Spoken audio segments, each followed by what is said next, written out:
The Black Arrow. By Robert Louis Stevenson. Critic on the Hearth. No one but myself knows what I have suffered, nor what my books have gained, by your unsleeping watchfulness and admirable pertinacity. And now here is a volume that goes into the world and lacks your imprimatur, a strange thing in our joint lives, and the reason of it stranger still. I have watched with interest, with pain, and at length with amusement, your unavailing attempts to peruse the Black Arrow. And I think I should lack humor indeed, if I let the occasion slip and did not place your name in the fly-leaf of the only book of mine that you have never read, and never will read. That others may display more constancy is still my hope. The tale was written years ago for a particular audience and, I may say, in rivalry with a particular author. I think I should do well to name him, Mr. Alfred R. Phillips. It was not without its reward at the time. I could not, indeed, displace Mr. Phillips from his well-won priority, but in the eyes of readers who thought less than nothing of Treasure Island, the Black Arrow was supposed to mark a clear advance. Those who read volumes and those who read story papers belonged to different worlds. The verdict on Treasure Island was reversed in the other court. I wonder, will it be the same with its successor? R.L.S. Saranac Lake, April 8, 1888. How do you find this book? Any thoughts about the book or the author? Any suggestion for improvement? Please take a moment to share your thoughts in a comment. If you like it, share it with your friends who might enjoy it as well. Subscribe to keep in touch. Visit CompleteAudiobooks.com for more quality content. Prologue. John Amendall. On a certain afternoon, in the late springtime, the bell upon Tunstall Moat House was heard ringing at an unaccustomed hour. Far and near, in the forest and in the fields along the river, people began to desert their labors and hurry towards the sound, and in Tunstall hamlet a group of poor country folk stood wondering at the summons. Tunstall hamlet at that period, in the reign of old King Henry VI, wore much the same appearance as it wears today. A score or so of houses, heavily framed with oak, stood scattered in a long green valley ascending from the river. At the foot, the road crossed a bridge, and mounting on the other side, disappeared into the fringes of the forest on its way to the Moat House, and further forth to Holywood Abbey. Halfway up the village, the church stood among yews. On every side the slopes were crowned and the view bounded by the green elms and greening oak trees of the forest. Hard by the bridge, there was a stone cross upon a knoll, and here the group had collected, half a dozen women and one tall fellow in a russet smock, discussing what the bell betided. An express had gone through the hamlet half an hour before, and drunk a pot of ale in the saddle, not daring to dismount for the hurry of his errand. But he had been ignorant himself of what was forward, and only bore sealed letters from Sir Daniel Brackley to Sir Oliver Oates, the parson, who kept the Moat House in the master's absence. But now there was the noise of a horse. And soon, out of the edge of the wood and over the echoing bridge, there rode up young Master Richard Shelton, Sir Daniel's ward. He, at the least, would know, and they hailed him and begged him to explain. He drew bridle willingly enough, a young fellow not yet 18, sun-browned and grey-eyed, in a jacket of deer's leather, with a black velvet collar, a green hood upon his head, and a steel crossbow at his back. The express, it appeared, had brought great news. A battle was impending. Sir Daniel had sent for every man that could draw a bow or carry a bill to go post-haste to Kettley, under pain of his severe displeasure. But for whom they were to fight, or of where the battle was expected, Dick knew nothing. Sir Oliver would come shortly himself, and Bennet Hatch was arming at that moment, for he it was who should lead the party. It is the ruin of this kind land, a woman said. If the barons live at war, ploughfolk must eat roots. Nay, said Dick, every man that follows shall have 6 pence a day, and archers 12. If they live, returned the woman, that may very well be, but how if they die, my master? They cannot better die than for their natural lord, said Dick. No natural lord of mine, said the man in the smock. I followed the Walsinghams. So we all did down Brearley way, till 2 years ago, come Candlemas. And now I must side with Brackley. It was the law that did it, call ye that natural? But now, what with Sir Daniel and what with Sir Oliver, that knows more of law than honesty, I have no natural lord but poor King Harry the Sixth, God bless him, the poor innocent that cannot tell his right hand from his left. Ye speak with an ill tongue, friend, answered Dick, to miscall your good master and my lord the king in the same libel. But King Harry, praised be the saints, has come again into his right mind, and will have all things peaceably ordained. And as for Sir Daniel, why, are very brave behind his back. But I will be no talebearer, and let that suffice. I say no harm of you, Master Richard, returned the peasant. Why, are a lad. But when ye come to a man's inches, ye will find ye have an empty pocket. I say no more, the saints help Sir Daniel's neighbours, and the blessed maid protect his wards. Clipsby, said Richard, you speak what I cannot hear with honour. Sir Daniel is my good master, and my guardian. Come, now, will ye read me a riddle, returned Clipsby. On whose side is Sir Daniel? I know not, said Dick, colouring a little. For his guardian had changed sides continually in the troubles of that period, and every change had brought him some increase of fortune. I, returned Clipsby, you, nor no man. For, indeed, he is one that goes to bed Lancaster and gets up York. Just then the bridge rang under horseshoe iron, and the party turned and saw Bennet Hatch come galloping, a brown-faced, grizzled fellow, heavy of hand and grim of mien, armed with sword and spear, a steel salet on his head, a leather jack upon his body. He was a great man in these parts, Sir Daniel's right hand in peace and war, and at that time, by his master's interest, bailiff of the 100. Clipsby, he shouted, off to the Moat House, and send all other laggards the same gate. Bowyer will give you jack and salet. We must ride before curfew. Look to it, he that is last at the Lych gate Sir Daniel shall reward. Look to it right well. I know you for a man of naught. Nance, he added, to one of the women, is old Appleyard up town? I'll warrant you, replied the woman. In his field, for sure. So the group dispersed, and while Clipsby walked leisurely over the bridge, Bennet and young Shelton rode up the road together, through the village and past the church. Ye will see the old shrew, said Bennet. He will waste more time grumbling and prating of Harry the Fifth than would serve a man to shoe a horse. And all because he has been to the French wars. The house to which they were bound was the last in the village, standing alone among lilacs. And beyond it, on three sides, there was open meadow rising towards the borders of the wood. Hatch dismounted, threw his rein over the fence, and walked down the field, Dick keeping close at his elbow, to where the old soldier was digging, knee-deep in his cabbages, and now and again, in a cracked voice, singing a snatch of song. He was all dressed in leather, only his hood and tippet were of black frieze, and tied with scarlet. His face was like a walnut shell, both for colour and wrinkles, but his old grey eye was still clear enough, and his sight unabated. Perhaps he was deaf, perhaps he thought it unworthy of an old archer of Agincourt to pay any heed to such disturbances, but neither the surly notes of the alarm bell, nor the near approach of Bennet and the lad, appeared at all to move him.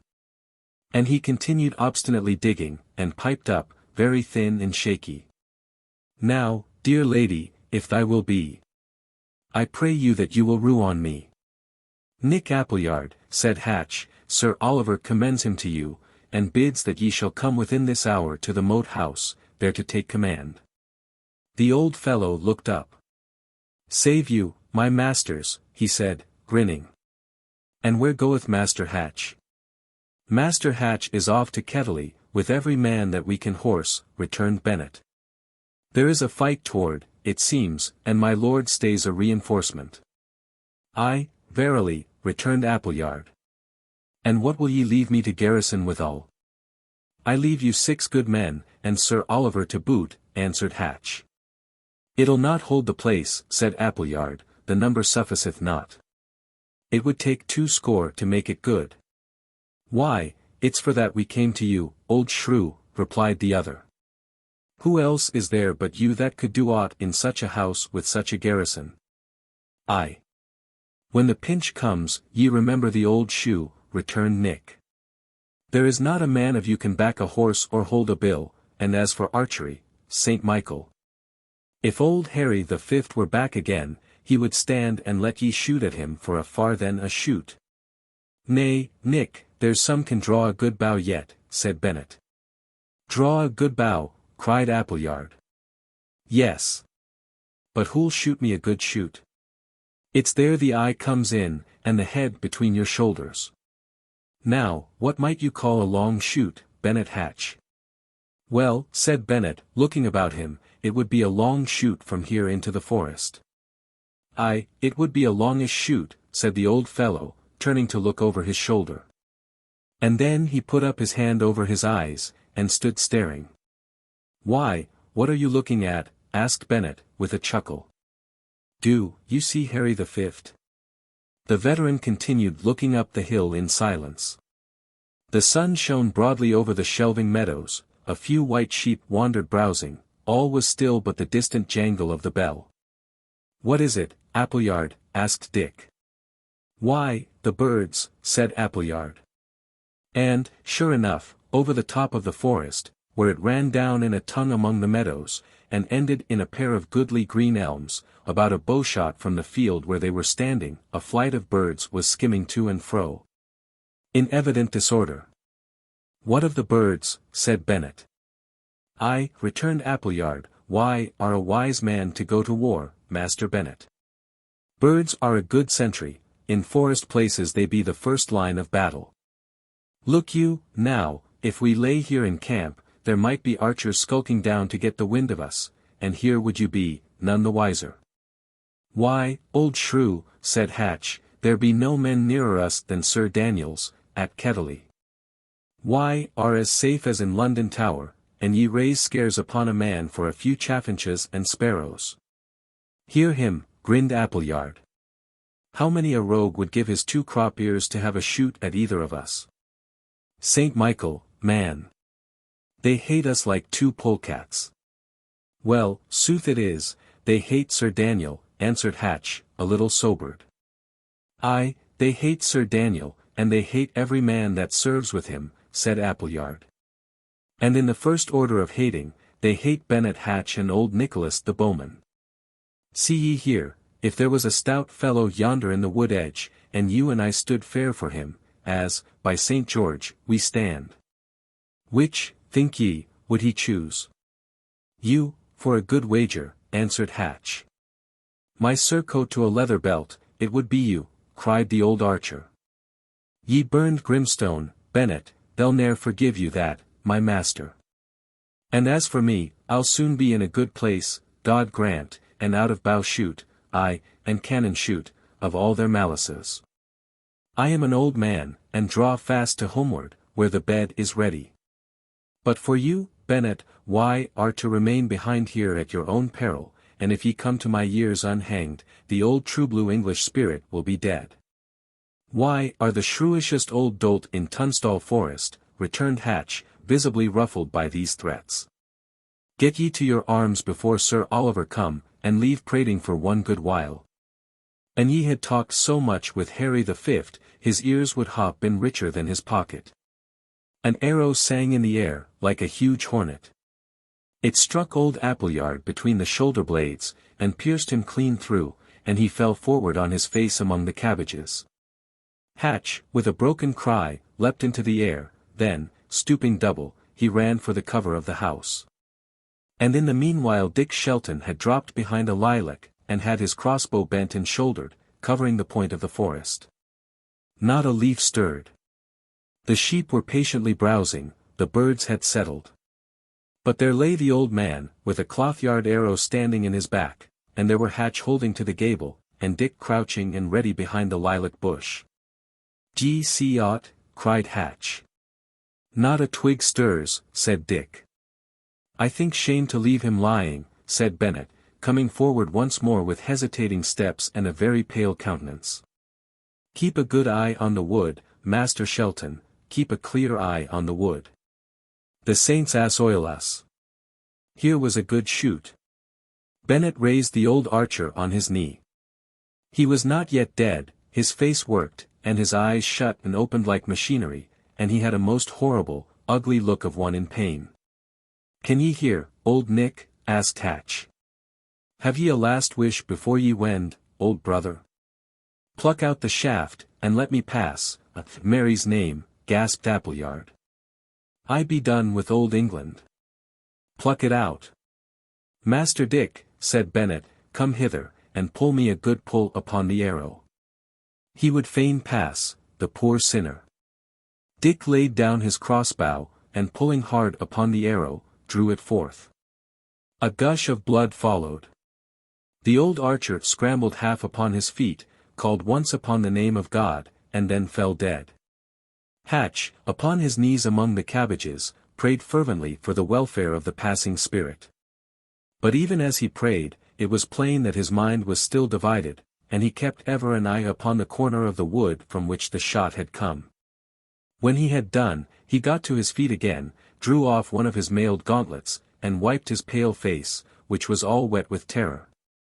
"Aye," he said, "it'll be my turn next." "Who hath done this, Bennet?" Richard asked, still holding the arrow in his hand. "Nay, the saints know," said Hatch. "Here are a good 20 Christian souls that we have hunted out of house and holding, he and I. He has paid his shot, poor shrew, nor will it be long, mayhap, ere I pay mine. Sir Daniel driveth over hard." "This is a strange shaft," said the lad, looking at the arrow in his hand. "Aye, by my faith," cried Bennet. "Black, and black-feathered. Here is an ill-favoured shaft, by my sooth. For black, they say, bodes burial. And here be words written. Wipe the blood away. What read ye? Appulliard fro John Amendall, read Shelton. What should this betoken?" "Nay, I like it not," returned the retainer, shaking his head. "John Amendall. Here is a rogue's name for those that be up in the world. But why stand we here to make a mark? Take him by the knees, good Master Shelton, while I lift him by the shoulders, and let us lay him in his house. This will be a rare shog to poor Sir Oliver, he will turn paper colour, he will pray like a windmill." They took up the old archer, and carried him between them into his house, where he had dwelt alone. And there they laid him on the floor, out of regard for the mattress, and sought, as best they might, to straighten and compose his limbs. Appleyard's house was clean and bare. There was a bed, with a blue cover, a cupboard, a great chest, a pair of joint stools, a hinged table in the chimney corner, and hung upon the wall the old soldier's armory of bows and defensive armor. Hatch began to look about him curiously. "Nick had money," he said. "He may have had 60 pounds put by. I would I could light upon't. When ye lose an old friend, Master Richard, the best consolation is to heir him. See, now, this chest. I would go a mighty wager there is a bushel of gold therein." He had a strong hand to get, and a hard hand to keep withal, had Appleyard the archer. Now may God rest his spirit. Near 80 year he was afoot and about, and ever getting, but now he's on the broad of his back, poor shrew, and no more lacketh, and if his chattels came to a good friend, he would be merrier, methinks, in heaven. "Come, Hatch," said Dick, "respect his stone-blind eyes. Would ye rob the man before his body?" "Nay, he would walk." Hatch made several signs of the cross. But by this time his natural complexion had returned, and he was not easily to be dashed from any purpose. It would have gone hard with the chest had not the gate sounded, and presently after the door of the house opened and admitted a tall, portly, ruddy, black-eyed man of near 50, in a surplice and black robe. Appleyard, the newcomer was saying, as he entered, but he stopped dead. "Ave Maria," he cried. "Saints be our shield. What cheer is this?" "Cold cheer with Appleyard, Sir Parson," answered Hatch, with perfect cheerfulness. "Shot at his own door, and alighteth even now at purgatory gates. Aye. There, if tales be true, he shall lack neither coal nor candle." Sir Oliver groped his way to a joint stool, and sat down upon it, sick and white. This is a judgment. Oh, a great stroke, he sobbed, and rattled off a leash of prayers. Hatch meanwhile reverently doffed his salet and knelt down. "I, Bennet," said the priest, somewhat recovering, "and what may this be? What enemy hath done this?" "Here, Sir Oliver, is the arrow. See, it is written upon with words," said Dick. "Nay," cried the priest, "this is a foul hearing. John amend all. A right lawlety word. And black of hue, as for an omen. Sirs, this knave arrow likes me not. But it importeth rather to take counsel. Who should this be? Bethink you, Bennet. Of so many black ill-willers, which should he be that doth so heartily outface us? Simnel? I do much question it. The Walsinghams? Nay, they are not yet so broken, they still think to have the law over us, when times change. There was Simon Malmesbury, too. How think ye, Bennet? What think ye, sir, returned Hatch, of Ellis Duckworth? Nay, Bennet, never. Nay, not he, said the priest. There cometh never any rising, Bennet, from below, so all judicious chroniclers concord in their opinion, but rebellion travelleth ever downward from above. And when Dick, Tom, and Harry take them to their bills, look ever narrowly to see what lord is profited thereby. Now, Sir Daniel, having once more joined him to the Queen's party, is in ill odour with the Yorkist lords. Thence, Bennet, comes the blow, by what procuring, I yet seek, but therein lies the nerve of this discomfiture. And please you, Sir Oliver, said Bennet, the axles are so hot in this country that I have long been smelling fire. So did this poor sinner, Appleyard. And, by your leave, men's spirits are so foully inclined to all of us, that it needs neither York nor Lancaster to spur them on. Hear my plain thoughts, you, that are a clerk, and Sir Daniel, that sails on any wind, ye have taken many men's goods, and beaten and hanged not a few. Why, are called to count for this. In the end, I wot not how, ye have ever the uppermost at law, and ye think all patched. But give me leave, Sir Oliver, the man that ye have dispossessed and beaten is but the angrier, and some day, when the black devil is by, he will up with his bow and clout me a yard of arrow through your inwards. Nay, Bennet, why, are in the wrong. Bennet, ye should be glad to be corrected, said Sir Oliver. Why, are a prater, Bennet, a talker, a babbler, your mouth is wider than your 2 ears. Mend it, Bennet, mend it. Nay, I say no more. Have it as ye list, said the retainer. The priest now rose from the stool, and from the writing case that hung about his neck took forth wax and a taper, and a flint and steel. With these he sealed up the chest and the cupboard with Sir Daniel's arms, Hatch looking on disconsolate, and then the whole party proceeded, somewhat timorously, to sally from the house and get to horse. "'Tis time we were on the road, Sir Oliver," said Hatch, as he held the priest's stirrup while he mounted. "Aye, but, Bennet, things are changed," returned the parson. "There is now no Appleyard, rest his soul, to keep the garrison. I shall keep you, Bennet. I must have a good man to rest me on in this day of black arrows. The arrow that fleeth by day, saith the Evangel, I have no mind of the context, nay, I am a sluggard priest, I am too deep in men's affairs. Well, let us ride forth, Master Hatch. The jackmen should be at the church by now." So they rode forward down the road, with the wind after them, blowing the tails of the parson's cloak. And behind them, as they went, clouds began to arise and blot out the sinking sun. They had passed 3 of the scattered houses that make up Tunstall hamlet, when, coming to a turn, they saw the church before them. 10 or a dozen houses clustered immediately round it, but to the back the churchyard was next the meadows. At the Lych gate, near a score of men were gathered, some in the saddle, some standing by their horses' heads. They were variously armed and mounted, some with spears, some with bills, some with bows, and some bestriding plough horses, still splashed with the mire of the furrow. For these were the very dregs of the country, and all the better men and the fair equipments were already with Sir Daniel in the field. We have not done amiss, praised be the cross of Holywood. Sir Daniel will be right well content, observed the priest, inwardly numbering the troop. Who goes? Stand. If ye be true, shouted Bennet.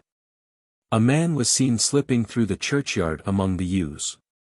And at the sound of this summons he discarded all concealment, and fairly took to his heels for the forest. The men at the gate, who had been hitherto unaware of the stranger's presence, woke and scattered. Those who had dismounted began scrambling into the saddle, the rest rode in pursuit, but they had to make the circuit of the consecrated ground, and it was plain their quarry would escape them. Hatch, roaring an oath, put his horse at the hedge, to head him off, but the beast refused, and sent his rider sprawling in the dust. And though he was up again in a moment, and had caught the bridle, the time had gone by, and the fugitive had gained too great a lead for any hope of capture. The wisest of all had been Dick Shelton. Instead of starting in a vain pursuit, he had whipped his crossbow from his back, bent it, and set a quarrel to the string, and now, when the others had desisted, he turned to Bennet and asked if he should shoot. "Shoot! Shoot!" cried the priest, with sanguinary violence.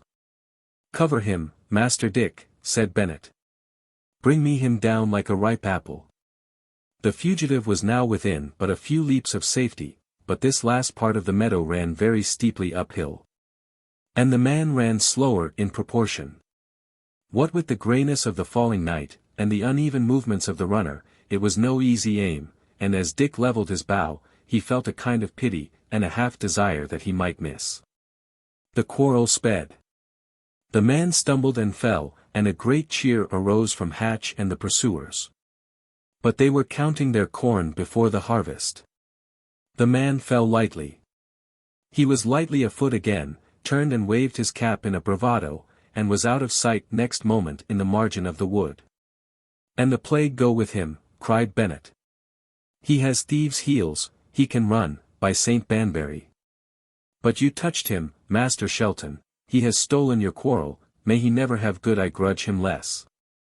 "Nay, but what made he by the church?" asked Sir Oliver. "I am shrewdly afeard there has been mischief here. Clipsby, good fellow, get ye down from your horse, and search thoroughly among the yews." Clipsby was gone but a little while ere he returned carrying a paper. "This writing was pinned to the church door," he said, handing it to the parson. "I found naught else, Sir Parson." "Now, by the power of Mother Church," cried Sir Oliver, "but this runs hard on sacrilege. For the king's good pleasure, or the lord of the manor, well. But that every run the hedge in a green jerkin should fasten papers to the chancel door, nay, it runs hard on sacrilege, hard, and men have burned for matters of less weight. But what have we here? The light falls apace. Good Master Richard, why, have young eyes.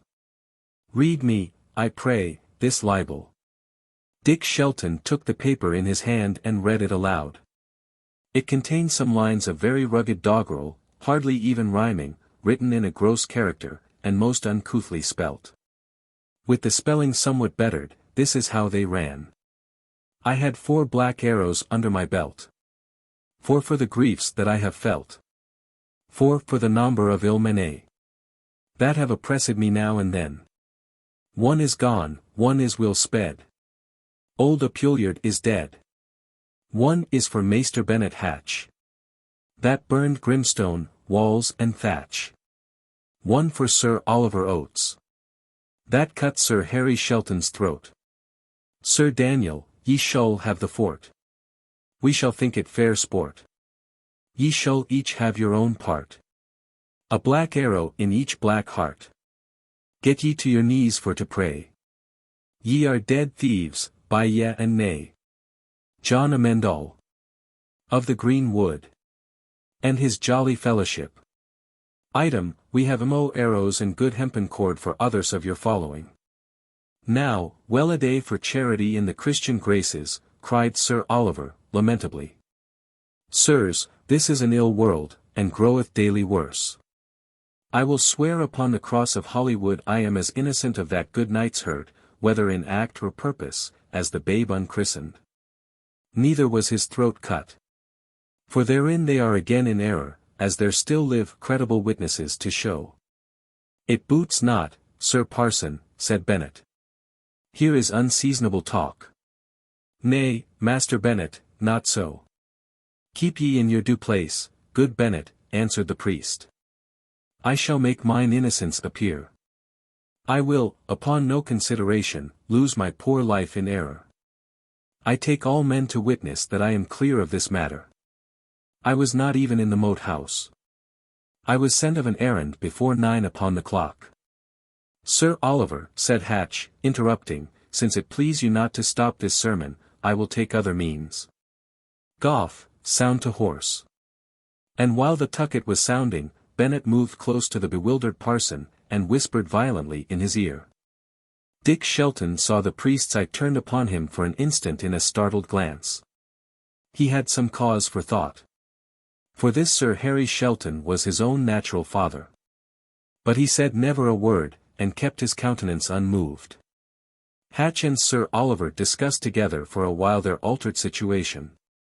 10 men, it was decided between them, should be reserved, not only to garrison the Moat house, but to escort the priest across the wood. In the meantime, as Bennet was to remain behind, the command of the reinforcement was given to Master Shelton. Indeed, there was no choice, the men were loutish fellows, dull and unskilled in war, while Dick was not only popular, but resolute and grave beyond his age. Although his youth had been spent in these rough, country places, the lad had been well taught in letters by Sir Oliver, and Hatch himself had shown him the management of arms and the first principles of command. Bennet had always been kind and helpful, he was one of those who are cruel as the grave to those they call their enemies, but ruggedly faithful and well-willing to their friends. And now, while Sir Oliver entered the next house to write, in his swift, exquisite penmanship, a memorandum of the last occurrences to his master, Sir Daniel Brackley, Bennet came up to his pupil to wish him Godspeed upon his enterprise. Ye must go the long way about, Master Shelton, he said, round by the bridge, for your life. Keep a sure man 50 paces afore you, to draw shots, and go softly till are past the wood. If the rogues fall upon you, ride for ye will do naught by standing. And keep ever forward, Master Shelton, turn me not back again, and ye love your life, there is no help in Tunstall, mind ye that. And now, since ye go to the great wars about the king, and I continue to dwell here in extreme jeopardy of my life, and the saints alone can certify if we shall meet again below, I give you my last counsels now at your writing. Keep an eye on Sir Daniel, he is unsure. Put not your trust in the jack priest, he intendeth not amiss, but doth the will of others, it is a handgun for Sir Daniel. Get your good lordship where ye go, make you strong friends, look to it. And think ever a paternoster while on Bennet Hatch. There are worse rogues afoot than Bennet. So, Godspeed. And heaven be with you, Bennet, returned Dick. Ye were a good friend to me, Ward, and so I shall say ever. And, look ye, master, added Hatch, with a certain embarrassment, if this amend-all should get a shaft into me, ye might, mayhap, lay out a gold mark or mayhap a pound for my poor soul, for it is like to go stiff with me in purgatory. Ye shall have your will of it, Bennet, answered Dick. But, what cheer, man! We shall meet again, where ye shall have more need of ale than masses. The saints so grant it, Master Dick, returned the other. But here comes Sir Oliver. And he were as quick with the long bow as with the pen, he would be a brave man at arms. Sir Oliver gave Dick a sealed packet, with this superscription, to my RYGHT worshipful master, Sir Daniel Brackley, KNYGHT, be these delivered in haste. And Dick, putting it in the bosom of his jacket, gave the word and set forth westward up the village. Book 1. The Two Lads. Chapter 1. At the sign of the sun in Kettley. Sir Daniel and his men lay in and about Kettley that night, warmly quartered and well patrolled. But the knight of Tunstall was one who never rested from money-getting. And even now, when he was on the brink of an adventure which should make or mar him, he was up an hour after midnight to squeeze poor neighbors. He was one who trafficked greatly in disputed inheritances. It was his way to buy out the most unlikely claimant, and then, by the favor he curried with great lords about the king, procure unjust decisions in his favor. Or, if that was too roundabout, to seize the disputed manor by force of arms, and rely on his influence and Sir Oliver's cunning in the law to hold what he had snatched. Kettley was one such place, it had come very lately into his clutches. He still met with opposition from the tenants, and it was to overawe discontent that he had led his troops that way. By 2 in the morning, Sir Daniel sat in the inn-room, close by the fireside, for it was cold at that hour among the fens of Kettley. By his elbow stood a pottle of spiced ale. He had taken off his visored headpiece, and sat with his bald head and thin, dark visage resting on one hand, wrapped warmly in a sanguine-coloured cloak.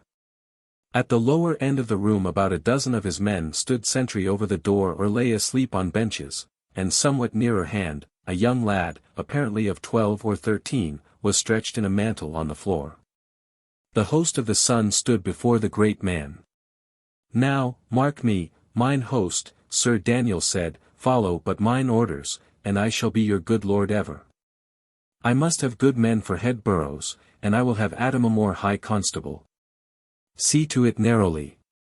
If other men be chosen, it shall avail you nothing, rather it shall be found to your sore cost. For those that have paid rent to Walsingham I shall take good measure, you among the rest, mine host." "Good night," said the host, "I will swear upon the cross of Holywood I did but pay to Walsingham upon compulsion." "Nay, bully knight, I love not the rogue Walsinghams, they were as poor as thieves, bully knight. Give me a great lord like you. Nay, ask me among the neighbours, I am stout for Brackley." "It may be," said Sir Daniel, dryly. "Ye shall then pay twice." The innkeeper made a horrid grimace. But this was a piece of bad luck that might readily befall a tenant in these unruly times, and he was perhaps glad to make his peace so easily. "Bring up yon fellow, Selden," cried the knight. And one of his retainers led up a poor, cringing old man, as pale as a candle, and all shaking with the fun fever. "Sirrah," said Sir Daniel, "your name?" "An't please your worship," replied the man, "my name is Kendall, Kendall of Shoreby, at your good worship's pleasure." "I have heard you ill reported on," returned the knight. "Ye deal in treason, rogue, ye trudge the country leasing. Why, are heavily suspicioned of the death of severals. How, fellow, are ye so bold? But I will bring you down." "Right honourable and my reverend lord," the man cried, "here is some hodgepodge, saving your good presence. I am but a poor private man, and have hurt none." "The under-sheriff did report of you most vilely," said the knight. "Seize me," saith he, "that Tyndall of Shoreby." "Kendall, my good lord, Kendall is my poor name," said the unfortunate. "Kendall or Tyndall, it is all one," replied Sir Daniel, coolly. "For, by my sooth, why, are here and I do mightily suspect your honesty. If ye would save your neck, write me swiftly an obligation for £20. "For £20, my good lord," cried Kendall. "Here is midsummer madness. My whole estate amounteth not to 70 shillings. "Kendall or Tyndall," returned Sir Daniel, grinning, "I will run my peril of that loss. Write me down 20, and when I have recovered all I may, I will be good lord to you, and pardon you the rest." "Alas! My good lord, it may not be, I have no skill to write," said Kendall. "Well-a-day," returned the knight. "Here, then, is no remedy. Yet I would fain have spared you, Tyndall, had my conscience suffered. Selden, take me this old shrew softly to the nearest elm, and hang me him tenderly by the neck, where I may see him at my riding. Fare ye well, good Master Kendall, dear Master Tyndall, why, our post-haste for paradise, fare ye then well." "Nay, my right pleasant lord," replied Kendall, forcing an obsequious smile, "an ye be so masterful, as doth right well become you, I will even, with all my poor skill, do your good bidding." "Friend," quoth Sir Daniel, "ye will now write 20." Go to. Why, are too cunning for a livelihood of 70 shillings. Selden, see him write me this in good form, and have it duly witnessed. And Sir Daniel, who was a very merry knight, none merrier in England, took a drink of his mulled ale, and lay back, smiling. Meanwhile, the boy upon the floor began to stir, and presently sat up and looked about him with a scare. Hither, said Sir Daniel, and as the other rose at his command and came slowly towards him, he leaned back and laughed outright. By the rood, he cried, a sturdy boy. The lad flushed crimson with anger, and darted a look of hate out of his dark eyes. Now that he was on his legs, it was more difficult to make certain of his age. His face looked somewhat older in expression, but it was as smooth as a young child's, and in bone and body he was unusually slender, and somewhat awkward of gait. Ye have called me, Sir Daniel, he said. Was it to laugh at my poor plight? Nay, now, let laugh, said the knight. Good shrew, let laugh, I pray you. An ye could see yourself, I warrant ye would laugh the first. Well, cried the lad, flushing, ye shall answer this when ye answer for the other. Laugh while yet ye may. Nay, now, good cousin, replied Sir Daniel, with some earnestness, think not that I mock at you, except in mirth, as between kinsfolk and singular friends. I will make you a marriage of £1,000, go to. And cherish you exceedingly. I took you, indeed, roughly, as the time demanded, but from henceforth I shall ungrudgingly maintain and cheerfully serve you. Ye shall be Mrs. Shelton, Lady Shelton, by my troth. For the lad promiseth bravely. Tut! Ye will not shy for honest laughter, it purgeth melancholy. They are no rogues who laugh, good cousin. Good mine host, lay me a meal now for my cousin, Master John. Sit ye down, sweetheart, and eat. Nay, said Master John, I will break no bread. Since ye force me to this sin, I will fast for my soul's interest. But, good mine host, I pray you of courtesy give me a cup of fair water, I shall be much beholden to your courtesy indeed. Ye shall have a dispensation, go to, cried the knight. Shalt be well shriven, by my faith. Content you, then, and eat. But the lad was obstinate, drank a cup of water, and, once more wrapping himself closely in his mantle, sat in a far corner, brooding. In an hour or two, there rose a stir in the village of sentries challenging and the clatter of arms and horses. And then a troop drew up by the inn door, and Richard Shelton, splashed with mud, presented himself upon the threshold. Save you, Sir Daniel, he said. How? Dickie Shelton, cried the knight. And at the mention of Dick's name the other lad looked curiously across. What mocketh Bennet Hatch? Please you, Sir Knight, to take cognizance of this packet from Sir Oliver, wherein are all things fully stated, answered Richard, presenting the priest's letter. And please you farther, ye were best make all speed to Risingham. For on the way hither we encountered one riding furiously with letters, and by his report, my lord of Risingham was sore bested, and lacked exceedingly your presence. How say you? Sore bested, returned the knight. Nay, then, we will make speed sitting down, good Richard.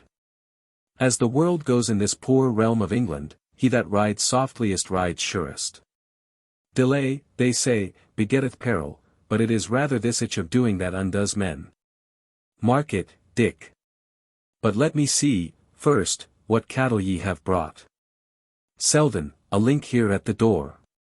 And Sir Daniel strode forth into the village street, and, by the red glow of a torch, inspected his new troops. He was an unpopular neighbor and an unpopular master, but as a leader in war he was well beloved by those who rode behind his pennant. His dash, his proved courage, his forethought for the soldier's comfort, even his rough jibes, were all to the taste of the bold blades in Jack and Salet. Nay, by the rood, he cried, what poor dogs are these? Here be some as crooked as a bow, and some as lean as a spear. Friends, ye shall ride in the front of the battle, I can spare you, friends.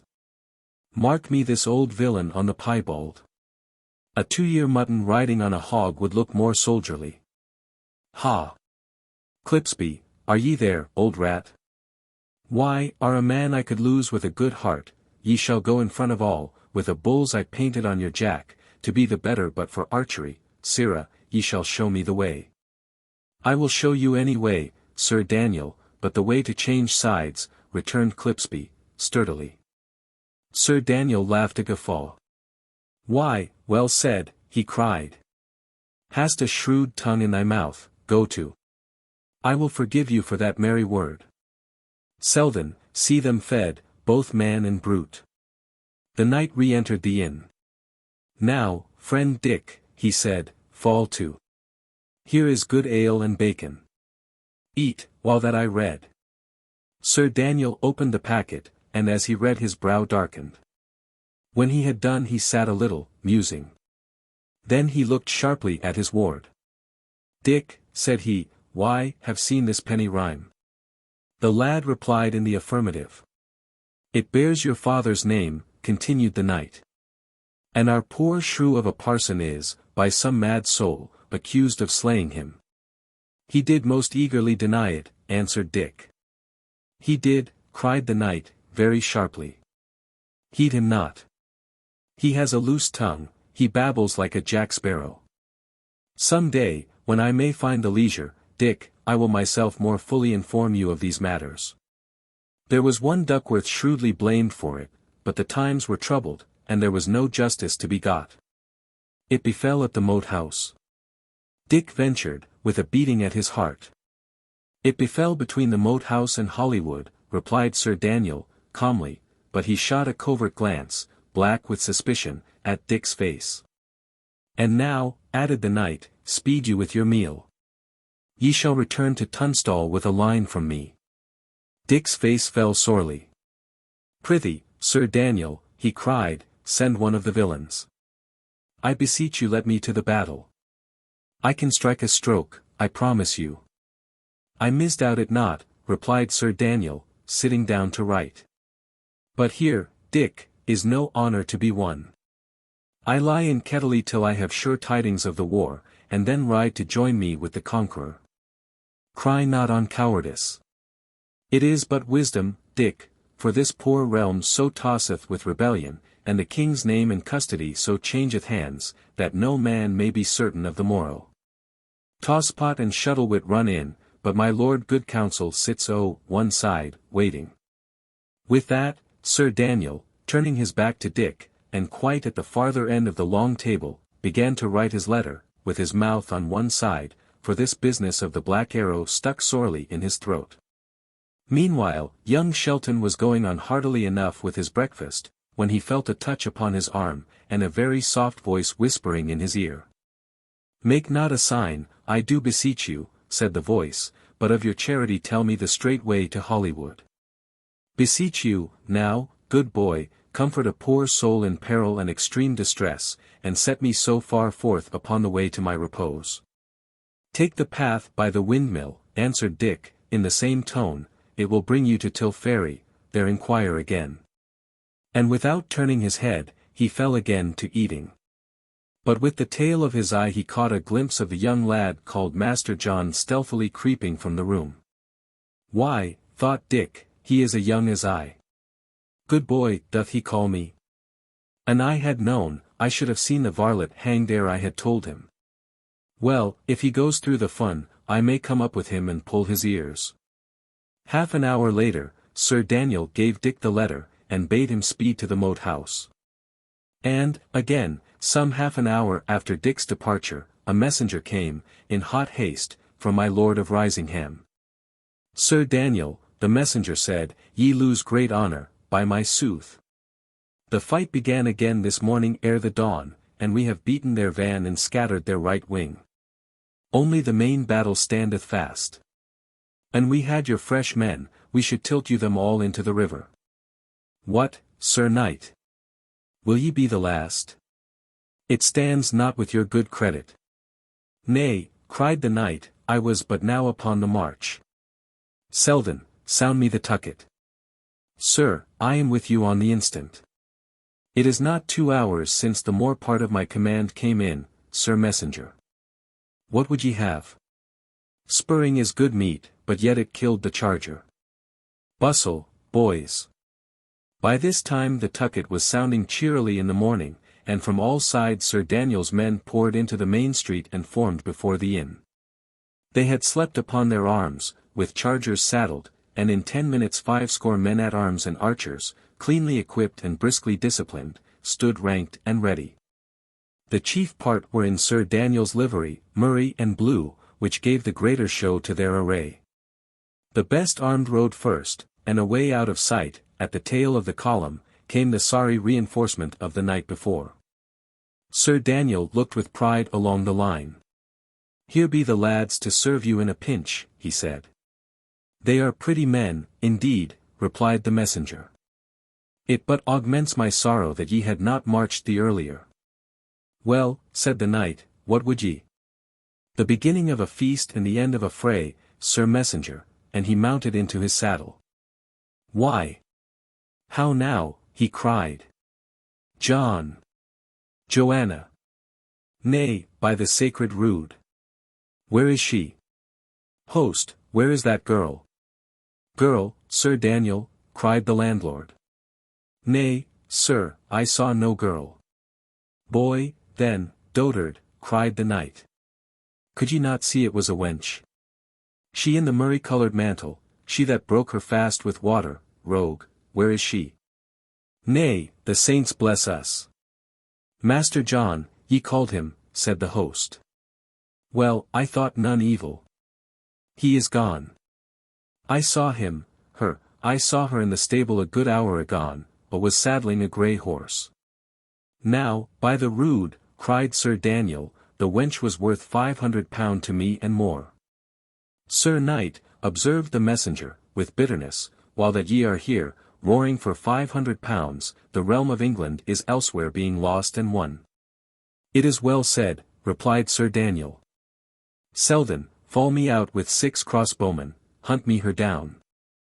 I care not what it cost, but, at my returning, let me find her at the Moat House. Be it upon your head. And now, Sir Messenger, we march." And the troop broke into a good trot, and Selden and his 6 men were left behind upon the street of Kettley, with the staring villagers. Chapter 2. In the Fun. It was near 6 in the May morning when Dick began to ride down into the Fun upon his homeward way. The sky was all blue, the jolly wind blew loud and steady, the windmill sails were spinning, and the willows over all the Fun rippling and whitening like a field of corn. He had been all night in the saddle, but his heart was good and his body sound, and he rode right merrily. The path went down and down into the marsh, till he lost sight of all the neighbouring landmarks but Kettley windmill on the knoll behind him, and the extreme top of Tunstall Forest far before. On either hand there were great fields of blowing reeds and willows, pools of water shaking in the wind, and treacherous bogs, as green as emerald, to tempt and to betray the traveller. The path lay almost straight through the morass. It was already very ancient, its foundation had been laid by Roman soldiery, in the lapse of ages much of it had sunk, and every here and there, for a few hundred yards, it lay submerged below the stagnant waters of the Fun. About a mile from Kettley, Dick came to one such break in the plain line of causeway, where the reeds and willows grew dispersely like little islands and confused the eye. The gap, besides, was more than usually long. It was a place where any stranger might come readily to mischief, and Dick bethought him, with something like a pang, of the lad whom he had so imperfectly directed. As for himself, one look backward to where the windmill sails were turning black against the blue of heaven, one look forward to the high ground of Tunstall Forest, and he was sufficiently directed and held straight on.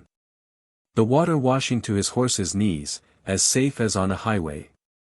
Halfway across, and when he had already sighted the path rising high and dry upon the farther side, he was aware of a great splashing on his right, and saw a grey horse, sunk to its belly in the mud, and still spasmodically struggling. Instantly, as though it had divined the neighbourhood of help, the poor beast began to neigh most piercingly. It rolled, meanwhile, a bloodshot eye, insane with terror. And as it sprawled wallowing in the quag, clouds of stinging insects rose and buzzed about it in the air. Alack, thought Dick, can the poor lad have perished? There is his horse, for certain, a brave grey. Nay, comrade, if thou criest to me so piteously, I will do all man can to help thee. Shalt not lie there to drown by inches. And he made ready his crossbow, and put a quarrel through the creature's head. Dick rode on after this act of rugged mercy, somewhat sobered in spirit, and looking closely about him for any sign of his less happy predecessor in the way. I would I had dared to tell him further, he thought. For I fear he has miscarried in the slough. And just as he was so thinking, a voice cried upon his name from the causeway side, and, looking over his shoulder, he saw the lad's face peering from a clump of reeds. "Are ye there?" he said, reining in. "Ye lay so close among the reeds that I had passed you by. I saw your horse bemired, and put him from his agony, which, by my sooth. An ye had been a more merciful rider, ye had done yourself. But come forth out of your hiding. Here be none to trouble you." "Nay, good boy, I have no arms, nor skill to use them if I had," replied the other, stepping forth upon the pathway. "Why call me, boy?" cried Dick. "Why, are not, I trow, the elder of us twain." "Good Master Shelton," said the other, "prithee forgive me. I have none the least intention to offend. Rather I would in every way beseech your gentleness and favour, for I am now worse bested than ever, having lost my way, my cloak, and my poor horse. To have a riding rod and spurs, and never a horse to sit upon. And before all," he added, looking ruefully upon his clothes, "before all, to be so sorrily besmirched." "Tut," cried Dick. "Would ye mind a ducking? Blood of wound or dust of travel, that's a man's adornment." "Nay, then, I like him better plain," observed the lad. "But, prithee, how shall I do? Prithee, good Master Richard, help me with your good counsel. If I come not safe to Hollywood, I am undone." "Nay," said Dick, dismounting, "I will give more than counsel. Take my horse, and I will run a while, and when I am weary we shall change again, that so, riding and running, both may go the speedier." So the change was made, and they went forward as briskly as they durst on the uneven causeway, Dick with his hand upon the other's knee. "How call ye your name?" asked Dick. "Call me John Matcham," replied the lad. "And what make ye to Hollywood?" Dick continued. "I seek sanctuary from a man that would oppress me," was the answer. "The good abbot of Hollywood is a strong pillar to the weak." "And how came ye with Sir Daniel, Master Matcham?" pursued Dick. "Nay," cried the other, "by the abuse of force. He hath taken me by violence from my own place, dressed me in these weeds, ridden with me till my heart was sick, gibed me till I could wept. And when certain of my friends pursued, thinking to have me back, claps me in the rear to stand their shot. I was even grazed in the right foot, and walk but lamely. Nay, there shall come a day between us, he shall smart for all." "Would ye shoot at the moon with a handgun?" said Dick. "'Tis a valiant knight, and hath a hand of iron. And he guessed I had made or meddled with your flight, it would go sore with me." "I, poor boy," returned the other, "why, are his ward, I know it. By the same token, so am I, or so he saith, or else he hath bought my marriage, I wot not rightly which, but it is some handle to oppress me by." "Boy again," said Dick. "Nay, then, shall I call you girl, good Richard?" asked Matcham. "Never a girl for me," returned Dick. "I do abjure the crew of them." "Ye speak boyishly," said the other. "Ye think more of them than ye pretend." "Not I," said Dick, stoutly. "They come not in my mind. A plague of them, say I. Give me to hunt and to fight and to feast, and to live with jolly foresters. I never heard of a maid yet that was for any service, save one only. And she, poor shrew, was burned for a witch and the wearing of men's clothes in spite of nature." Master Matcham crossed himself with fervour, and appeared to pray. "What make ye?" Dick inquired. "I pray for her spirit," answered the other, with a somewhat troubled voice. "For a witch's spirit?" Dick cried. But pray for her, an ye list, she was the best wench in Europe, was this Joan of Arc. Old Appleyard the archer ran from her, he said, as if she had been Mahound. Nay, she was a brave wench. Well, but, good Master Richard, resumed Matcham, and ye like maids so little, why, are no true natural man. For God made them twain by intention, and brought true love into the world, to be man's hope and woman's comfort. Faugh, said Dick. Why, are a milk-sopping baby, so to harp on women? And ye think I be no true man, get down upon the path, and whether at fists, backsword, or bow and arrow, I will prove my manhood on your body. Nay, I am no fighter, said Matcham, eagerly. I mean no tittle of offence. I meant but pleasantry. And if I talk of women, it is because I heard you were to marry. I to marry?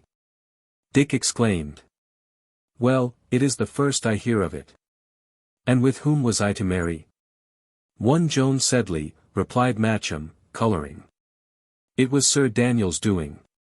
He hath money to gain upon both sides, and, indeed, I have heard the poor wench bemoaning herself pitifully of the match.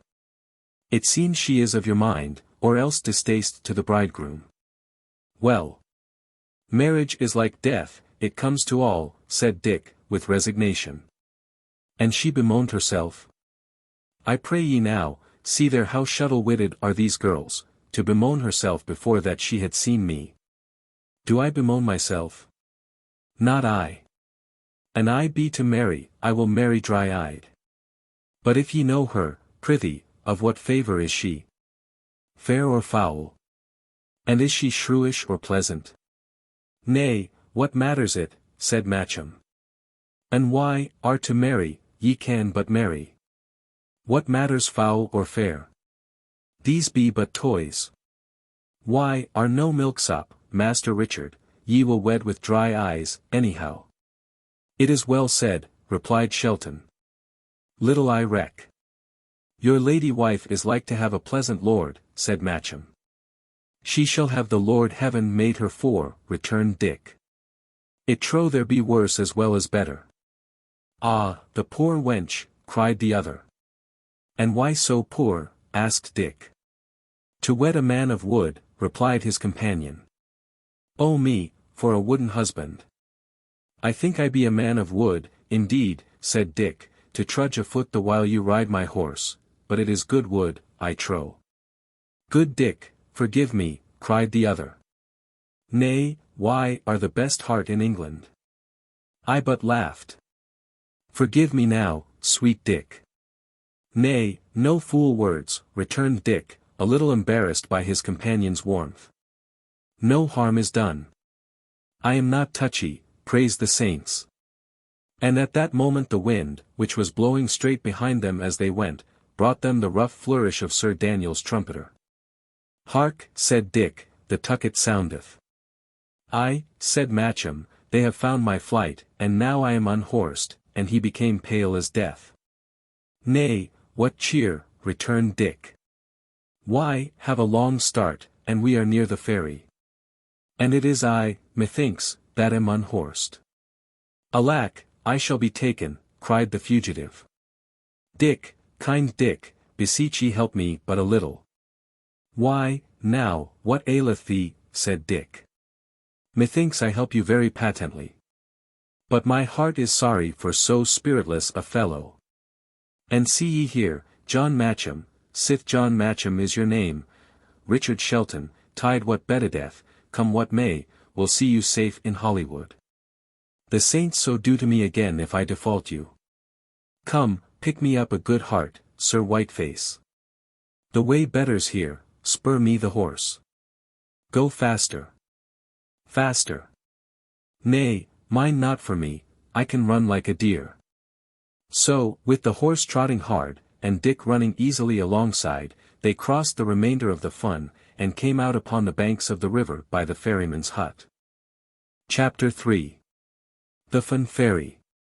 The river Till was a wide, sluggish, clayey water, oozing out of fens, and in this part of its course it strained among some score of willow-covered, marshy islets.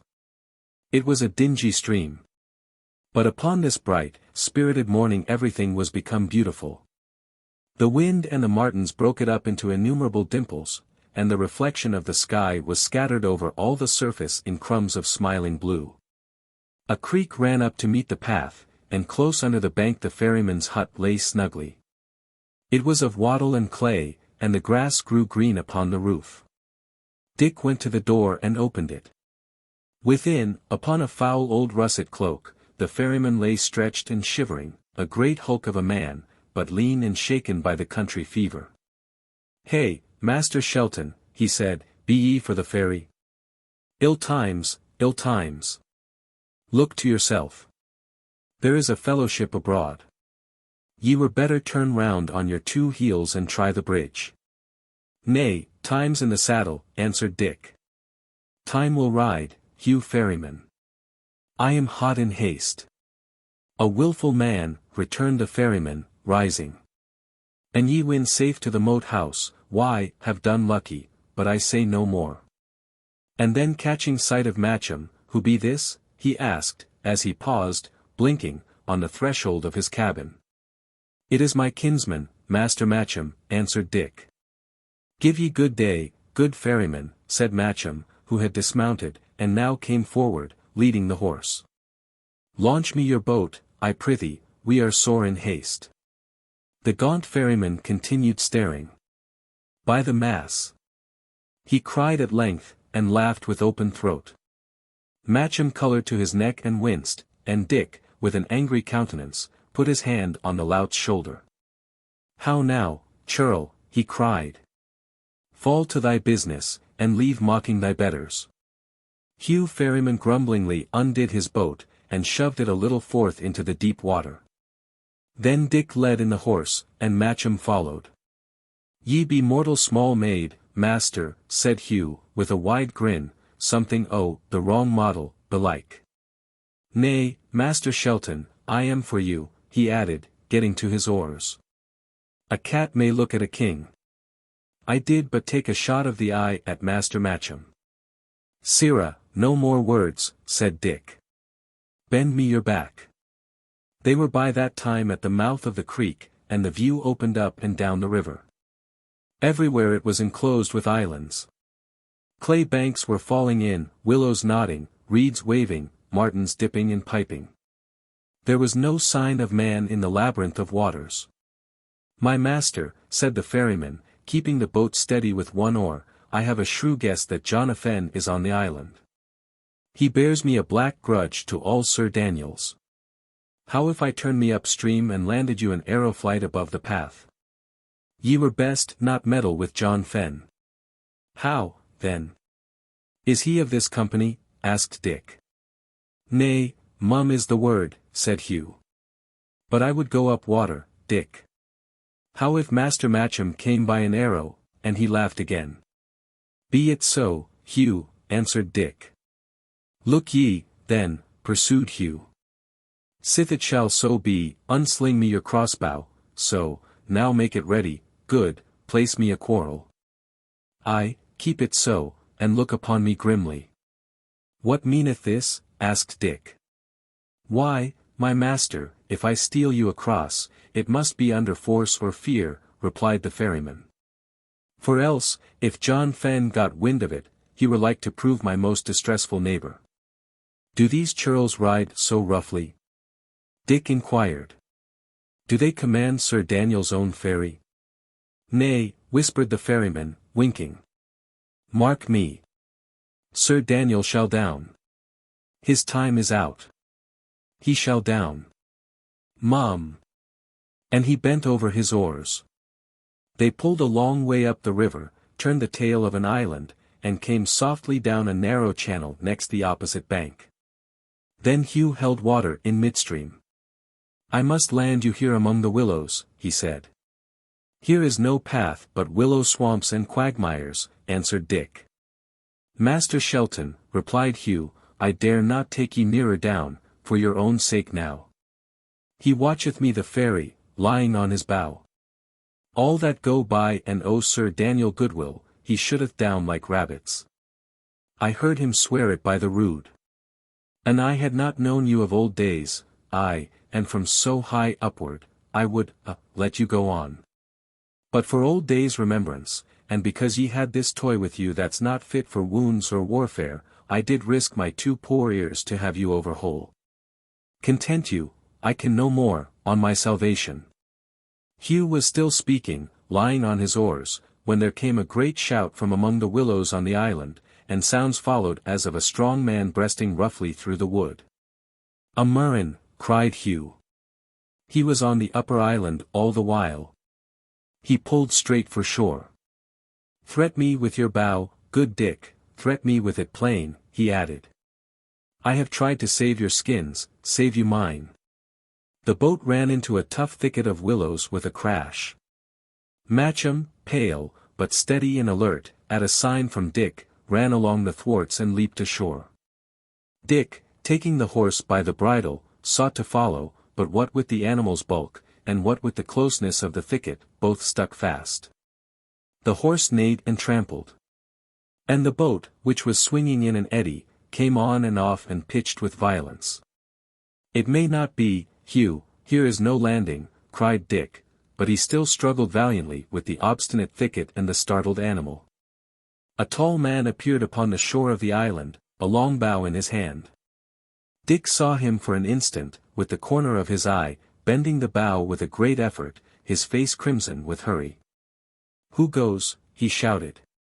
"Hugh, who goes?" "'Tis Master Shelton, John," replied the ferryman. "Stand, Dick Shelton," bawled the man upon the island. "Ye shall have no hurt, upon the rood. Stand. Back out, Hugh ferryman." Dick cried a taunting answer. "Nay, then, ye shall go afoot," returned the man, and he let drive an arrow. The horse, struck by the shaft, lashed out in agony and terror, the boat capsized, and the next moment all were struggling in the eddies of the river. When Dick came up, he was within a yard of the bank, and before his eyes were clear, his hand had closed on something firm and strong that instantly began to drag him forward. It was the riding rod, that Matcham, crawling forth upon an overhanging willow, had opportunely thrust into his grasp. "By the mass," cried Dick, as he was helped ashore, "that makes a life I owe you. I swim like a cannonball." And he turned instantly towards the island. Midway over, Hugh ferryman was swimming with his upturned boat, while John Fen, furious at the ill fortune of his shot, bawled to him to hurry. "Come, Jack," said Shelton, "run for it. Ere Hugh can hail his barge across, or the pair of them can get it righted, we may be out of cry." And adding example to his words, he began to run, dodging among the willows, and in marshy places leaping from tussock to tussock. He had no time to look for his direction, all he could do was to turn his back upon the river, and put all his heart to running. Presently, however, the ground began to rise, which showed him he was still in the right way, and soon after they came forth upon a slope of solid turf, where elms began to mingle with the willows. But here Matcham, who had been dragging far into the rear, threw himself fairly down.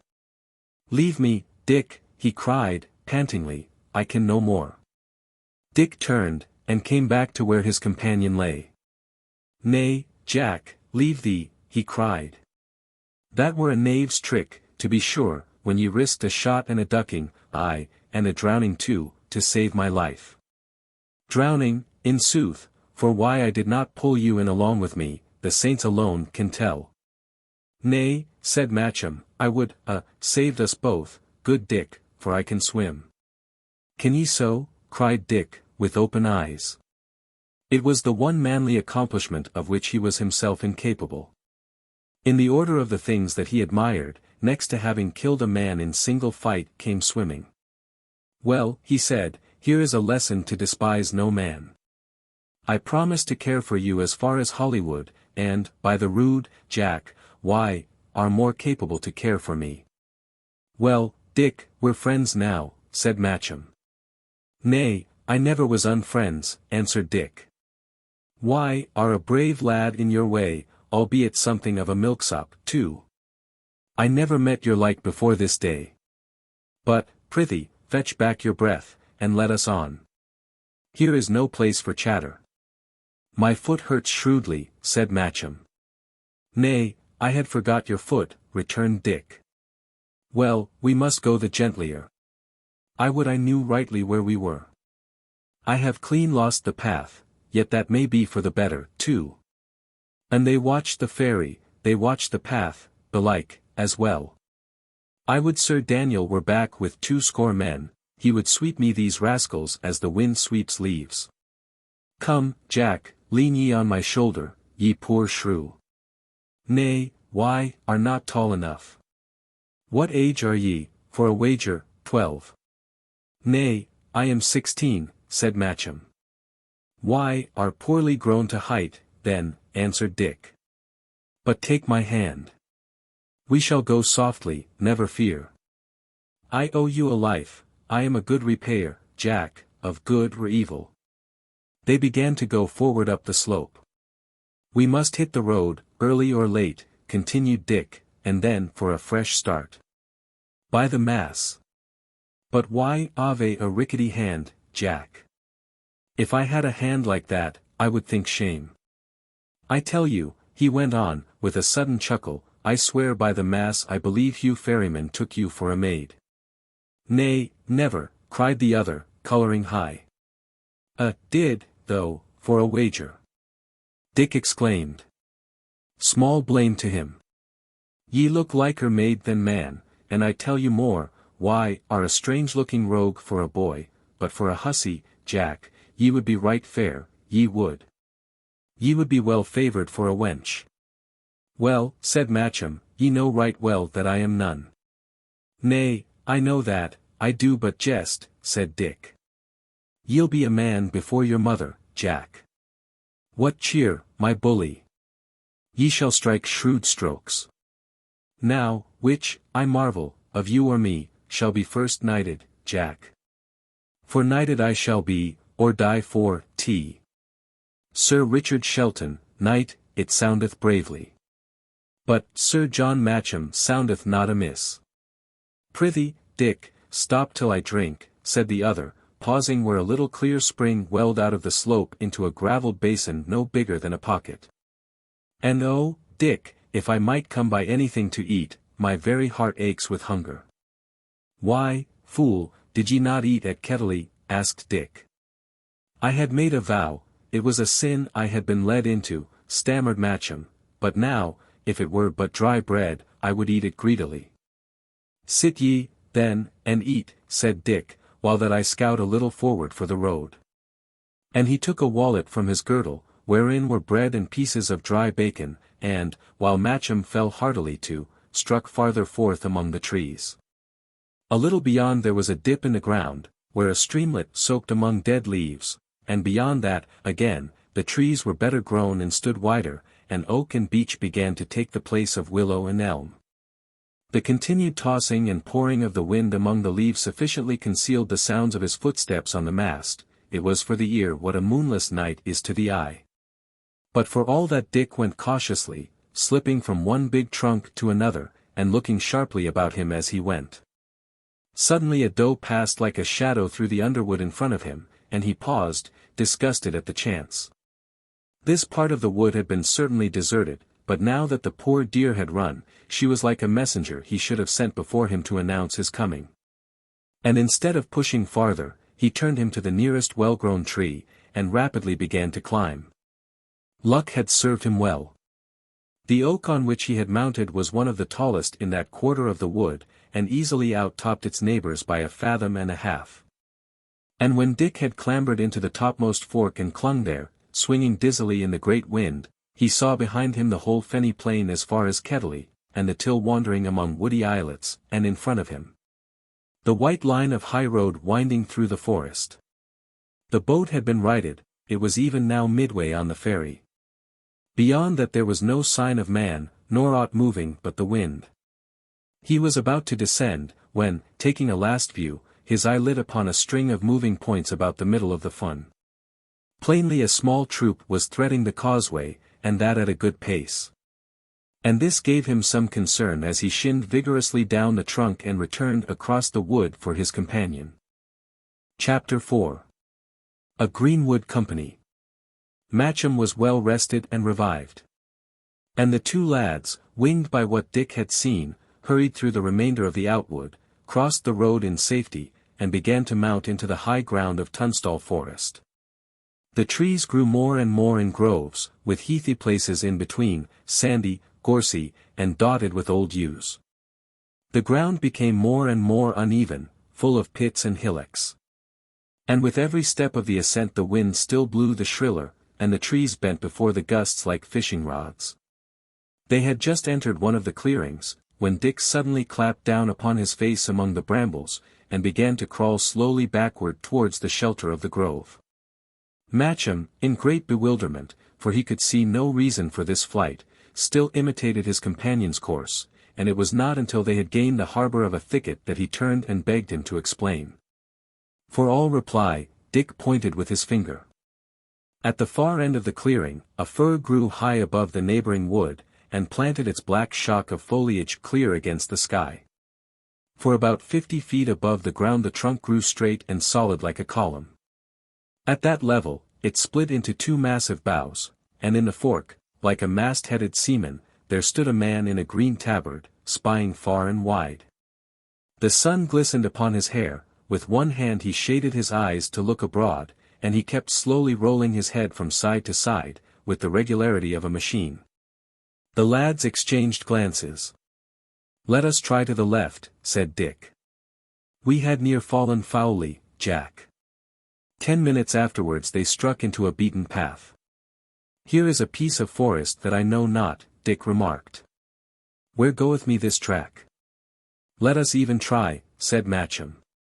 A few yards further, the path came to the top of a ridge and began to go down abruptly into a cup-shaped hollow. At the foot, out of a thick wood of flowering hawthorn, 2 or 3 roofless gables, blackened as if by fire, and a single tall chimney marked the ruins of a house. "What may this be?" whispered Matcham. "Nay, by the mass, I know not," answered Dick. "I am all at sea. Let us go warily." With beating hearts, they descended through the hawthorns. Here and there, they passed signs of recent cultivation. Fruit trees and pot herbs ran wild among the thicket, a sundial had fallen in the grass, it seemed they were treading what once had been a garden. Yet a little farther and they came forth before the ruins of the house. It had been a pleasant mansion and a strong. A dry ditch was dug deep about it, but it was now choked with masonry, and bridged by a fallen rafter. The 2 farther walls still stood, the sun shining through their empty windows. But the remainder of the building had collapsed, and now lay in a great cairn of ruin, grimed with fire. Already in the interior a few plants were springing green among the chinks. "Now I bethink me," whispered Dick, "this must be Grimstone. It was a hold of one Simon Malmesbury, Sir Daniel was his bane. 'Twas Bennet Hatch that burned it, now 5 years agone. In sooth, 'twas pity, for it was a fair house. Down in the hollow, where no wind blew, it was both warm and still." And Matcham, laying one hand upon Dick's arm, held up a warning finger. "Hist," he said. Then came a strange sound, breaking on the quiet. It was twice repeated ere they recognized its nature. It was the sound of a big man clearing his throat. And just then a hoarse, untuneful voice broke into singing. Then up and spake the master, the king of the outlaws. "What make ye here, my merry men, among the greenwood shaws?" And Gamelin made answer, he looked never adown. "Oh, they must need to walk in wood that may not walk in town." The singer paused, a faint clink of iron followed, and then silence. The 2 lads stood looking at each other. Whoever he might be, their invisible neighbor was just beyond the ruin. And suddenly the color came into Matcham's face, and next moment he had crossed the fallen rafter, and was climbing cautiously on the huge pile of lumber that filled the interior of the roofless house. Dick would have withheld him, had he been in time, as it was, he was fain to follow. Right in the corner of the ruin, 2 rafters had fallen crosswise, and protected a clear space no larger than a pew in church. Into this the lads silently lowered themselves. There they were perfectly concealed, and through an arrow loophole commanded a view upon the farther side. Peering through this, they were struck stiff with terror at their predicament. To retreat was impossible, they scarce dared to breathe. Upon the very margin of the ditch, not 30 feet from where they crouched, an iron cauldron bubbled and steamed above a glowing fire. And close by, in an attitude of listening, as though he had caught some sound of their clambering among the ruins, a tall, red-faced, battered-looking man stood poised, an iron spoon in his right hand, a horn and a formidable dagger at his belt. Plainly this was the singer, plainly he had been stirring the cauldron, when some incautious step among the lumber had fallen upon his ear. A little further off, another man lay slumbering, rolled in a brown cloak, with a butterfly hovering above his face. All this was in a clearing white with daisies. And at the extreme verge, a bow, a sheaf of arrows, and part of a deer's carcass, hung upon a flowering hawthorn. Presently the fellow relaxed from his attitude of attention, raised the spoon to his mouth, tasted its contents, nodded, and then fell again to stirring and singing. "Oh, they must need to walk in wood that may not walk in town," he croaked, taking up his song where he had left it. "Oh, sir, we walk not here at all an evil thing to do. But if we meet with the good king's deer to shoot a shaft into." Still as he sang, he took from time to time another spoonful of the broth, blew upon it, and tasted it, with all the airs of an experienced cook. At length, apparently, he judged the mess was ready. For taking the horn from his girdle, he blew 3 modulated calls. The other fellow awoke, rolled over, brushed away the butterfly, and looked about him. "How now, brother," he said. "Dinner?" "Aye, sot," replied the cook, "dinner it is, and a dry dinner, too, with neither ale nor bread. But there is little pleasure in the Greenwood now. Time was when a good fellow could live here like a mitred abbot, set aside the rain and the white frosts, he had his heart's desire both of ale and wine. But now are men's spirits dead, and this John amend all, save us and guard us. But a stuffed booby to scare crows withal." "Nay," returned the other, "why, are two set on meat and drinking, lawless? Bide ye a bit, the good time cometh." "Look ye," returned the cook, "I have even waited for this good time sith that I was so high. I have been a grey friar, I have been a king's archer, I have been a shipman, and sailed the salt seas. And I have been in Greenwood before this, forsooth. And shot the king's deer. What cometh of it? Naught. I were better to have bided in the cloister. John Abbot availeth more than John amend all. By Our Lady! Here they come." One after another, tall, likely fellows began to stroll into the lawn. Each as he came produced a knife and a horn cup, helped himself from the cauldron, and sat down upon the grass to eat. They were very variously equipped and armed. Some in rusty smocks, and with nothing but a knife and an old bow. Others in the height of forest gallantry, all in Lincoln green, both hood and jerkin, with dainty peacock arrows in their belts, a horn upon a baldric, and a sword and dagger at their sides. They came in the silence of hunger, and scarce growled a salutation, but fell instantly to meat. There were, perhaps, a score of them already gathered, when a sound of suppressed cheering arose close by among the hawthorns, and immediately after 5 or 6 woodmen carrying a stretcher debauched upon the lawn. A tall, lusty fellow, somewhat grizzled, and as brown as a smoked ham, walked before them with an air of some authority, his bow at his back, a bright boar spear in his hand. "Lads!" he cried, "good fellows all, and my right merry friends, why, have sung this while on a dry whistle and lived at little ease. But what said I ever? Abide fortune constantly, she turneth swift. And lo! Here is her little firstling, even that good creature, ale." There was a murmur of applause as the bearers set down the stretcher and displayed a goodly cask. "And now haste ye, boys," the man continued. "There is work toward. A handful of archers are but now come to the ferry, marine blue is their wear, they are our butts, they shall all taste arrows, no man of them shall struggle through this wood. For, lads, we are here some 50 strong, each man of us most foully wronged, for some they have lost lands, and some friends, and some they have been outlawed, all oppressed. Who, then, hath done this evil? Sir Daniel, by the rood. Shall he then profit? Shall he sit snug in our houses? Shall he till our fields? Shall he suck the bone he robbed us of? I trow not. He getteth him strength at law, he gaineth cases. Nay, there is one case he shall not gain, I have a writ here at my belt that, please the saints, shall conquer him. Lawless the cook was by this time already at his second horn of ale. He raised it, as if to pledge the speaker. Master Ellis, he said, why, are for vengeance, well it becometh you, but your poor brother the Greenwood, that had never lands to lose nor friends to think upon, looketh rather, for his poor part, to the profit of the thing. He had liever a gold noble and a pottle of canary wine than all the vengeances in purgatory. Lawless, replied the other, to reach the moat house, Sir Daniel must pass the forest. We shall make that passage dearer, party, than any battle. Then, when he hath got to earth with such ragged handful as escapeth us, all his great friends fallen and fled away, and none to give him aid, we shall beleaguer that old fox about, and great shall be the fall of him. 'Tis a fat buck.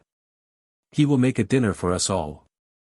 Ay, returned Lawless, I have eaten many of these dinners beforehand, but the cooking of them is hot work, good Master Ellis. And meanwhile what do we? We make black arrows, we write rhymes, and we drink fair cold water, that discomfortable drink. Why, are untrue, Will Lawless. Ye still smell of the Grey Friars' buttery, greed is your undoing, answered Ellis. We took 20 pounds from Appleyard. We took 7 marks from the messenger last night. A day ago we had 50 from the merchant. And today, said one of the men, I stopped a fat pardoner riding apace for Hollywood. Here is his purse. Ellis counted the contents. 50 shillings, he grumbled. Fool, he had more in his sandal, or stitched into his tippet. Why, are but a child, Tom Cuckow, ye have lost the fish. But, for all that, Ellis pocketed the purse with nonchalance. He stood leaning on his boar spear, and looked round upon the rest. They, in various attitudes, took greedily of the venison pottage, and liberally washed it down with ale. This was a good day, they were in luck, but business pressed, and they were speedy in their eating. The first comers had by this time even dispatched their dinner. Some lay down upon the grass and fell instantly asleep, like boa constrictors. Others talked together, or overhauled their weapons, and one, whose humor was particularly gay, holding forth an ale horn, began to sing. Here is no law in good Greenshaw. Here is no lack of meat. 'Tis merry and quiet, with deer for our diet. In summer, when all is sweet. Come winter again, with wind and rain. Come winter, with snow and sleet. Get home to your places, with hoods on your faces. And sit by the fire and eat. All this while the 2 lads had listened and lain close, only Richard had unslung his crossbow, and held ready in one hand the windac, or grappling iron that he used to bend it. Otherwise they had not dared to stir. And this scene of forest life had gone on before their eyes like a scene upon a theatre. But now there came a strange interruption.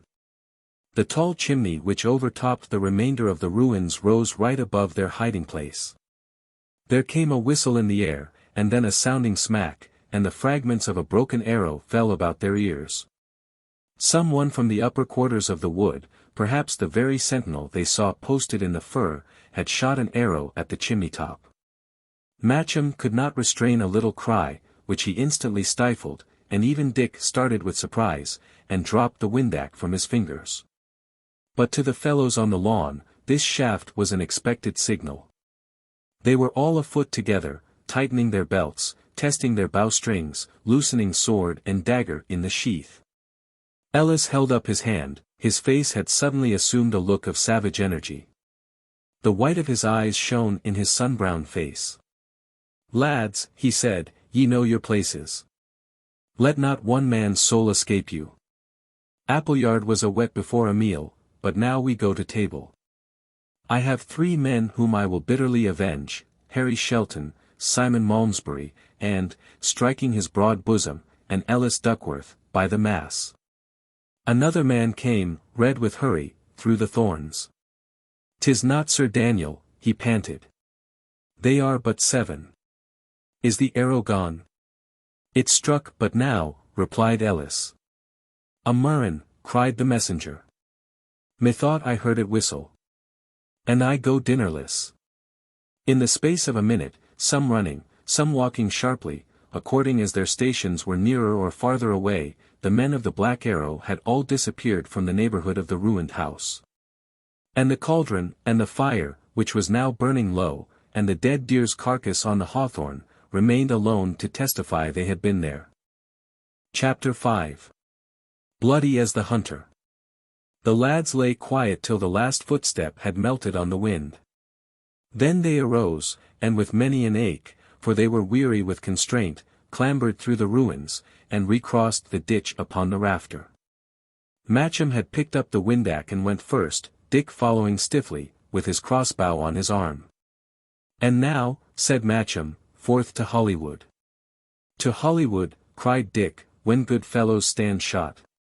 Not I. I would see you hanged first, Jack. Ye would leave me, would ye? Matcham asked. Ay, by my sooth, returned Dick.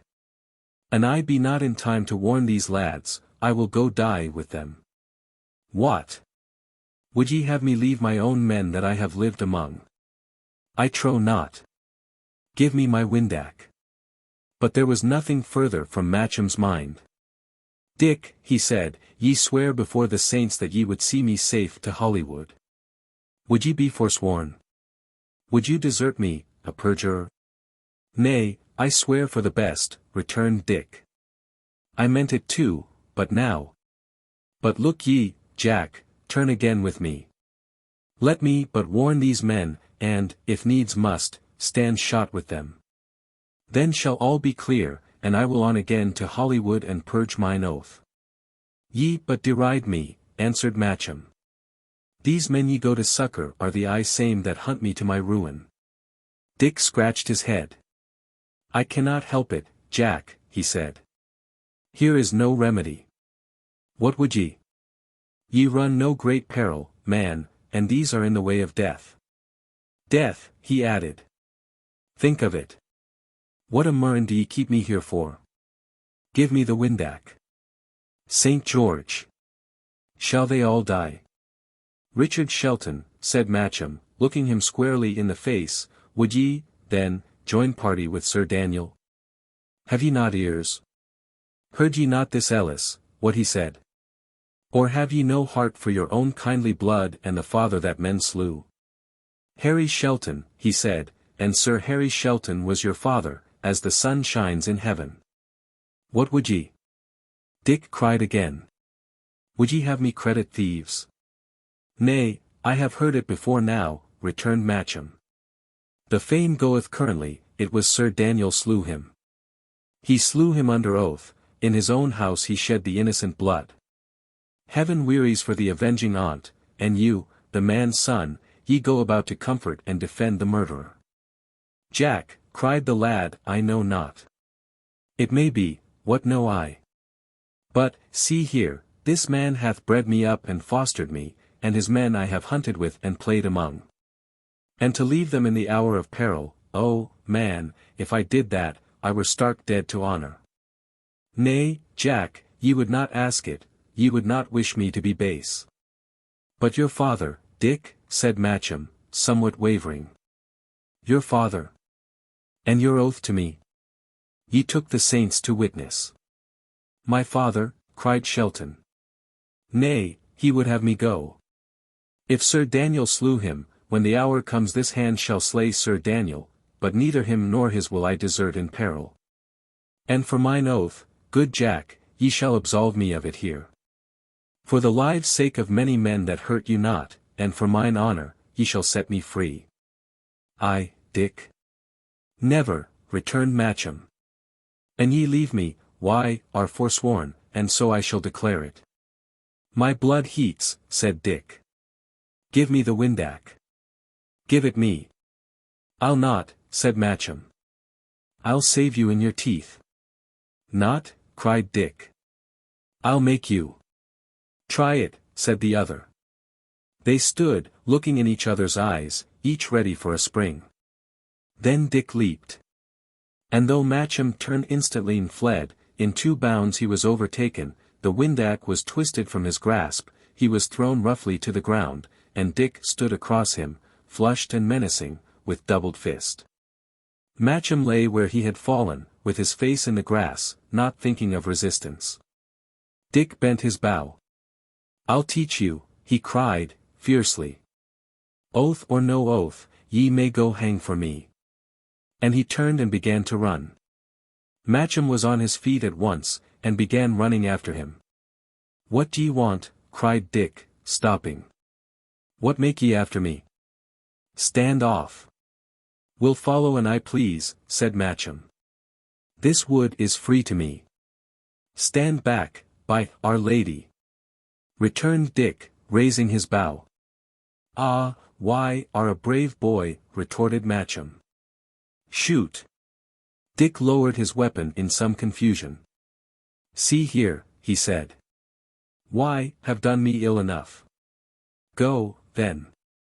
Go your way in fair wise. Or, whether I will or not, I must even drive you to it. Well, said Matcham, doggedly, why are the stronger? Do your worst. I shall not leave to follow thee, Dick, unless thou makest me, he added. Dick was almost beside himself. It went against his heart to beat a creature so defenseless, and, for the life of him, he knew no other way to rid himself of this unwelcome and, as he began to think, perhaps untrue companion. Why, are mad, I think, he cried. Fool fellow, I am hasting to your foes, as fast as foot can carry me, go I thither. I care not, Dick, replied the lad. If why, are bound to die, Dick, I'll die too. I would liever go with you to prison than to go free without you. Well, returned the other, I may stand no longer prating. Follow me, if ye must, but if ye play me false, it shall but little advance you, mark ye that. Shalt have a quarrel in thine inwards, boy. So saying, Dick took once more to his heels, keeping in the margin of the thicket and looking briskly about him as he went. At a good pace he rattled out of the dell, and came again into the more open quarters of the wood. To the left a little eminence appeared, spotted with golden gorse, and crowned with a black tuft of firs. I shall see from there, he thought, and struck for it across a heathy clearing.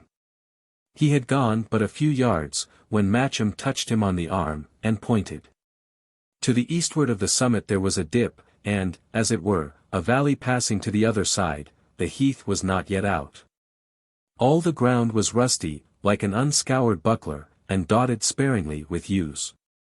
And there, one following another, Dick saw 60 green jerkins mounting the ascent, and marching at their head, conspicuous by his boar spear, Ellis Duckworth in person. One after another gained the top, showed for a moment against the sky, and then dipped upon the further side, until the last was gone. Dick looked at Matcham with a kindlier eye. So why, are to be true to me, Jack? He asked. I thought ye were of the other party. Matcham began to sob. What cheer, cried Dick. Now the saints behold us. Would ye snivel for a word? Ye hurt me, sobbed Matcham. Ye hurt me when ye threw me down. Why, are a coward to abuse your strength? Nay, that is fool's talk, said Dick, roughly. Why, had no title to my windac, Master John. I would done right to have well basted you. If ye go with me, ye must obey me, and so, come. Matcham had half a thought to stay behind, but, seeing that Dick continued to scour full tilt towards the eminence and not so much as looked across his shoulder, he soon thought better of that, and began to run in turn. But the ground was very difficult and steep. Dick had already a long start, and had, at any rate, the lighter heels, and he had long since come to the summit, crawled forward through the firs, and ensconced himself in a thick tuft of gorse, before Matcham, panting like a deer, rejoined him, and lay down in silence by his side. Below, in the bottom of a considerable valley, the short cut from Tunstall hamlet wound downwards to the ferry. It was well beaten, and the eye followed it easily from point to point. Here it was bordered by open glades. There the forest closed upon it, every 100 yards it ran beside an ambush. Far down the path, the sun shone on 7 steel sailets, and from time to time, as the trees opened, Selden and his men could be seen riding briskly, still bent upon Sir Daniel's mission. The wind had somewhat fallen, but still tussled merrily with the trees, and, perhaps, had Appleyard been there, he would have drawn a warning from the troubled conduct of the birds. "Now, Mark," Dick whispered. "They be already well advanced into the wood, their safety lieth rather in continuing forward. But see ye where this wide glade runneth down before us, and in the midst of it, these 20 trees make like an island? There were their safety. An they but come sound as far as that, I will make shift to warn them. But my heart misgiveth me, they are but 7 against so many, and they but carry crossbows. The long bow, Jack, will have the uppermost ever." Meanwhile, Selden and his men still wound up the path, ignorant of their danger, and momently drew nearer hand. Once, indeed, they paused, drew into a group, and seemed to point and listen. But it was something from far away across the plain that had arrested their attention, a hollow growl of cannon that came, from time to time, upon the wind, and told of the great battle. It was worth a thought, to be sure. For if the voice of the big guns were thus become audible in Tunstall Forest, the fight must have rolled ever eastward, and the day, by consequence, gone sore against Sir Daniel and the Lords of the Dark Rose. But presently the little troop began again to move forward, and came next to a very open, heathy portion of the way, where but a single tongue of forest ran down to join the road. They were but just abreast of this, when an arrow shone flying. One of the men threw up his arms, his horse reared, and both fell and struggled together in a mass. Even from where the boys lay they could hear the rumor of the men's voices crying out. They could see the startled horses prancing, and, presently, as the troop began to recover from their first surprise, one fellow beginning to dismount. A second arrow from somewhat farther off glanced in a wide arch, a second rider bit the dust. The man who was dismounting lost hold upon the rein, and his horse fled galloping, and dragged him by the foot along the road, bumping from stone to stone, and battered by the fleeing hoofs. The 4 who still kept the saddle instantly broke and scattered, one wheeled and rode, shrieking, towards the ferry, the other 3, with loose rein and flying raiment, came galloping up the road from Tunstall. From every clump they passed an arrow sped. Soon a horse fell, but the rider found his feet and continued to pursue his comrades till a second shot dispatched him. Another man fell, then another horse. Out of the whole troop there was but one fellow left, and he on foot, only, in different directions, the noise of the galloping of 3 riderless horses was dying fast into the distance. All this time not one of the assailants had for a moment shown himself.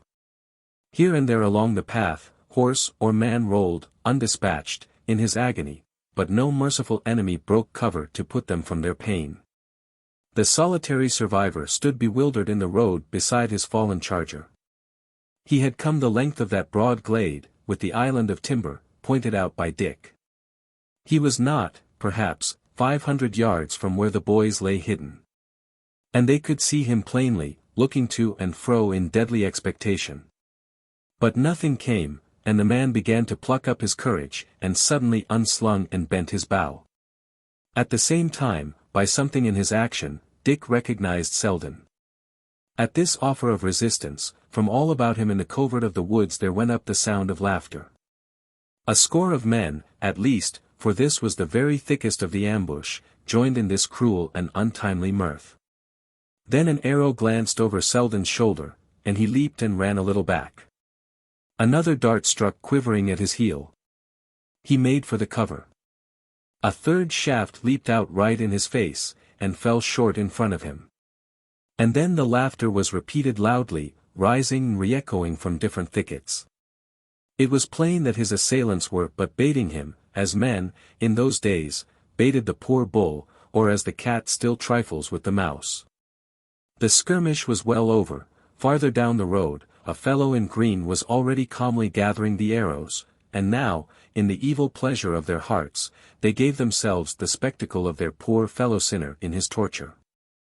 Selden began to understand. He uttered a roar of anger, shouldered his crossbow, and sent a quarrel at a venture into the wood. Chance favored him, for a slight cry responded.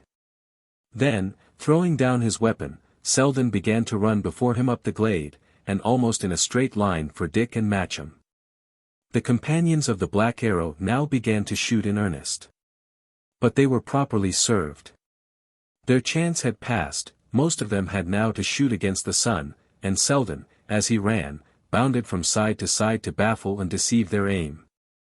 Best of all, by turning up the glade he had defeated their preparations. There were no marksmen posted higher up than the one whom he had just killed or wounded, and the confusion of the foresters' council soon became apparent. A whistle sounded thrice, and then again twice. It was repeated from another quarter. The woods on either side became full of the sound of people bursting through the underwood, and a bewildered deer ran out into the open, stood for a second on 3 feet, with nose in air, and then plunged again into the thicket. Selden still ran, bounding. Ever and again an arrow followed him, but still would miss. It began to appear as if he might escape. Dick had his bow armed, ready to support him. Even Matcham, forgetful of his interest, took sides at heart for the poor fugitive, and both lads glowed and trembled in the ardor of their hearts. He was within 50 yards of them, when an arrow struck him and he fell. He was up again, indeed, upon the instant, but now he ran staggering, and, like a blind man, turned aside from his direction. Dick leaped to his feet and waved to him. "Here," he cried. "This way. Here is help. Nay, run, fellow, run." But just then a second arrow struck Selden in the shoulder, between the plates of his brigandine, and, piercing through his jack, brought him, like a stone, to earth. "Oh, the poor heart," cried Matcham, with clasped hands. And Dick stood petrified upon the hill, a mark for archery. 10 to 1 he had speedily been shot, for the foresters were furious with themselves, and taken unawares by Dick's appearance in the rear of their position, but instantly, out of a quarter of the wood surprisingly near to the 2 lads. A stentorian voice arose, the voice of Ellis Duckworth. "Hold," it roared. "Shoot not. Take him alive. It is young Shelton, Harry's son." And immediately after a shrill whistle sounded several times, and was again taken up and repeated farther off. The whistle, it appeared, was John Amendall's battle trumpet, by which he published his directions. "Ah, foul fortune," cried Dick. "We are undone. Swiftly, Jack, come swiftly." And the pair turned and ran back through the open pine clump that covered the summit of the hill. Chapter 6. To the day's end. It was, indeed, high time for them to run. On every side the company of the Black Arrow was making for the hill. Some, being better runners, or having open ground to run upon, had far outstripped the others, and were already close upon the goal. Some, following valleys, had spread out to right and left, and outflanked the lads on either side. Dick plunged into the nearest cover. It was a tall grove of oaks, firm under foot and clear of underbrush, and as it lay downhill, they made good speed. There followed next a piece of open, which Dick avoided, holding to his left. 2 minutes after, and the same obstacle arising, the lads followed the same course. Thus it followed that, while the lads, bending continually to the left, drew nearer and nearer to the high road and the river which they had crossed an hour or 2 before, the great bulk of their pursuers were leaning to the other hand, and running towards Tunstall. The lads paused to breathe. There was no sound of pursuit. Dick put his ear to the ground, and still there was nothing, but the wind, to be sure, still made a turmoil in the trees, and it was hard to make certain. On again, said Dick. And, tired as they were, and Matcham limping with his injured foot, they pulled themselves together, and once more pelted down the hill. 3 minutes later, they were breasting through a low thicket of evergreen. High overhead, the tall trees made a continuous roof of foliage. It was a pillared grove, as high as a cathedral, and except for the hollies among which the lads were struggling, open and smoothly sward. On the other side, pushing through the last fringe of evergreen, they blundered forth again into the open twilight of the grove. "Stand!" cried a voice. And there, between the huge stems, not 50 feet before them, they beheld a stout fellow in green, sore blown with running, who instantly drew an arrow to the head and covered them. Matcham stopped with a cry. But Dick, without a pause, ran straight upon the forester, drawing his dagger as he went.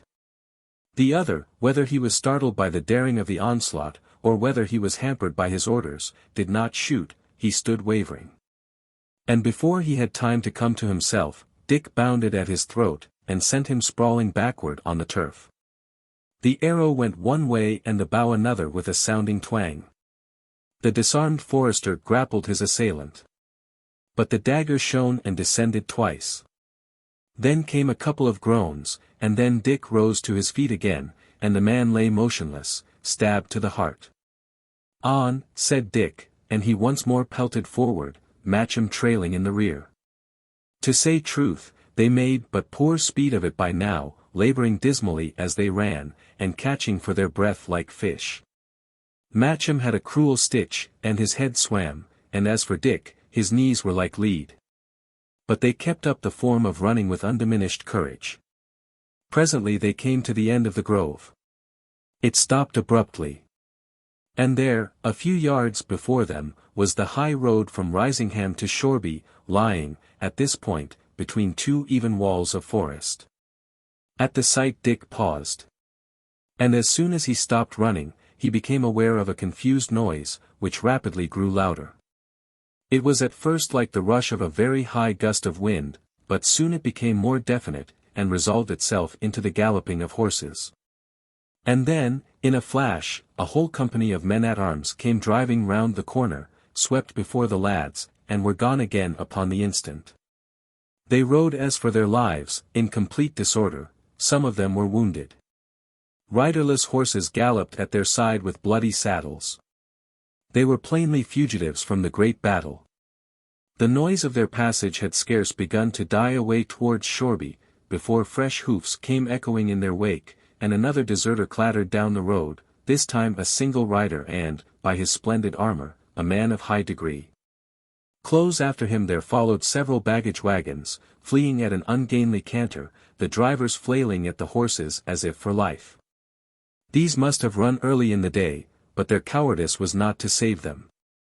For just before they came abreast of where the lads stood wondering, a man in hacked armor, and seemingly beside himself with fury, overtook the wagons, and with the truncheon of a sword, began to cut the drivers down. Some leaped from their places and plunged into the wood, the others he sabred as they sat, cursing them the while for cowards in a voice that was scarce human. All this time the noise in the distance had continued to increase. The rumble of carts, the clatter of horses, the cries of men, a great, confused rumor, came swelling on the wind, and it was plain that the rout of a whole army was pouring, like an inundation, down the road. Dick stood sombre. He had meant to follow the highway till the turn for Hollywood, and now he had to change his plan. But above all, he had recognized the colors of Earl Risingham, and he knew that the battle had gone finally against the Rose of Lancaster. Had Sir Daniel joined, and was he now a fugitive and ruined? Or had he deserted to the side of York, and was he forfeit to honor? It was an ugly choice. "Come," he said, sternly. And, turning on his heel, he began to walk forward through the grove, with Matcham limping in his rear. For some time they continued to thread the forest in silence. It was now growing late, the sun was setting in the plain beyond Kettley. The treetops overhead glowed golden, but the shadows had begun to grow darker and the chill of the night to fall. "If there were anything to eat," cried Dick, suddenly, pausing as he spoke. Matcham sat down and began to weep. Ye can weep for your own supper, but when it was to save men's lives, your heart was hard enough, said Dick, contemptuously. Why, Ave 7 deaths upon your conscience, Master John, I'll ne'er forgive you that. Conscience! Cried Matcham, looking fiercely up. Mine! And ye have the man's red blood upon your dagger. And wherefore did ye slay him, the poor soul? He drew his arrow, but he let not fly, he held you in his hand, and spared you. 'Tis as brave to kill a kitten, as a man that not defends himself. Dick was struck dumb. I slew him fair. I ran me in upon his bow, he cried. It was a coward blow, returned Matcham. Why, are but a lout and bully, Master Dick. Ye but abuse advantages, let there come a stronger, we will see you truckle at his boot. Ye care not for vengeance, neither, for your father's death that goes unpaid, and his poor ghost that clamoreth for justice. But if there come but a poor creature in your hands that lacketh skill and strength, and would befriend you, down she shall go. Dick was too furious to observe that, she. Marry, he cried, and here is news. Of any two the one will still be stronger. The better man throweth the worse, and the worse is well served. Ye deserve a belting, Master Matcham, for your ill guidance and unthankfulness to Meward, and what ye deserve ye shall have. And Dick, who, even in his angriest temper, still preserved the appearance of composure, began to unbuckle his belt. Here shall be your supper, he said, grimly. Matcham had stopped his tears. He was as white as a sheet, but he looked Dick steadily in the face, and never moved. Dick took a step, swinging the belt. Then he paused, embarrassed by the large eyes and the thin, weary face of his companion. His courage began to subside. Say ye were in the wrong, then, he said, lamely. Nay, said Matcham, I was in the right. Come, cruel. I be lame, I be weary, I resist not, I ne'er did thee hurt, come, beat me, coward. Dick raised the belt at this last provocation, but Matcham winced and drew himself together with so cruel an apprehension, that his heart failed him yet again.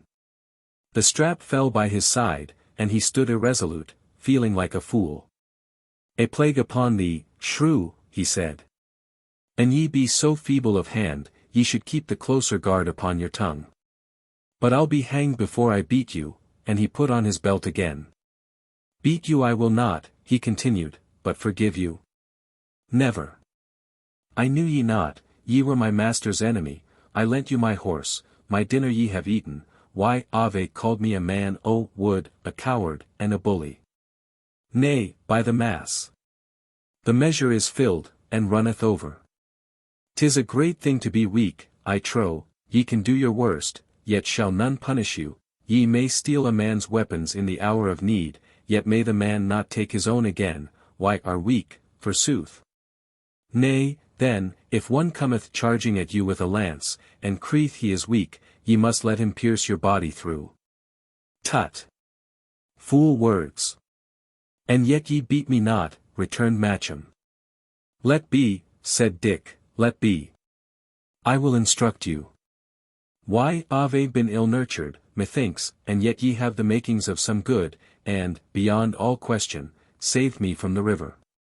Nay, I had forgotten it, I am as thankless as thyself. But, come, let us on. An we be for Hollywood this night, aye, or tomorrow early, we had best set forward speedily. But though Dick had talked himself back into his usual good humour, Matcham had forgiven him nothing. His violence, the recollection of the forester whom he had slain, above all, the vision of the upraised belt, were things not easily to be forgotten. I will thank you, for the form's sake, said Matcham. But, in sooth, good Master Shelton, I had liever find my way alone.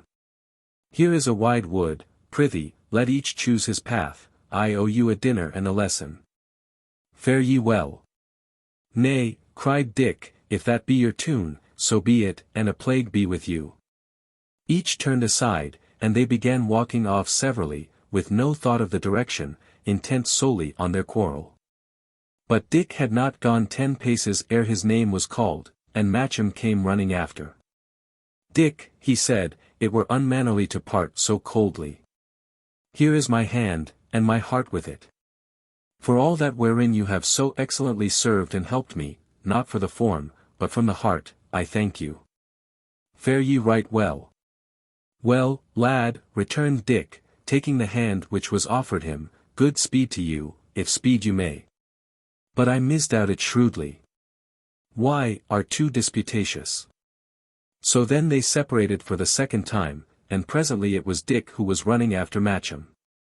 "Here," he said, "take my crossbow, shalt not go unarmed." "A crossbow," said Matcham. "Nay, boy, I have neither the strength to bend nor yet the skill to aim with it. It were no help to me, good boy. But yet I thank you." The night had now fallen, and under the trees they could no longer read each other's face. "I will go some little way with you," said Dick. "The night is dark. I would fain leave you on a path, at least. My mind misgiveth me, why, are likely to be lost." Without any more words, he began to walk forward, and the other once more followed him. The blackness grew thicker and thicker. Only here and there, in open places, they saw the sky, dotted with small stars. In the distance, the noise of the rout of the Lancastrian army still continued to be faintly audible, but with every step they left it farther in the rear.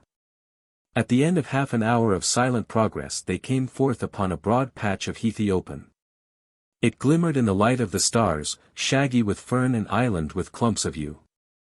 And here they paused and looked upon each other. "Why, are weary?" Dick said. "Nay, I am so weary," answered Matcham, "that methinks I could lie down and die." "I hear the chiding of a river," returned Dick. "Let us go so far forth, for I am sore athirst." The ground sloped down gently. And, sure enough, in the bottom, they found a little murmuring river, running among willows. Here they threw themselves down together by the brink, and putting their mouths to the level of a starry pool, they drank their fill. "Dick," said Matcham, "it may not be. I can no more." "I saw a pit as we came down," said Dick. "Let us lie down therein and sleep." "Nay, but with all my heart," cried Matcham. The pit was sandy and dry. A shock of brambles hung upon one hedge, and made a partial shelter, and there the two lads lay down, keeping close together for the sake of warmth, their quarrel all forgotten. And soon sleep fell upon them like a cloud, and under the dew and stars they rested peacefully. Chapter 7. The Hooded Face. They awoke in the grey of the morning. The birds were not yet in full song, but twittered here and there among the woods. The sun was not yet up, but the eastern sky was barred with solemn colors. Half-starved and over-weary as they were, they lay without moving, sunk in a delightful lassitude.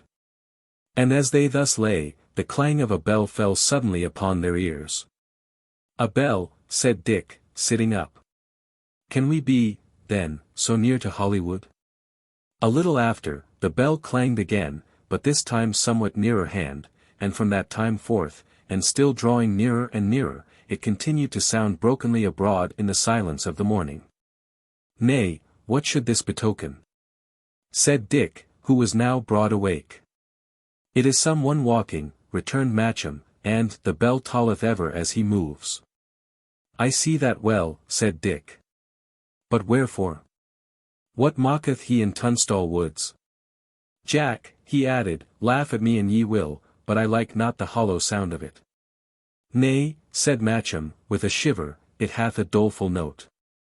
And the day were not come." But just then the bell, quickening its pace, began to ring thick and hurried, and then it gave a single hammering jangle, and was silent for a space. "It is as though the bearer had run for a paternoster while, and then leaped the river," Dick observed. "And now beginneth he again to pace soberly forward," added Matcham. "Nay," returned Dick, "nay, not so soberly, Jack. 'Tis a man that walketh you right speedily. 'Tis a man in some fear of his life, or about some hurried business. See ye not how swift the beating draweth near? "It is now close by," said Matcham. They were now on the edge of the pit. And as the pit itself was on a certain eminence, they commanded a view over the greater proportion of the clearing, up to the thick woods that closed it in. The daylight, which was very clear and grey, showed them a riband of white footpath wandering among the gorse. It passed some 100 yards from the pit, and ran the whole length of the clearing, east and west. By the line of its course, Dick judged it should lead more or less directly to the Moat House. Upon this path, stepping forth from the margin of the wood, a white figure now appeared. It paused a little, and seemed to look about. And then, at a slow pace, and bent almost double, it began to draw near across the heath. At every step the bell clanked. Face, it had none, a white hood, not even pierced with eye-holes, veiled the head. And as the creature moved, it seemed to feel its way with the tapping of a stick. Fear fell upon the lads, as cold as death. "A leper," said Dick, hoarsely. "His touch is death," said Matcham. "Let us run." "Not so," returned Dick.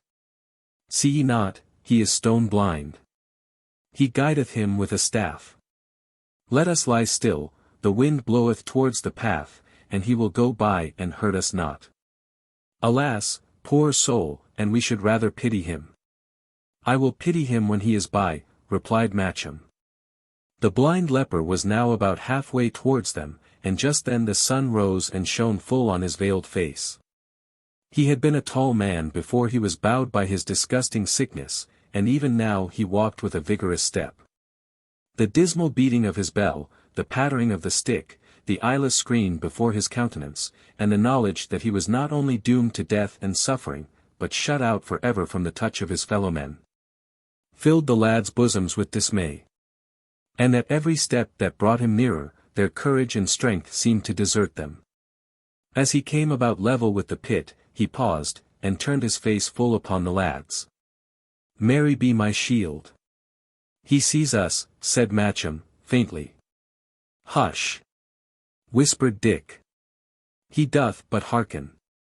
He is blind, fool." The leper looked or listened, whichever he was really doing, for some seconds.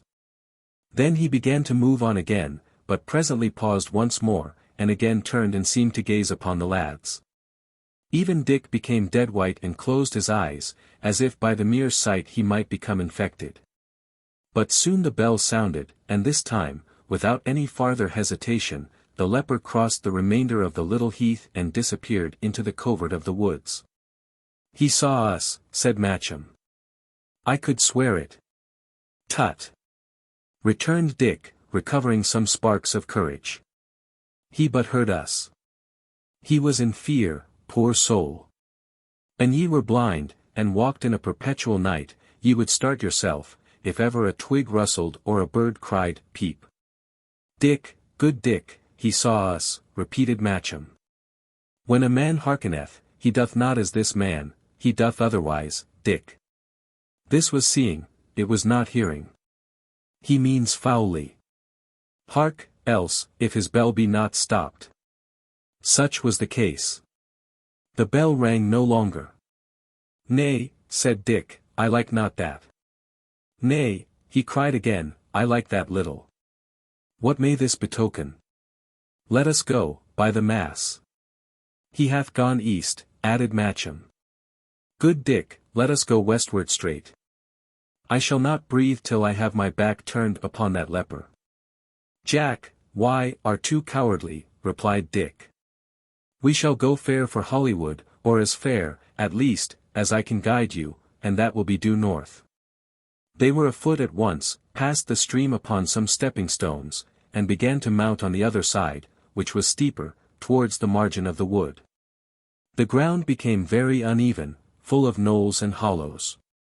Trees grew scattered or in clumps, it became difficult to choose a path, and the lads somewhat wandered. They were weary, besides, with yesterday's exertions and the lack of food, and they moved but heavily and dragged their feet among the sand. Presently, coming to the top of a knoll, they were aware of the leper, some 100 feet in front of them, crossing the line of their march by a hollow. His bell was silent, his staff no longer tapped the ground, and he went before him with the swift and assured footsteps of a man who sees. Next moment he had disappeared into a little thicket. The lads, at the first glimpse, had crouched behind a tuft of gorse. There they lay, horror-struck. "Certain, he pursueth us," said Dick, "certain. He held the clapper of his bell in one hand, saw ye? That it should not sound. Now may the saints aid and guide us, for I have no strength to combat pestilence." "What mocketh he?" cried Matcham. "What doth he want? Who ever heard the like, that a leper, out of mere malice, should pursue unfortunates? Hath he not his bell to that very end, that people may avoid him? Dick, there is below this something deeper." "Nay, I care not," moaned Dick, "the strength is gone out of me, my legs are like water. The saints be mine assistants." "Would ye lie there idle?" cried Matcham.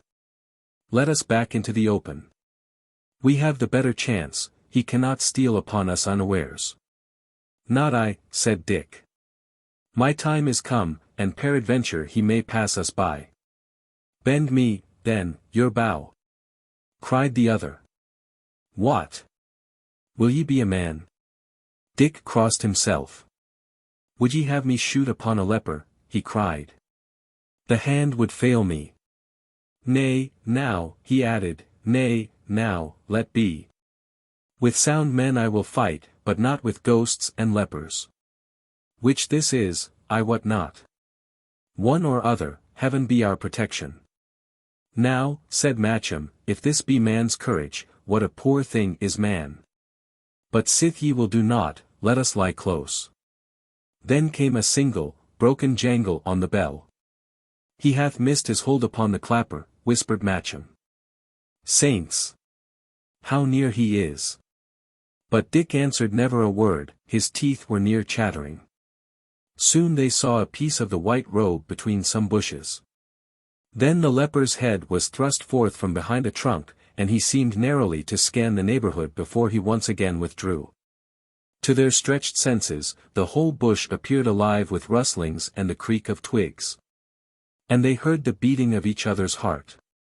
Suddenly, with a cry, the leper sprang into the open close by, and ran straight upon the lads. They, shrieking aloud, separated and began to run different ways. But their horrible enemy fastened upon Matcham, ran him swiftly down, and had him almost instantly a prisoner.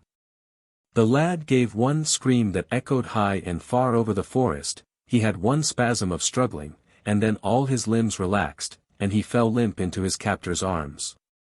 Dick heard the cry and turned. He saw Matcham fall.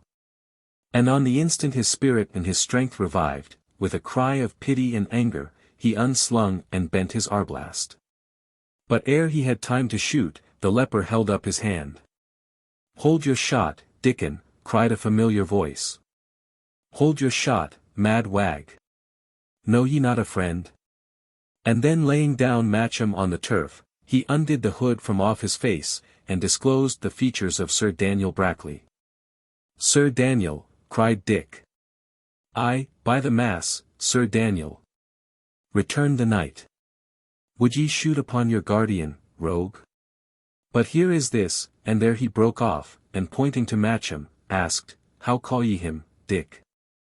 "Nay," said Dick, "I call him Master Matcham." "Know ye him not?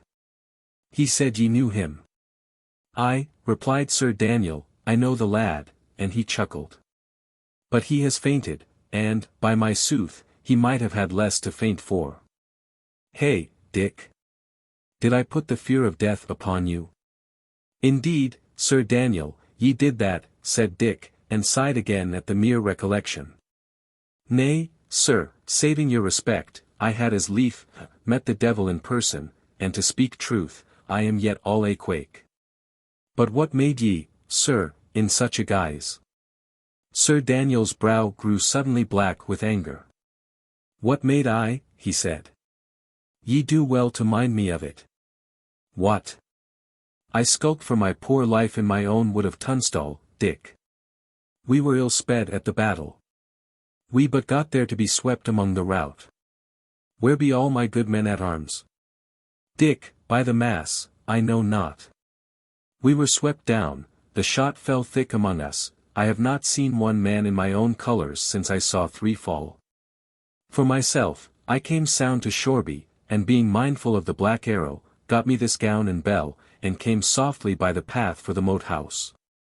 There is no disguise to be compared with it. The jingle of this bell would scare me the stoutest outlaw in the forest, they would all turn pale to hear it. At length I came by you and Matcham. I could see but evilly through this same hood, and was not sure of you, being chiefly, and for many a good cause, astonished at the finding you together. Moreover, in the open, where I had to go slowly and tap with my staff, I feared to disclose myself. But see, he added, this poor shrew begins a little to revive.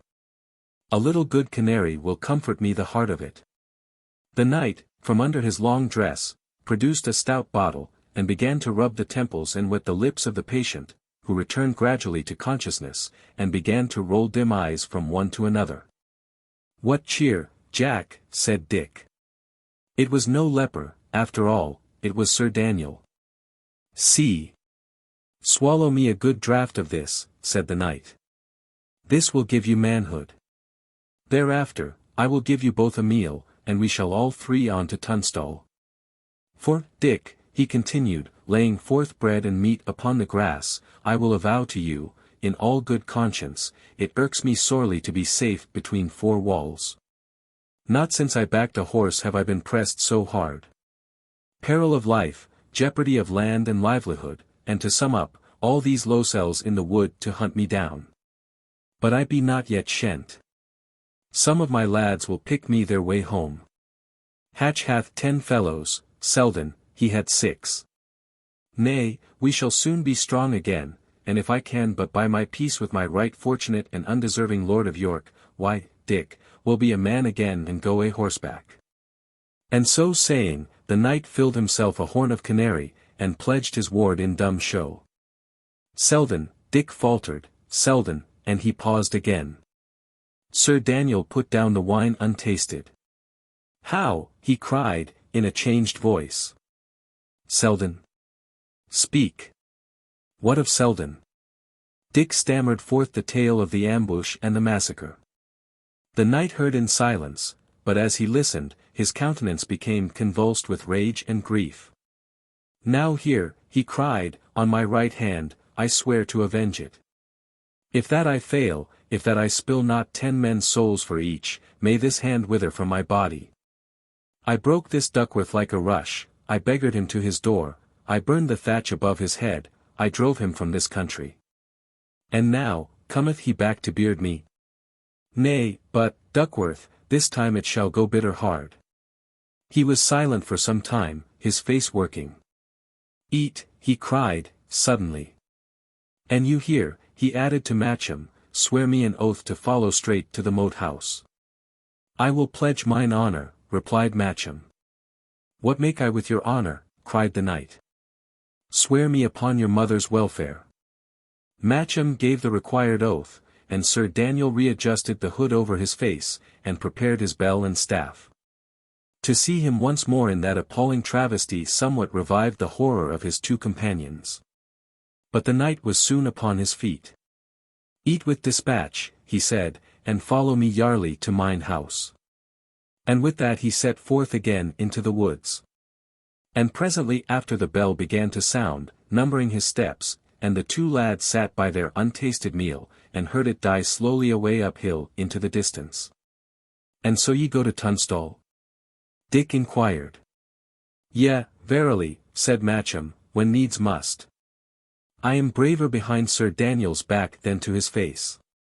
They ate hastily, and set forth along the path through the airy upper levels of the forest, where great beeches stood apart among green lawns, and the birds and squirrels made merry on the boughs. 2 hours later, they began to descend upon the other side, and already, among the tree-tops, saw before them the red walls and roofs of Tunstall House. Here, said Matcham, pausing, ye shall take your leave of your friend Jack, whom why, are to see no more. Come, Dick, forgive him what he did amiss, as he, for his part, cheerfully and lovingly forgiveth you. "And wherefore so?" asked Dick. "An we both go to Tunstall, I shall see you yet again, I trow, and that right often." "Ye'll never again see poor Jack Matcham," replied the other, "that was so fearful and burthensome, and yet plucked you from the river. Ye'll not see him more, Dick, by mine honour." He held his arms open, and the lads embraced and kissed. "And, Dick," continued Matcham, "my spirit bodeth ill. Why, are now to see a new Sir Daniel. For heretofore hath all prospered in his hands exceedingly, and fortune followed him, but now, methinks, when his fate hath come upon him, and he runs the adventure of his life, he will prove but a foul lord to both of us. He may be brave in battle, but he hath the liar's eye, there is fear in his eye, Dick, and fear is as cruel as the wolf. We go down into that house, Saint Mary guide us forth again." And so they continued their descent in silence, and came out at last before Sir Daniel's forest stronghold, where it stood, low and shady, flanked with round towers and stained with moss and lichen, in the lilied waters of the moat. Even as they appeared, the doors were opened, the bridge lowered, and Sir Daniel himself, with Hatch and the parson at his side, stood ready to receive them. Book 2. The Moat House. Chapter 1. Dick asks questions. The Moat House stood not far from the rough forest road. Externally, it was a compact rectangle of red stone, flanked at each corner by a round tower, pierced for archery and battlement at the top. Within, it enclosed a narrow court. The moat was perhaps 12 feet wide, crossed by a single drawbridge. It was supplied with water by a trench, leading to a forest pool and commanded, through its whole length, from the battlements of the two southern towers. Except that one or two tall and thick trees had been suffered to remain within half a bowshot of the walls, the house was in a good posture for defence. In the court, Dick found a part of the garrison, busy with preparations for defence, and gloomily discussing the chances of a siege. Some were making arrows, some sharpening swords that had long been disused. But even as they worked, they shook their heads. 12 of Sir Daniel's party had escaped the battle, run the gauntlet through the wood, and come alive to the Moat House. But out of this dozen, 3 had been gravely wounded, 2 at Risingham in the disorder of the rout, 1 by John Amendall's marksman as he crossed the forest. This raised the force of the garrison, counting Hatch, Sir Daniel, and young Shelton, to 22 effective men. And more might be continually expected to arrive.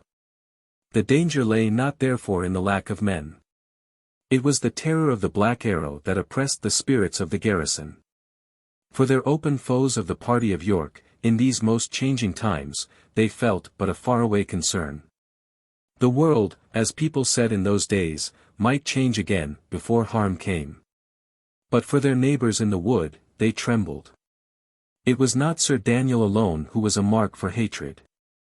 His men, conscious of impunity, had carried themselves cruelly through all the country. Harsh commands had been harshly executed. And of the little band that now sat talking in the court, there was not one but had been guilty of some act of oppression or barbarity. And now, by the fortune of war, Sir Daniel had become powerless to protect his instruments. Now, by the issue of some hours of battle, at which many of them had not been present, they had all become punishable traitors to the state, outside the buckler of the law, a shrunken company in a poor fortress that was hardly tenable, and exposed upon all sides to the just resentment of their victims. Nor had there been lacking grisly advertisements of what they might expect. At different periods of the evening and the night, no fewer than 7 riderless horses had come neighing in terror to the gate. 2 were from Selden's troop. 5 belonged to men who had ridden with Sir Daniel to the field. Lastly, a little before dawn, a spearman had come staggering to the moat side, pierced by 3 arrows. Even as they carried him in, his spirit had departed. But by the words that he uttered in his agony, he must have been the last survivor of a considerable company of men. Hatch himself showed, under his sunbrown, the pallor of anxiety. And when he had taken Dick aside and learned the fate of Selden, he fell on a stone bench and fairly wept. The others, from where they sat on stools or doorsteps in the sunny angle of the court, looked at him with wonder and alarm, but none ventured to inquire the cause of his emotion. "Nay, Master Shelton," said Hatch, at last, "nay, but what said I? We shall all go. Selden was a man of his hands, he was like a brother to me. Well, he has gone second, well, we shall all follow. For what said their knave rhyme, a black arrow in each black heart? Was it not so it went? Appleyard, Selden, Smith, old Humphrey gone, and their leith poor John Carter, crying, poor sinner, for the priest." Dick gave ear. Out of a low window, hard by where they were talking, groans and murmurs came to his ear. "Leith he there?" he asked. "Aye, in the second porter's chamber," answered Hatch. "We could not bear him further, soul and body were so bitterly at odds. At every step we lifted him, he thought to wend. But now, methinks, it is the soul that suffereth. Ever for the priest he crieth, and Sir Oliver, I wot not why, still cometh not. 'Twill be a long shrift, but poor Appleyard and poor Selden, they had none." Dick stooped to the window and looked in. The little cell was low and dark, but he could make out the wounded soldier lying moaning on his pallet. "Carter, poor friend, how goeth it?" he asked. "Master Shelton," returned the man, in an excited whisper, "for the dear light of heaven, bring the priest. Alack, I am sped, I am brought very low down, my hurt is to the death. Ye may do me no more service, this shall be the last. Now, for my poor soul's interest, and as a loyal gentleman, bestir you, for I have that matter on my conscience that shall drag me deep." He groaned, and Dick heard the grating of his teeth, whether in pain or terror. Just then Sir Daniel appeared upon the threshold of the hall. He had a letter in one hand. "Lads," he said, "we have had a shog, we have had a tumble, wherefore, then, deny it? Rather it imputeth to get speedily again to saddle. This old Harry the Sixth has had the undermost. Wash we, then, our hands of him. I have a good friend that rideth next the Duke, the Lord of Wensleydale. Well, I have writ a letter to my friend, praying his good lordship, and offering large satisfaction for the past and reasonable surety for the future. Doubt not but he will lend a favourable ear. A prayer without gifts is like a song without music. I surfeit him with promises, boys, I spare not to promise. What, then, is lacking? Nay, a great thing, wherefore should I deceive you, a great thing and a difficult, a messenger to bear it. The woods, why, are not ignorant of that, lie thick with our ill-willers. Haste is most needful, but without sleight and caution all is naught. Which, then, of this company will take me this letter, bear me it to my Lord of Wensleydale, and bring me the answer back?" One man instantly arose. "I will, aunt like you," said he. "I will even risk my carcass." "Nay, Dicky Bowyer, not so," returned the knight. "It likes me not. Why, are sly indeed, but not speedy. Ye were a laggard ever." "An't be so, Sir Daniel, here am I," cried another. "The saints forfend," said the knight. "Why, are speedy, but not sly. Ye would blunder me head foremost into John Amendall's camp. I thank you both for your good courage, but, in sooth, it may not be."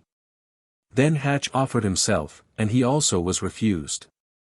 "I want you here, good Bennet." "Why, are my right hand, indeed," returned the knight, and then several coming forward in a group, Sir Daniel at length selected one and gave him the letter. "Now," he said, "upon your good speed and better discretion we do all depend. Bring me a good answer back, and before 3 weeks, I will have purged my forest of these vagabonds that brave us to our faces. But mark it well, Throgmorton, the matter is not easy. Ye must steal forth under night, and go like a fox. And how ye are to cross till I know not, neither by the bridge nor ferry." "I can swim," returned Throgmorton. "I will come soundly, fear not." "Well, friend, get ye to the buttery," replied Sir Daniel. "Ye shall swim first of all in nut brown ale." And with that he turned back into the hall. "Sir Daniel hath a wise tongue," said Hatch, aside, to Dick. See, now, where many a lesser man had glossed the matter over, he speaketh it out plainly to his company. Here is a danger, a saith, and here difficulty, and jesteth in the very saying. Nay, by Saint Barbary, he is a born captain. Not a man but he is some deal heartened up. See how they fall again to work. This praise of Sir Daniel put a thought in the lad's head. Bennet, he said, how came my father by his end? Ask me not that, replied Hatch. I had no hand nor knowledge in it, furthermore, I will even be silent, Master Dick. For look you, in a man's own business there he may speak, but of hearsay matters and of common talk, not so. Ask me Sir Oliver, or Carter, if ye will. Not me. And Hatch set off to make the rounds, leaving Dick in a muse. Wherefore would he not tell me, thought the lad. And wherefore named he Carter? Carter, nay, then Carter had a hand in it, perchance. He entered the house, and passing some little way along a flagged and vaulted passage, came to the door of the cell where the hurt man lay groaning. At his entrance Carter started eagerly. Have ye brought the priest? He cried. Not yet a while, returned Dick. Why, Ave, a word to tell me first. How came my father, Harry Shelton, by his death? The man's face altered instantly. I know not, he replied, doggedly. Nay, ye know well, returned Dick. Seek not to put me by. I tell you I know not, repeated Carter. Then, said Dick, ye shall die unshriven. Here am I, and here shall stay. There shall no priest come near you, rest assured. For of what avail is penitence, and ye have no mind to right those wrongs ye had a hand in. And without penitence, confession is but mockery. Ye say what ye mean not, Master Dick, said Carter, composedly. It is ill threatening the dying, and becometh you, to speak truth, little. And for as little as it commends you, it shall serve you less. Stay, an ye please. Ye will condemn my soul, ye shall learn nothing. There is my last word to you. And the wounded man turned upon the other side. Now, Dick, to say truth, had spoken hastily, and was ashamed of his threat. But he made one more effort. Carter, he said, mistake me not. I know ye were but an instrument in the hands of others, a churl must obey his lord, I would not bear heavily on such an one. But I begin to learn upon many sides that this great duty leath on my youth and ignorance, to avenge my father. Prithee, then, good Carter, set aside the memory of my threatenings, and in pure goodwill and honest penitence give me a word of help. The wounded man lay silent, nor, say what Dick pleased, could he extract another word from him. Well, said Dick, I will go call the priest to you as ye desired, for howsoever ye be in fault to me or mine, I would not be willingly in fault to any, least of all to one upon the last change. Again the old soldier heard him without speech or motion, even his groans he had suppressed, and as Dick turned and left the room, he was filled with admiration for that rugged fortitude. And yet, he thought, of what use is courage without wit? Had his hands been clean, he would have spoken, his silence did confess the secret louder than words. Nay, upon all sides, proof floweth on me. Sir Daniel, he or his men, hath done this thing. Dick paused in the stone passage with a heavy heart. At that hour, in the ebb of Sir Daniel's fortune, when he was beleaguered by the archers of the Black Arrow and proscribed by the victorious Yorkists, was Dick, also, to turn upon the man who had nourished and taught him, who had severely punished. Indeed, but yet unwearyingly protected his youth. The necessity, if it should prove to be one, was cruel. Pray heaven he be innocent, he said. And then steps sounded on the flagging, and Sir Oliver came gravely towards the lad. One seeketh you earnestly, said Dick. I am upon the way, good Richard, said the priest. It is this poor Carter. Alack, he is beyond cure. And yet his soul is sicker than his body, answered Dick. Have ye seen him? Asked Sir Oliver, with a manifest start. I do but come from him, replied Dick. What said he? What said he? Snapped the priest, with extraordinary eagerness. He but cried for you the more piteously, Sir Oliver. It were well done to go the faster, for his hurt is grievous, returned the lad. I am straight for him, was the reply. Well, we have all our sins. We must all come to our latter day, good Richard. Aye, sir. And it were well if we all came fairly, answered Dick. The priest dropped his eyes, and with an inaudible benediction hurried on. He, too, thought Dick, he, that taught me in piety. Nay, then, what a world is this, if all that care for me be blood guilty of my father's death. Vengeance! Alas! What a sore fate is mine, if I must be avenged upon my friends. The thought put Matcham in his head. He smiled at the remembrance of his strange companion, and then wondered where he was. Ever since they had come together to the doors of the Moat House the younger lad had disappeared, and Dick began to weary for a word with him. About an hour after, Mass being somewhat hastily run through by Sir Oliver, the company gathered in the hall for dinner. It was a long, low apartment, strewn with green rushes, and the walls hung with arras in a design of savage men and questing bloodhounds. Here and there hung spears and bows and bucklers, a fire blazed in the big chimney. There were arras-covered benches round the wall, and in the midst the table, fairly spread, awaited the arrival of the diners. Neither Sir Daniel nor his lady made their appearance. Sir Oliver himself was absent, and here again there was no word of Matcham. Dick began to grow alarmed, to recall his companion's melancholy forebodings, and to wonder to himself if any foul play had befallen him in that house. After dinner he found Goody Hatch, who was hurrying to my Lady Brackley. Goody, he said, where is Master Matcham, I prithee? I saw ye go in with him when we arrived. The old woman laughed aloud.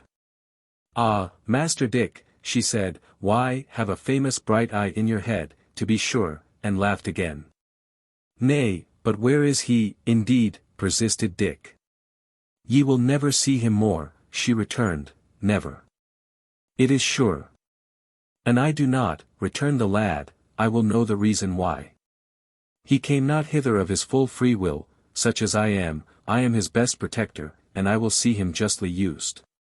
There be too many mysteries, I do begin to weary of the game. But as Dick was speaking, a heavy hand fell on his shoulder. It was Bennet Hatch that had come unperceived behind him.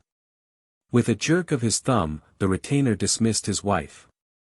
Friend Dick, he said, as soon as they were alone, are ye a moonstruck natural? And ye leave not certain things in peace, ye were better in the salt sea than here in Tunstall Moat House. Why, have questioned me, why, have baited Carter? Why, have fright the Jack priest with hints? Bear ye more wisely, fool, and even now, when Sir Daniel calleth you, show me a smooth face for the love of wisdom. Why, are to be sharply questioned? Look to your answers. Hatch, returned Dick, in all this I smell a guilty conscience. And ye go not the wiser, ye will soon smell blood, replied Bennet. I do but warn you. And here cometh one to call you. And indeed, at that very moment, a messenger came across the court to summon Dick into the presence of Sir Daniel. Chapter 2. The Two Oaths. Sir Daniel was in the hall, there he paced angrily before the fire, awaiting Dick's arrival. None was by except Sir Oliver, and he sat discreetly backward, thumbing and muttering over his breviary. Why, have sent for me, Sir Daniel, said young Shelton. I have sent for you, indeed, replied the knight. For what cometh to mine ears? Have I been to you so heavy a guardian that ye make haste to credit ill of me? Or sit that ye see me, for the nonce, some worsted, do ye think to quit my party? By the mass, your father was not so. Those he was near, those he stood by, come wind or weather. But you, Dick, why, are a fair day friend, it seemeth, and now seek to clear yourself of your allegiance. An't please you, Sir Daniel, not so, returned Dick, firmly. I am grateful and faithful, where gratitude and faith are due. And before more is said, I thank you, and I thank Sir Oliver, why, have great claims upon me both, none can have more, I were a hound if I forgot them. It is well, said Sir Daniel. And then, rising into anger, gratitude and faith are words, Dick Shelton, he continued, but I look to deeds. In this hour of my peril, when my name is attainted, when my lands are forfeit, when this wood is full of men that hunger and thirst for my destruction, what doth gratitude? What doth faith? I have but a little company remaining. Is it grateful or faithful to poison me their hearts with your insidious whisperings? Save me from such gratitude. But, come, now, what is it ye wish? Speak, we are here to answer. If ye have aught against me, stand forth and say it. Sir, replied Dick, my father fell when I was yet a child. It hath come to mine ears that he was foully done by. It hath come to mine ears, for I will not dissemble, that ye had a hand in his undoing. And in all verity, I shall not be at peace in mine own mind, nor very clear to help you, till I have certain resolution of these doubts. Sir Daniel sat down in a deep settle. He took his chin in his hand and looked at Dick fixedly. And ye think I would be guardian to the man's son that I had murdered? He asked. Nay, said Dick, pardon me if I answer churlishly, but indeed ye know right well a wardship is most profitable. All these years have ye not enjoyed my revenues, and led my men? Have ye not still my marriage? I wot not what it may be worth, it is worth something. Pardon me again. But if ye were base enough to slay a man under trust, here were, perhaps, reasons enough to move you to the lesser baseness. When I was lad of your years, returned Sir Daniel, sternly, my mind had not so turned upon suspicions. And Sir Oliver here, he added, why should he, a priest, be guilty of this act? Nay, Sir Daniel, said Dick, but where the master biddeth there will the dog go. It is well known this priest is but your instrument. I speak very freely. The time is not for courtesies. Even as I speak, so would I be answered. And answer get I none. Ye but put more questions. I rede ye beware, Sir Daniel, for in this way ye will but nourish and not satisfy my doubts. I will answer you fairly, Master Richard, said the knight. Were I to pretend ye have not stirred my wrath, I were no honest man. But I will be just even in anger. Come to me with these words when why are grown and come to man's estate, and I am no longer your guardian, and so helpless to resent them.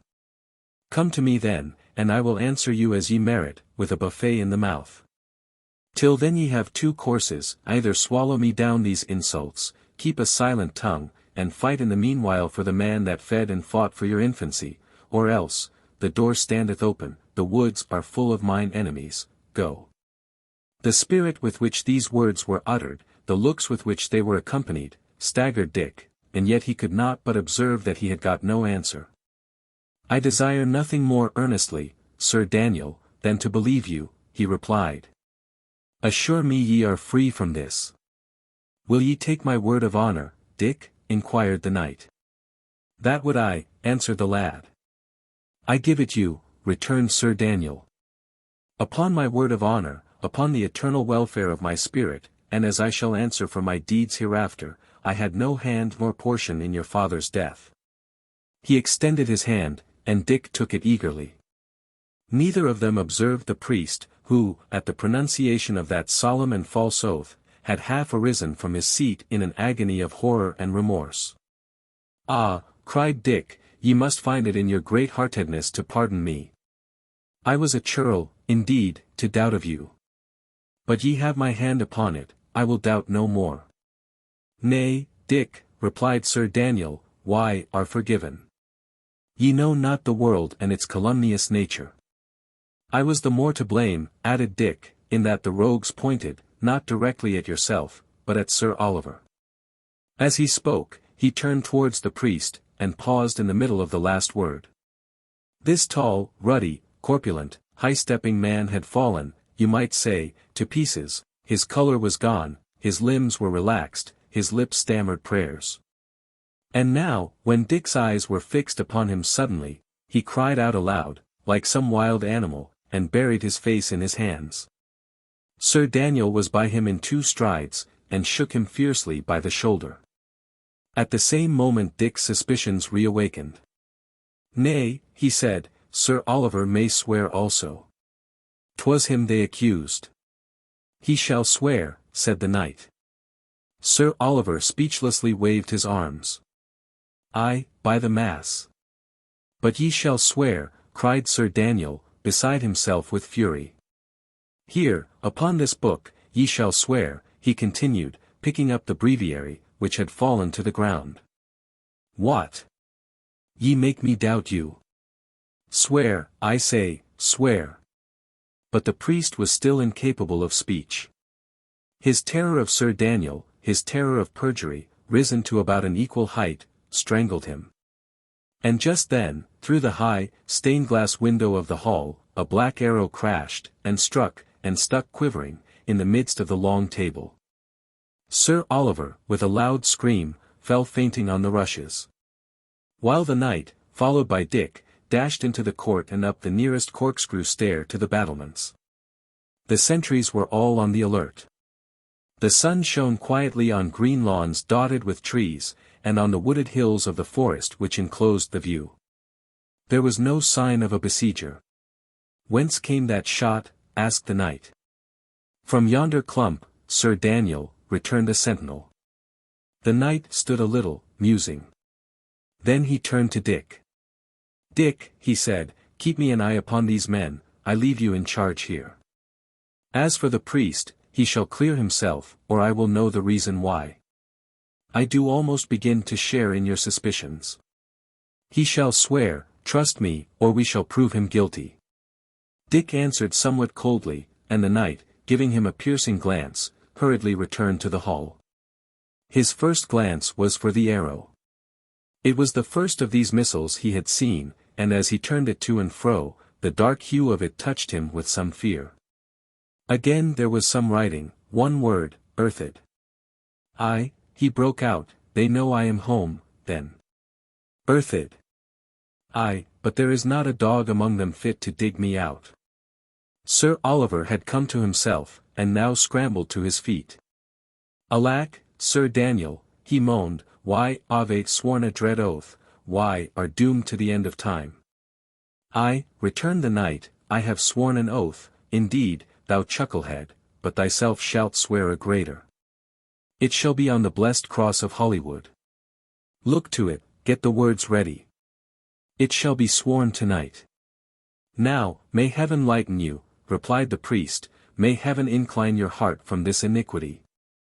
"Look you, my good father," said Sir Daniel, "if why, are for piety, I say no more, ye begin late, that is all. But if why, are in any sense bent upon wisdom, hear me. This lad beginneth to irk me like a wasp. I have a need for him, for I would sell his marriage. But I tell you, in all plainness, if that he continue to weary me, he shall go join his father. I give orders now to change him to the chamber above the chapel. If that ye can swear your innocency with a good, solid oath and an assured countenance, it is well, the lad will be at peace a little, and I will spare him. If that ye stammer or blench, or anyways boggle at the swearing, he will not believe you, and by the mass, he shall die. There is for your thinking on." "The chamber above the chapel," gasped the priest. "That same," replied the knight. "So if ye desire to save him, and if ye desire not, prithee, go to, and let me be at peace. For an I had been a hasty man, I would already have put my sword through you, for your intolerable cowardice and folly.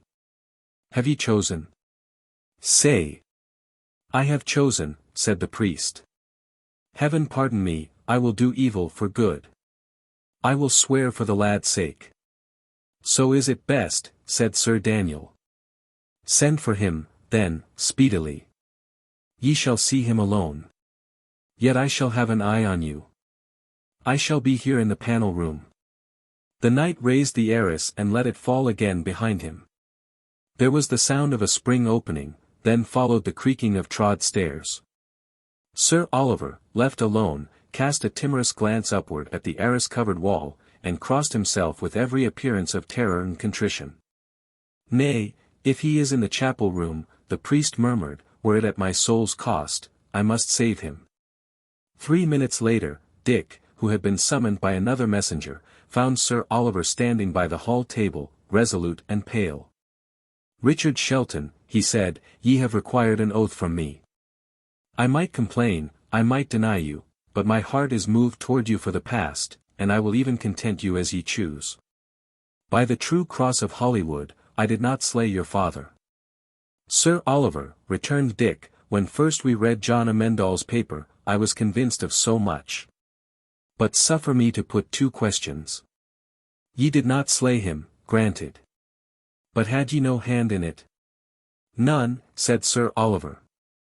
And at the same time he began to contort his face, and signal with his mouth and eyebrows, like one who desired to convey a warning, yet dared not utter a sound. Dick regarded him in wonder. Then he turned and looked all about him at the empty hall. "What make ye?" he inquired. "Why, naught," returned the priest, hastily smoothing his countenance. "I make naught, I do but suffer, I am sick. I, prithee, Dick, I must be gone. On the true cross of Holywood, I am clean innocent alike of violence or treachery. Content ye, good lad. Farewell." And he made his escape from the apartment with unusual alacrity. Dick remained rooted to the spot, his eyes wandering about the room, his face a changing picture of various emotions, wonder, doubt, suspicion, and amusement. Gradually, as his mind grew clearer, suspicion took the upper hand, and was succeeded by certainty of the worst. He raised his head, and, as he did so, violently started. High upon the wall there was the figure of a savage hunter woven in the tapestry. With one hand he held a horn to his mouth, in the other he brandished a stout spear. His face was dark, for he was meant to represent an African. Now, here was what had startled Richard Shelton. The sun had moved away from the hall windows, and at the same time the fire had blazed up high on the wide hearth, and shed a changeful glow upon the roof and hangings. In this light the figure of the black hunter had winked at him with a white eyelid. He continued staring at the eye. The light shone upon it like a gem, it was liquid, it was alive. Again the white eyelid closed upon it for a fraction of a second, and the next moment it was gone. There could be no mistake. The live eye that had been watching him through a hole in the tapestry was gone. The firelight no longer shone on a reflecting surface. And instantly Dick awoke to the terrors of his position. Hatch's warning, the mute signals of the priest, this eye that had observed him from the wall, ran together in his mind. He saw he had been put upon his trial, that he had once more betrayed his suspicions, and that, short of some miracle, he was lost. "If I cannot get me forth out of this house," he thought, "I am a dead man. And this poor Matcham, too, to what a cockatrice's nest have I not led him?" He was still so thinking, when there came one in haste, to bid him help in changing his arms, his clothing, and his 2 or 3 books, to a new chamber. "A new chamber?" he repeated. "Wherefore so? What chamber?" "'Tis one above the chapel," answered the messenger. "It hath stood long empty," said Dick, musing.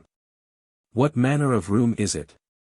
"Nay, a brave room," returned the man. "But yet," lowering his voice, "they call it haunted." "Haunted," repeated Dick, with a chill. "I have not heard of it." "Nay, then, and by whom?" The messenger looked about him, and then, in a low whisper, "By the sacrist of St. John's," he said. "They had him there to sleep one night, and in the morning, phew, he was gone. The devil had taken him," they said, "the more betoken, he had drunk late the night before." Dick followed the man with black forebodings. Chapter 3. The room over the chapel. From the battlements nothing further was observed. The sun journeyed westward, and at last went down. But, to the eyes of all these eager sentinels, no living thing appeared in the neighbourhood of Tunstall House. When the night was at length fairly come, Throgmorton was led to a room overlooking an angle of the moat. Thence he was lowered with every precaution, the ripple of his swimming was audible for a brief period, then a black figure was observed to land by the branches of a willow and crawl away among the grass. For some half hour Sir Daniel and Hatch stood eagerly giving ear, but all remained quiet. The messenger had got away in safety. Sir Daniel's brow grew clearer. He turned to Hatch. "Bennet," he said, "this John Amendall is no more than a man, ye see. He sleepeth. We will make a good end of him, go to." All the afternoon and evening, Dick had been ordered hither and thither, one command following another, till he was bewildered with the number and the hurry of commissions. All that time he had seen no more of Sir Oliver, and nothing of Matcham. And yet both the priest and the young lad ran continually in his mind. It was now his chief purpose to escape from Tunstall Moat House as speedily as might be, and yet, before he went, he desired a word with both of these. At length, with a lamp in one hand, he mounted to his new apartment. It was large, low, and somewhat dark. The window looked upon the moat, and although it was so high up, it was heavily barred. The bed was luxurious, with one pillow of down and one of lavender, and a red coverlet worked in a pattern of roses. All about the walls were cupboards, locked and padlocked, and concealed from view by hangings of dark-colored arras. Dick made the round, lifting the arras, sounding the panels, seeking vainly to open the cupboards. He assured himself that the door was strong and the bolt solid, then he set down his lamp upon a bracket, and once more looked all around. For what reason had he been given this chamber? It was larger and finer than his own. Could it conceal a snare? Was there a secret entrance? Was it, indeed, haunted? His blood ran a little chilly in his veins. Immediately over him the heavy foot of a sentry trod the leads. Below him, he knew, was the arched roof of the chapel, and next to the chapel was the hall. Certainly there was a secret passage in the hall. The eye that had watched him from the arras gave him proof of that. Was it not more than probable that the passage extended to the chapel, and, if so, that it had an opening in his room? To sleep in such a place, he felt, would be foolhardy. He made his weapons ready, and took his position in a corner of the room behind the door. If ill was intended, he would sell his life dear. The sound of many feet, the challenge, and the password, sounded overhead along the battlements. The watch was being changed. And just then there came a scratching at the door of the chamber, it grew a little louder, then a whisper. "Dick, Dick, it is I." Dick ran to the door, drew the bolt, and admitted Matcham. He was very pale, and carried a lamp in one hand and a drawn dagger in the other. "Shut me the door," he whispered. "Swift, Dick. This house is full of spies, I hear their feet follow me in the corridors, I hear them breathe behind the arras." "Well, content you," returned Dick, "it is closed. We are safe for this while, if there be safety anywhere within these walls. But my heart is glad to see you. By the mass, lad, I thought ye were sped. Where hid ye?" "It matters not," returned Matcham. "Since we be met, it matters not. But, Dick, are your eyes open? Have they told you of tomorrow's doings?" "Not they," replied Dick. "What make they tomorrow?" "Tomorrow, or tonight, I know not," said the other, "but one time or other, Dick, they do intend upon your life. I had the proof of it, I have heard them whisper, nay, they as good as told me." "Aye," returned Dick, "is it so? I had thought as much." And he told him the day's occurrences at length. When it was done, Matcham arose and began, in turn, to examine the apartment. "No," he said, "there is no entrance visible. Yet 'tis a pure certainty there is one. Dick, I will stay by you. And why, are to die, I will die with you. And I can help, look. I have stolen a dagger, I will do my best. And meanwhile, an ye know of any issue, any sallyport we could get opened, or any window that we might descend by, I will most joyfully face any jeopardy to flee with you." "Jack," said Dick, "by the mass, Jack, why are the best soul, and the truest, and the bravest in all England. Give me your hand, Jack. And he grasped the other's hand in silence. I will tell you, he resumed. There is a window, out of which the messenger descended, the rope should still be in the chamber. 'Tis a hope. Hist, said Matcham. Both gave ear.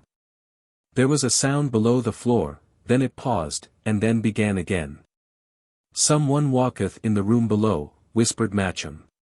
Nay, returned Dick, there is no room below, we are above the chapel. It is my murderer in the secret passage. Well, let him come, it shall go hard with him, and he ground his teeth. Blow me the lights out, said the other. Perchance he will betray himself. They blew out both the lamps and lay still as death. The footfalls underneath were very soft, but they were clearly audible. Several times they came and went. And then there was a loud jar of a key turning in a lock, followed by a considerable silence. Presently the steps began again, and then, all of a sudden, a chink of light appeared in the planking of the room in a far corner. It widened. A trapdoor was being opened, letting in a gush of light. They could see the strong hand pushing it up, and Dick raised his crossbow, waiting for the head to follow. But now there came an interruption. From a distant corner of the moat house shouts began to be heard, and first one voice, and then several, crying aloud upon a name. This noise had plainly disconcerted the murderer, for the trapdoor was silently lowered to its place, and the steps hurriedly returned, passed once more close below the lads, and died away in the distance. Here was a moment's respite. Dick breathed deep, and then, and not till then, he gave ear to the disturbance which had interrupted the attack, and which was now rather increasing than diminishing. All about the moat house feet were running, doors were opening and slamming, and still the voice of Sir Daniel towered above all this bustle, shouting for Joanna. Joanna, repeated Dick. Why, who the murrain should this be? Here is no Joanna, nor ever hath been. What meaneth it? Matcham was silent. He seemed to have drawn further away. But only a little faint starlight entered by the window, and at the far end of the apartment, where the pair were, the darkness was complete. Jack, said Dick, I wot not where ye were all day. Saw ye this Joanna? Nay, returned Matcham, I saw her not. Nor heard tell of her, he pursued. The steps drew nearer. Sir Daniel was still roaring the name of Joanna from the courtyard. Did ye hear of her? Repeated Dick.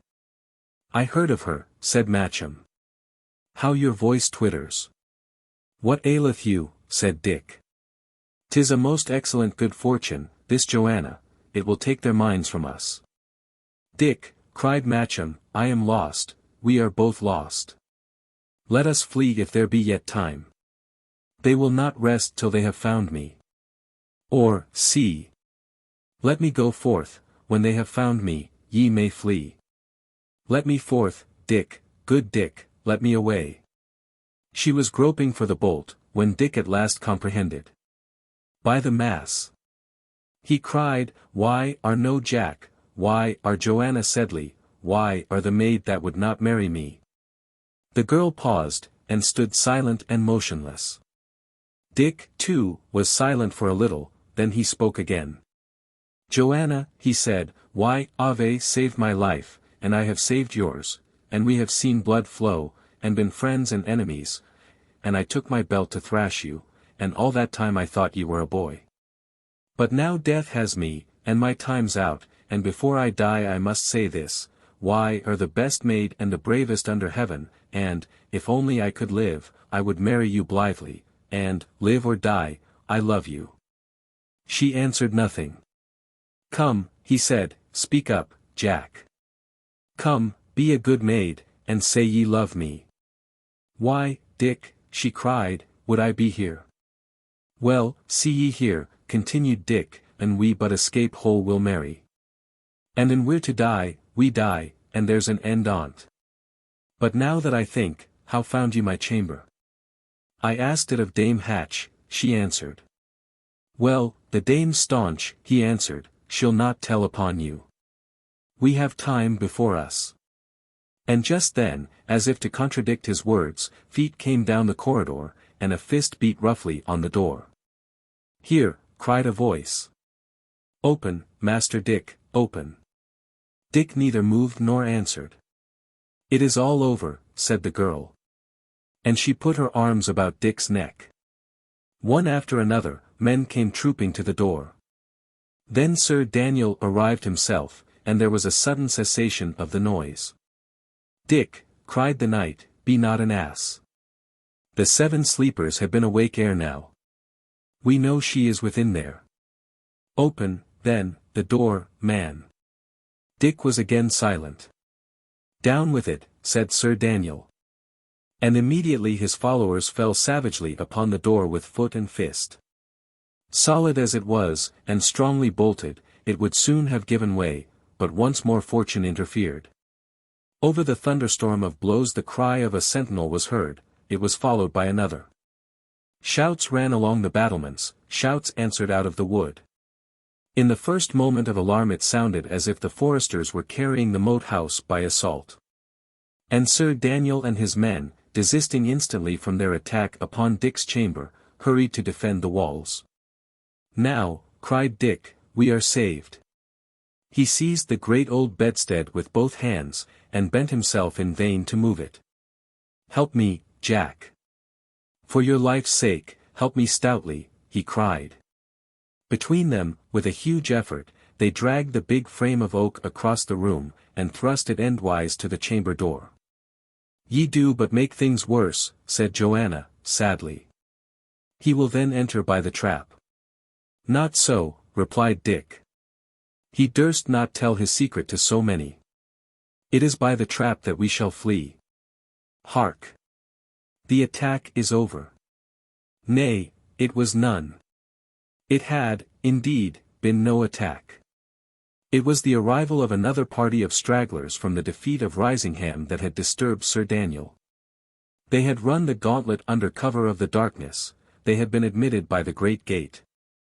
And now, with a great stamping of hoofs and jingle of accoutrements and arms, they were dismounting in the court. "He will return anon," said Dick. "To the trap." He lighted a lamp, and they went together into the corner of the room. The open chink through which some light still glittered was easily discovered, and, taking a stout sword from his small armory, Dick thrust it deep into the seam, and weighed strenuously on the hilt. The trap moved, gaped a little, and at length came widely open. Seizing it with their hands, the 2 young folk threw it back. It disclosed a few steps descending, and at the foot of them, where the would-be murderer had left it, a burning lamp. "Now," said Dick, "go first and take the lamp. I will follow to close the trap." So they descended one after the other, and as Dick lowered the trap, the blows began once again to thunder on the panels of the door. Chapter 4. The Passage. The passage in which Dick and Joanna now found themselves was narrow, dirty, and short. At the other end of it, a door stood partly open, the same door, without doubt, that they had heard the man unlocking. Heavy cobwebs hung from the roof, and the paved flooring echoed hollow under the lightest tread. Beyond the door there were 2 branches, at right angles. Dick chose one of them at random, and the pair hurried, with echoing footsteps, along the hollow of the chapel roof. The top of the arched ceiling rose like a whale's back in the dim glimmer of the lamp. Here and there were spy-holes, concealed, on the other side, by the carving of the cornice. And looking down through one of these, Dick saw the paved floor of the chapel, the altar, with its burning tapers, and stretched before it on the steps, the figure of Sir Oliver praying with uplifted hands. At the other end, they descended a few steps. The passage grew narrower, the wall upon one hand was now of wood, the noise of people talking, and a faint flickering of lights, came through the interstices. And presently they came to a round hole about the size of a man's eye, and Dick, looking down through it, beheld the interior of the hall, and some 6 men sitting, in their jacks, about the table, drinking deep and demolishing a venison pie. These were certainly some of the late arrivals. "Here is no help," said Dick. "Let us try back." Nay, said Joanna, maybe the passage goeth farther. And she pushed on. But a few yards farther the passage ended at the top of a short flight of steps, and it became plain that, as long as the soldiers occupied the hall, escape was impossible upon that side. They retraced their steps with all imaginable speed, and set forward to explore the other branch. It was exceedingly narrow, scarce wide enough for a large man. And it led them continually up and down by little breakneck stairs, until even Dick had lost all notion of his whereabouts.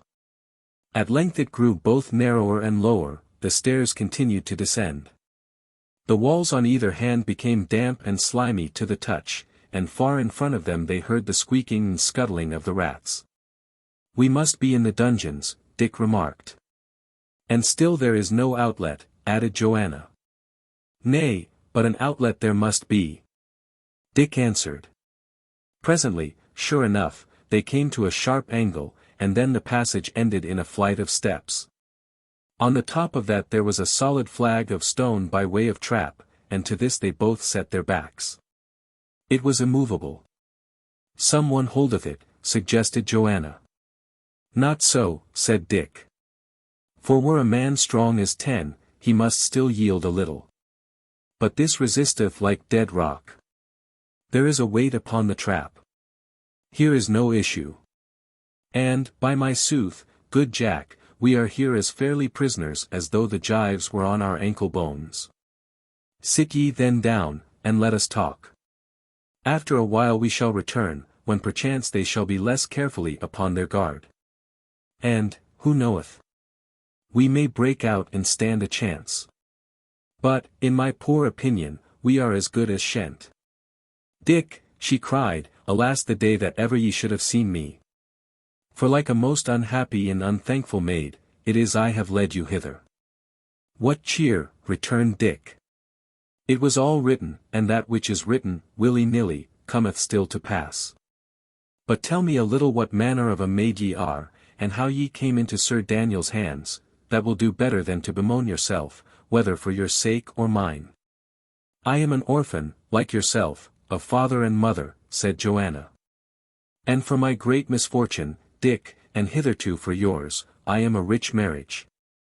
My Lord FOXHAM had me to ward, yet it appears Sir Daniel bought the marriage of me from the king, and a right dear price he paid for it. So here was I, poor babe, with 2 great and rich men fighting which should marry me, and I still at nurse. Well, then the world changed, and there was a new chancellor, and Sir Daniel bought the warding of me over the Lord FOXHAM's head. And then the world changed again, and Lord FOXHAM bought my marriage over Sir Daniel's, and from then to now it went on ill betwixt the two of them. But still Lord FOXHAM kept me in his hands, and was a good lord to me.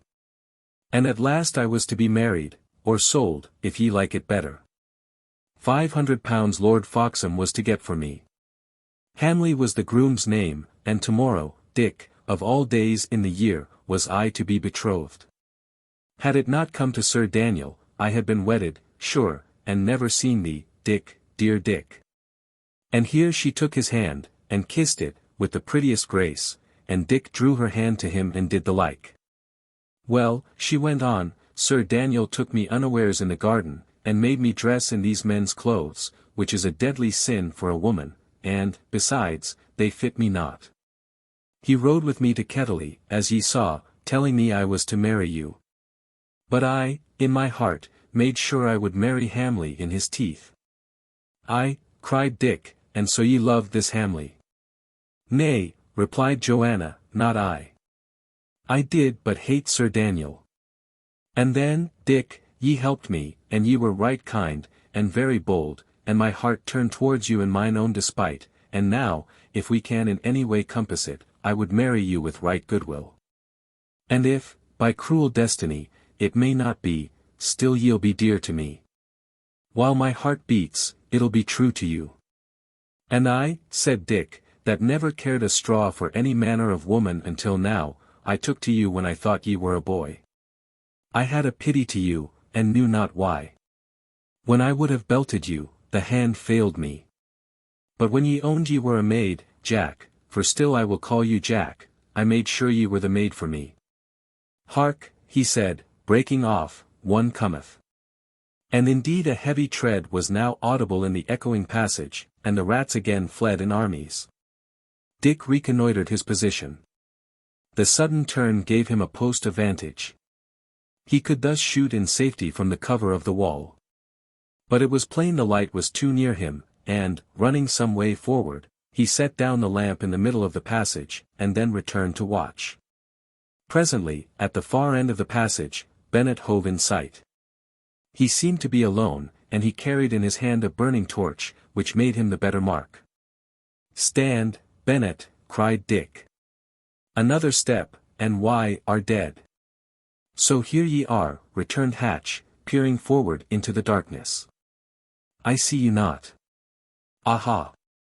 Why ave done wisely, Dick, why ave put your lamp before you.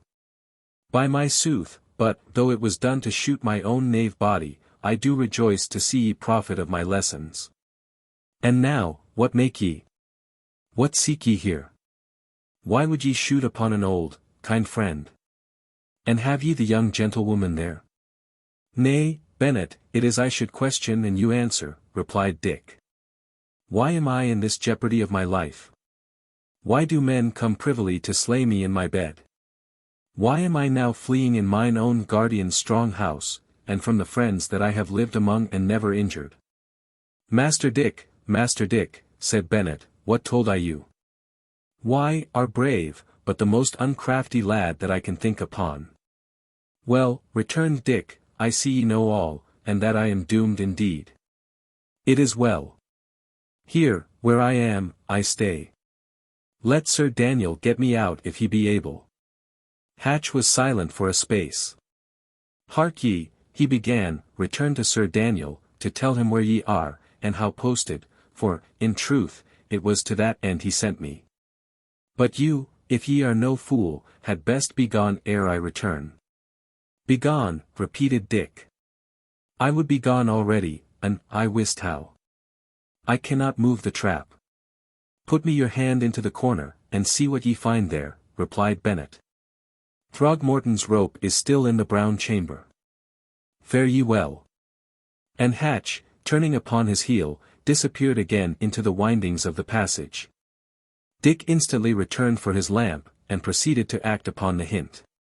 At one corner of the trap there was a deep cavity in the wall. Pushing his arm into the aperture, Dick found an iron bar, which he thrust vigorously upwards. There followed a snapping noise, and the slab of stone instantly started in its bed. They were free of the passage.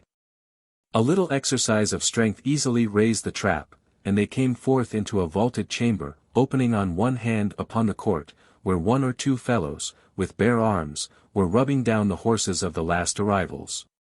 A torch or two, each stuck in an iron ring against the wall, changefully lit up the scene. Chapter 5. How Dick changed sides. Dick, blowing out his lamp lest it should attract attention, led the way upstairs and along the corridor. In the brown chamber the rope had been made fast to the frame of an exceeding heavy and ancient bed. It had not been detached, and Dick, taking the coil to the window, began to lower it slowly and cautiously into the darkness of the night. Joan stood by. But as the rope lengthened, and still Dick continued to pay it out, extreme fear began to conquer her resolution. "Dick," she said, "is it so deep? I may not essay it. I should infallibly fall, good Dick."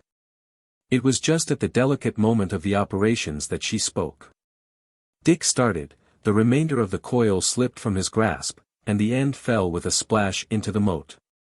Instantly, from the battlement above, the voice of a sentinel cried, "Who goes?" "A murrain," cried Dick. "We are paid now. Down with you, take the rope." "I cannot," she cried, recoiling. "And ye cannot, no more can I," said Shelton. "How can I swim the moat without you? Do you desert me, then?" "Dick," she gasped, "I cannot. The strength is gone from me." "By the mass, then, we are all shent," he shouted, stamping with his foot. And then, hearing steps, he ran to the room door and sought to close it. Before he could shoot the bolt, strong arms were thrusting it back upon him from the other side. He struggled for a second.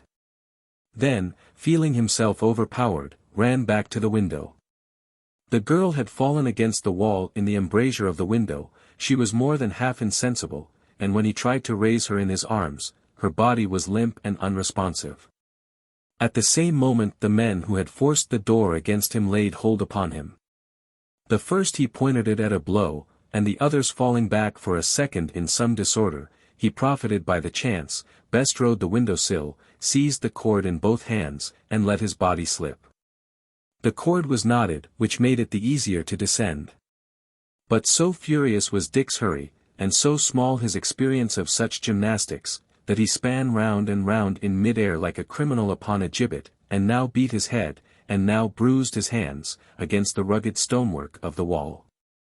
The air roared in his ears, he saw the stars overhead, and the reflected stars below him in the moat, whirling like dead leaves before the tempest. And then he lost hold, and fell, and soused head over ears into the icy water. When he came to the surface his hand encountered the rope, which, newly lightened of his weight, was swinging wildly to and fro. There was a red glow overhead, and looking up, he saw, by the light of several torches and a cresset full of burning coals, the battlements lined with faces. He saw the men's eyes turning hither and thither in quest of him. But he was too far below, the light reached him not, and they looked in vain. And now he perceived that the rope was considerably too long, and he began to struggle as well as he could towards the other side of the moat, still keeping his head above water. In this way he got much more than halfway over. Indeed the bank was almost within reach, before the rope began to draw him back by its own weight. Taking his courage in both hands, he let go and made a leap for the trailing sprays of willow that had already, that same evening, helped Sir Daniel's messenger to land. He went down, rose again, sank a second time, and then his hand caught a branch, and with the speed of thought he had dragged himself into the thick of the tree and clung there, dripping and panting, and still half uncertain of his escape. But all this had not been done without a considerable splashing, which had so far indicated his position to the men along the battlements. Arrows and quarrels fell thick around him in the darkness, thick like driving hail. And suddenly a torch was thrown down, flared through the air in its swift passage, stuck for a moment on the edge of the bank, where it burned high and lit up its whole surroundings like a bonfire, and then, in a good hour for Dick, slipped off, plumped into the moat, and was instantly extinguished. It had served its purpose. The marksman had had time to see the willow, and Dick ensconced among its boughs, and though the lad instantly sprang higher up the bank, and ran for his life, he was yet not quick enough to escape a shot. An arrow struck him in the shoulder, another grazed his head. The pain of his wounds lent him wings. And he had no sooner got upon the level than he took to his heels and ran straight before him in the dark, without a thought for the direction of his flight. For a few steps missiles followed him, but these soon ceased. And when at length he came to a halt and looked behind, he was already a good way from the moat house, though he could still see the torches moving to and fro along its battlements. He leaned against a tree, streaming with blood and water, bruised, wounded, alone, and unarmed. For all that, he had saved his life for that bout. And though Joanna remained behind in the power of Sir Daniel, he neither blamed himself for an accident that it had been beyond his power to prevent, nor did he augur any fatal consequences to the girl herself. Sir Daniel was cruel, but he was not likely to be cruel to a young gentlewoman who had other protectors, willing and able to bring him to account. It was more probable he would make haste to marry her to some friend of his own. Well, thought Dick, between then and now I will find me the means to bring that traitor under, for I think, by the mass, that I be now absolved from any gratitude or obligation, and when war is open, there is a fair chance for all. In the meanwhile, here he was in a sore plight. For some little way farther he struggled forward through the forest. But what with the pain of his wounds, the darkness of the night, and the extreme uneasiness and confusion of his mind, he soon became equally unable to guide himself or to continue to push through the close undergrowth. And he was fain at length to sit down and lean his back against a tree. When he awoke from something betwixt sleep and swooning, the grey of the morning had begun to take the place of night. A little chilly breeze was bustling among the trees, and as he still sat staring before him, only half awake, he became aware of something dark that swung to and fro among the branches, some 100 yards in front of him. The progressive brightening of the day and the return of his own senses at last enabled him to recognize the object. It was a man hanging from the bough of a tall oak. His head had fallen forward on his breast. But at every stronger puff of wind his body span round, and his legs and arms tossed, like some ridiculous plaything. Dick clambered to his feet, and, staggering and leaning on the tree trunks as he went, drew near to this grim object. The bough was perhaps 20 feet above the ground, and the poor fellow had been drawn up so high by his executioners that his boots swung clear above Dick's reach. And as his hood had been drawn over his face, it was impossible to recognize the man. Dick looked about him right and left. And at last he perceived that the other end of the cord had been made fast to the trunk of a little hawthorn which grew, thick with blossom, under the lofty arcade of the oak. With his dagger, which alone remained to him of all his arms, young Shelton severed the rope, and instantly, with a dead thump, the corpse fell in a heap upon the ground. Dick raised the hood. It was Throgmorton, Sir Daniel's messenger. He had not gone far upon his errand. A paper, which had apparently escaped the notice of the men of the Black Arrow, stuck from the bosom of his doublet, and Dick, pulling it forth, found it was Sir Daniel's letter to Lord Wensleydale.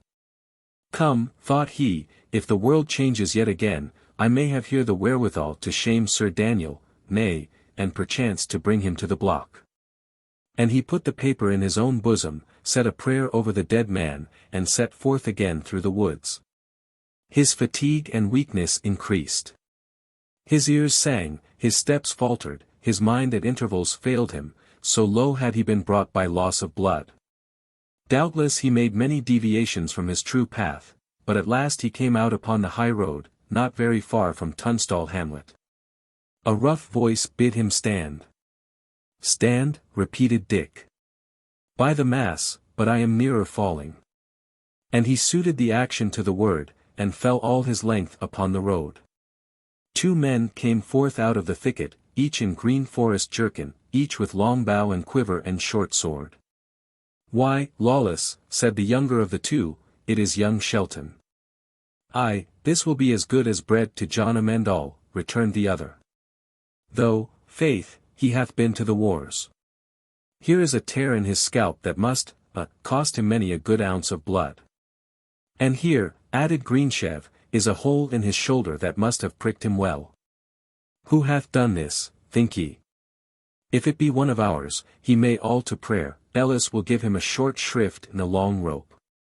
Up with the cub, said Lawless. Clap him on my back. And then, when Dick had been hoisted to his shoulders, and he had taken the lad's arms about his neck, and got a firm hold of him, the ex-Grey Friar added.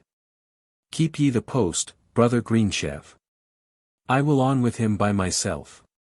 So Greensheve returned to his ambush on the wayside, and Lawless trudged down the hill, whistling as he went, with Dick, still in a dead faint, comfortably settled on his shoulders.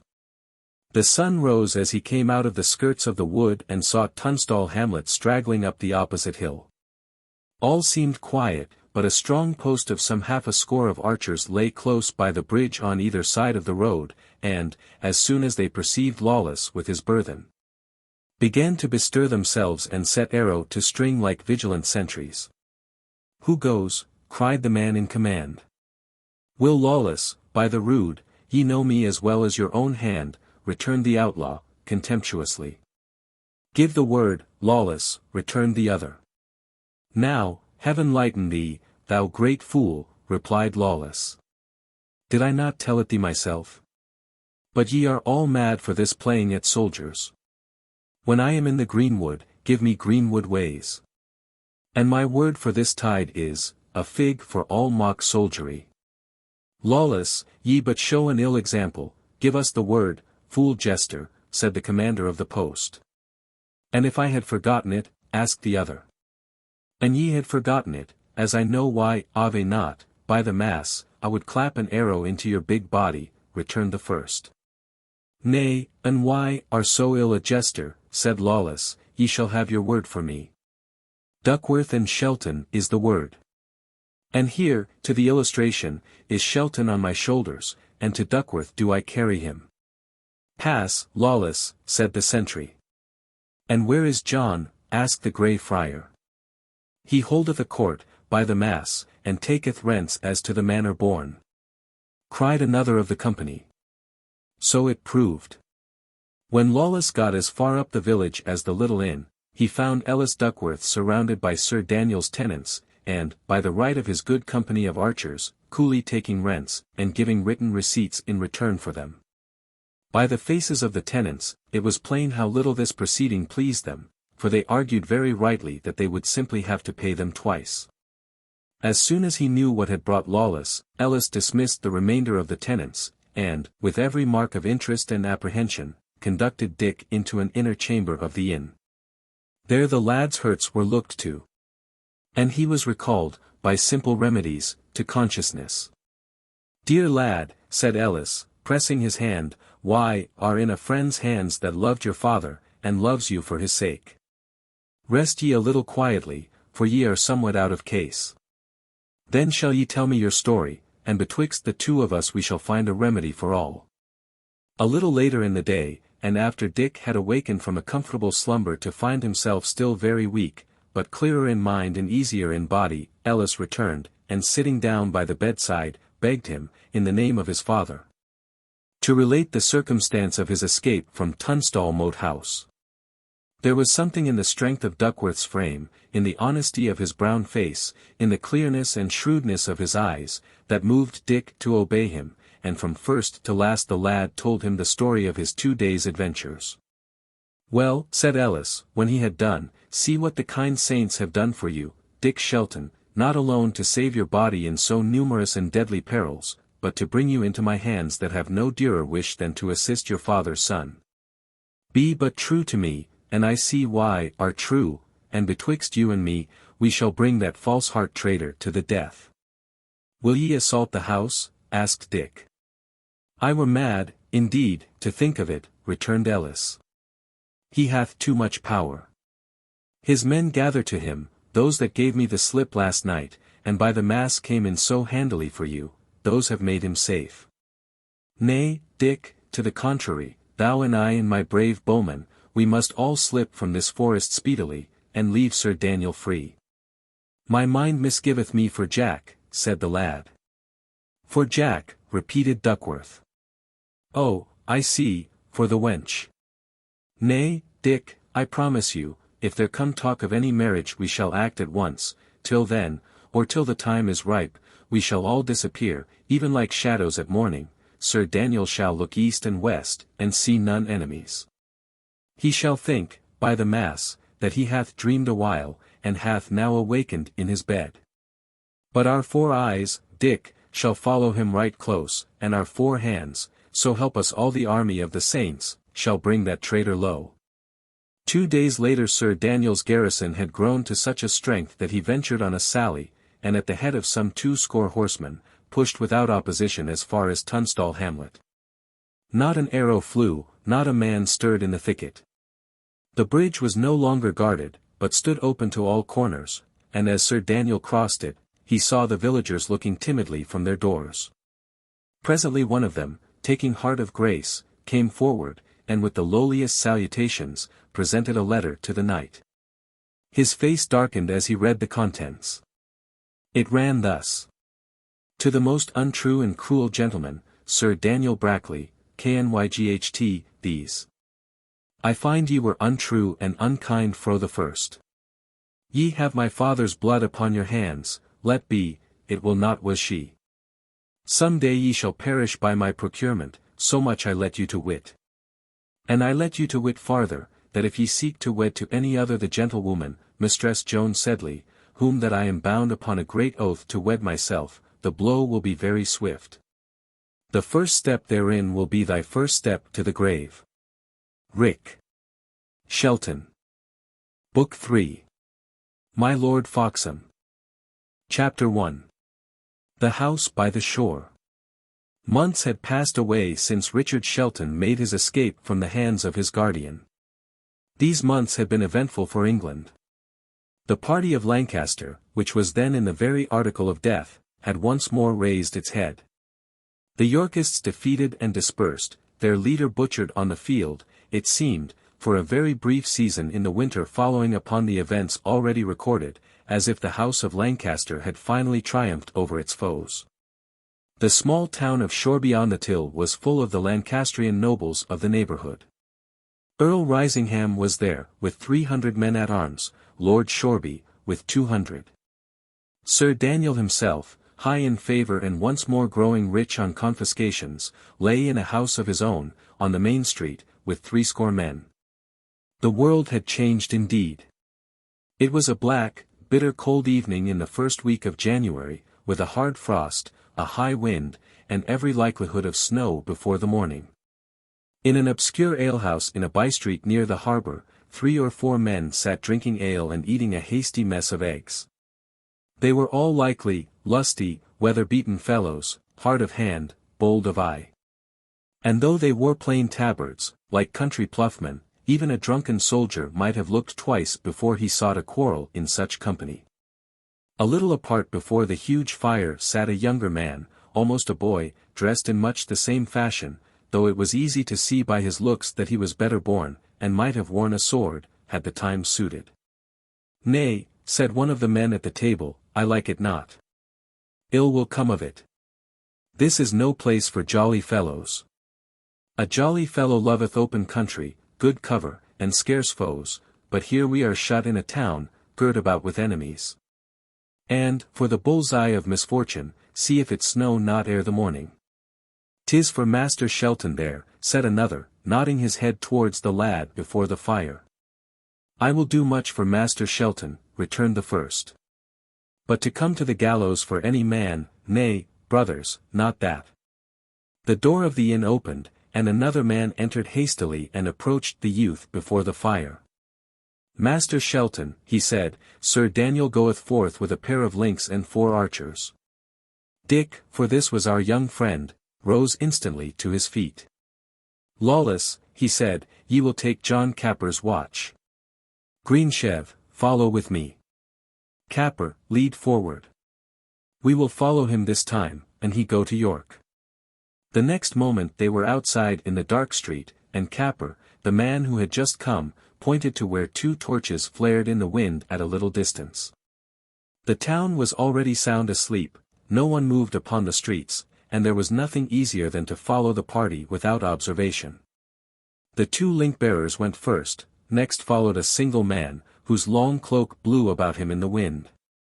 And the rear was brought up by the 4 archers, each with his bow upon his arm. They moved at a brisk walk, threading the intricate lanes and drawing nearer to the shore. "He hath gone each night in this direction?" asked Dick, in a whisper. "This is the 3rd night running, Master Shelton," returned Capper, "and still at the same hour and with the same small following, as though his end were secret." Sir Daniel and his 6 men were now come to the outskirts of the country. Shoreby was an open town, and though the Lancastrian lords who lay there kept a strong guard on the main roads, it was still possible to enter or depart unseen by any of the lesser streets or across the open country. The lane which Sir Daniel had been following came to an abrupt end. Before him there was a stretch of rough down, and the noise of the sea surf was audible upon one hand. There were no guards in the neighbourhood, nor any light in that quarter of the town. Dick and his 2 outlaws drew a little closer to the object of their chase, and presently, as they came forth from between the houses and could see a little farther upon either hand, they were aware of another torch drawing near from another direction. "Hey," said Dick, "I smell treason." Meanwhile, Sir Daniel had come to a full halt. The torches were stuck into the sand, and the men lay down, as if to await the arrival of the other party. This drew near at a good rate. It consisted of 4 men only, a pair of archers, a varlet with a link, and a cloaked gentleman walking in their midst. "Is it you, my lord?" cried Sir Daniel.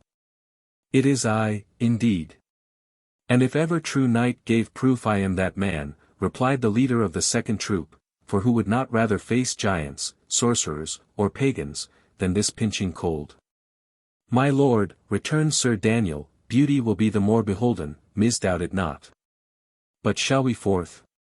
For the sooner ye have seen my merchandise, the sooner shall we both get home. But why keep ye her here, good knight, inquired the other. And she be so young, and so fair, and so wealthy, why do ye not bring her forth among her mates? Ye would soon make her a good marriage, and no need to freeze your fingers and risk arrow shots by going abroad at such untimely seasons in the dark. I have told you, my lord, replied Sir Daniel, the reason thereof concerneth me only. Neither do I purpose to explain it farther. Suffice it, that if ye be weary of your old gossip, Daniel Brackley, publish it abroad that y are to wed Joanna Sedley, and I give you my word ye will be quit of him right soon. Ye will find him with an arrow in his back. Meantime the two gentlemen were walking briskly forward over the down, the 3 torches going before them, stooping against the wind and scattering clouds of smoke and tufts of flame, and the rear brought up by the 6 archers. Close upon the heels of these, Dick followed. He had, of course, heard no word of this conversation. But he had recognized in the second of the speakers old Lord Shoreby himself, a man of an infamous reputation, whom even Sir Daniel affected, in public, to condemn. Presently they came close down upon the beach. The air smelt salt. The noise of the surf increased, and here, in a large walled garden, there stood a small house of 2 stories, with stables and other offices. The foremost torch-bearer unlocked a door in the wall, and after the whole party had passed into the garden, again closed and locked it on the other side. Dick and his men were thus excluded from any farther following, unless they should scale the wall and thus put their necks in a trap. They sat down in a tuft of firs and waited. The red glow of the torches moved up and down and to and fro within the enclosure, as if the link-bearers steadily patrolled the garden. 20 minutes passed, and then the whole party issued forth again upon the down. And Sir Daniel and the Baron, after an elaborate salutation, separated and turned severally homeward, each with his own following of men and lights. As soon as the sound of their steps had been swallowed by the wind, Dick got to his feet as briskly as he was able, for he was stiff and aching with the cold. Capper, ye will give me a back up, he said. They advanced, all 3, to the wall. Capper stooped, and Dick, getting upon his shoulders, clambered on to the copestone. Now, Greensheve, whispered Dick, follow me up here, lie flat upon your face, that ye may be the less seen. And be ever ready to give me a hand if I fall foully on the other side. And so saying he dropped into the garden. It was all pitch dark, there was no light in the house. The wind whistled shrill among the poor shrubs, and the surf beat upon the beach, there was no other sound. Cautiously Dick footed it forth, stumbling among bushes, and groping with his hands. And presently the crisp noise of gravel underfoot told him that he had struck upon an alley. Here he paused, and taking his crossbow from where he kept it concealed under his long tabard, he prepared it for instant action, and went forward once more with greater resolution and assurance. The path led him straight to the group of buildings. All seemed to be sorely dilapidated, the windows of the house were secured by crazy shutters, the stables were open and empty, there was no hay in the hayloft, no corn in the corn-box. Anyone would have supposed the place to be deserted. But Dick had good reason to think otherwise. He continued his inspection, visiting the offices, trying all the windows. At length he came round to the seaside of the house, and there, sure enough, there burned a pale light in one of the upper windows. He stepped back a little way, till he thought he could see the movement of a shadow on the wall of the apartment. Then he remembered that, in the stable, his groping hand had rested for a moment on a ladder, and he returned with all dispatch to bring it. The ladder was very short, but yet, by standing on the topmost round, he could bring his hands as high as the iron bars of the window, and seizing these, he raised his body by main force until his eyes commanded the interior of the room. 2 persons were within, the first he readily knew to be Dame Hatch, the second, a tall and beautiful and grave young lady, in a long, embroidered dress, could that be Joanna Sedley? His old wood companion, Jack, whom he had thought to punish with a belt. He dropped back again to the top round of the ladder in a kind of amazement. He had never thought of his sweetheart as of so superior a being, and he was instantly taken with a feeling of diffidence. But he had little opportunity for thought. A low hissed sounded from close by, and he hastened to descend the ladder. "Who goes?" he whispered. "Greensheve," came the reply, in tones similarly guarded. "What want ye?" asked Dick. "The house is watched, Master Shelton," returned the outlaw. "We are not alone to watch it. For even as I lay on my belly on the wall I saw men prowling in the dark, and heard them whistle softly one to the other." "By my sooth," said Dick, "but this is passing strange. Were they not men of Sir Daniel's?" "Nay, sir, that they were not," returned Greensheve, "for if I have eyes in my head, every man jack of them weareth me a white badge in his bonnet, something checkered with dark." "White, checkered with dark," repeated Dick. "Faith, 'tis a badge I know not. It is none of this country's badges. Well, an that be so, let us slip as quietly forth from this garden as we may, for here we are in an evil posture for defence. Beyond all question there are men of Sir Daniel's in that house, and to be taken between two shots is a beggarman's position. Take me this ladder, I must leave it where I found it." They returned the ladder to the stable, and groped their way to the place where they had entered. Capper had taken Greensheve's position on the cope, and now he leaned down his hand, and, first one and then the other, pulled them up. Cautiously and silently, they dropped again upon the other side, nor did they dare to speak until they had returned to their old ambush in the gorse. "Now, John Capper," said Dick, "back with you to Shoreby, even as for your life. Bring me instantly what men ye can collect. Here shall be the rendezvous, or if the men be scattered and the day be near at hand before they muster, let the place be something farther back, and by the entering in of the town. Greensheve and I lie here to watch.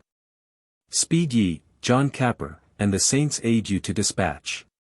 And now, Greensheve," he continued, as soon as Capper had departed, "let thou and I go round about the garden in a wide circuit. I would fain see whether thine eyes betrayed thee." Keeping well outwards from the wall, and profiting by every height and hollow, they passed about two sides, beholding nothing. On the third side the garden wall was built close upon the beach, and to preserve the distance necessary to their purpose, they had to go some way down upon the sands. Although the tide was still pretty far out, the surf was so high, and the sands so flat, that at each breaker a great sheet of froth and water came careering over the expanse, and Dick and Greensheve made this part of their inspection wading. Now to the ankles, and now as deep as to the knees, in the salt and icy waters of the German Ocean. Suddenly, against the comparative whiteness of the garden wall, the figure of a man was seen, like a faint Chinese shadow, violently signaling with both arms. As he dropped again to the earth, another arose a little farther on and repeated the same performance. And so, like a silent watchword, these gesticulations made the round of the beleaguered garden. "They keep good watch," Dick whispered. "Let us back to land, good master," answered Greensheve. "We stand here too open, for, look ye, when the seas break heavy and white out there behind us, they shall see us plainly against the foam." "Ye speak sooth," returned Dick. "Ashore with us, right speedily." Chapter 2. A Skirmish in the Dark. Thoroughly drenched and chilled, the two adventurers returned to their position in the gorse. "I pray heaven that Capper make good speed," said Dick. "I vow a candle to St. Mary of Shoreby if he come before the hour." "Why, are in a hurry, Master Dick?" asked Greensheve. "Aye, good fellow," answered Dick, "for in that house lieth my lady, whom I love, and who should these be that lie about her secretly by night? Unfriends, for sure." "Well," returned Greensheve, "and John come speedily, we shall give a good account of them. They are not 20 at the outside, I judge so by the spacing of their sentries, and, taken where they are, lying so widely, 10 would scatter them like sparrows. And yet, Master Dick, and she be in Sir Daniel's power already, it will little hurt that she should change into another's. Who should these be? I do suspect the Lord of Shoreby, Dick replied. When came they? They began to come, Master Dick, said Greensheve, about the time ye crossed the wall. I had not lain there the space of a minute ere I marked the first of the knaves crawling round the corner. The last light had been already extinguished in the little house when they were wading in the wash of the breakers, and it was impossible to predict at what moment the lurking men about the garden wall might make their onslaught. Of two evils, Dick preferred the least. He preferred that Joanna should remain under the guardianship of Sir Daniel rather than pass into the clutches of Lord Shoreby. And his mind was made up, if the house should be assaulted, to come at once to the relief of the besieged. But the time passed, and still there was no movement. From quarter of an hour to quarter of an hour the same signal passed about the garden wall, as if the leader desired to assure himself of the vigilance of his scattered followers. But in every other particular the neighborhood of the little house lay undisturbed. Presently Dick's reinforcements began to arrive. The night was not yet old before nearly a score of men crouched beside him in the gorse. Separating these into two bodies, he took the command of the smaller himself, and entrusted the larger to the leadership of Greensheve. Now, Kit, said he to this last, take me your men to the near angle of the garden wall upon the beach. Post them strongly, and wait till that ye hear me falling on upon the other side. It is those upon the sea front that I would fain make certain of, for there will be the leader. The rest will run, even let them. And now, lads, let no man draw an arrow, ye will but hurt friends. Take to the steel, and keep to the steel, and if we have the uppermost, I promise every man of you a gold noble when I come to mine estate. Out of the odd collection of broken men, thieves, murderers, and ruined peasantry, whom Duckworth had gathered together to serve the purposes of his revenge. Some of the boldest and the most experienced in war had volunteered to follow Richard Shelton. The service of watching Sir Daniel's movements in the town of Shoreby had from the first been irksome to their temper, and they had of late begun to grumble loudly and threaten to disperse. The prospect of a sharp encounter and possible spoils restored them to good humor, and they joyfully prepared for battle.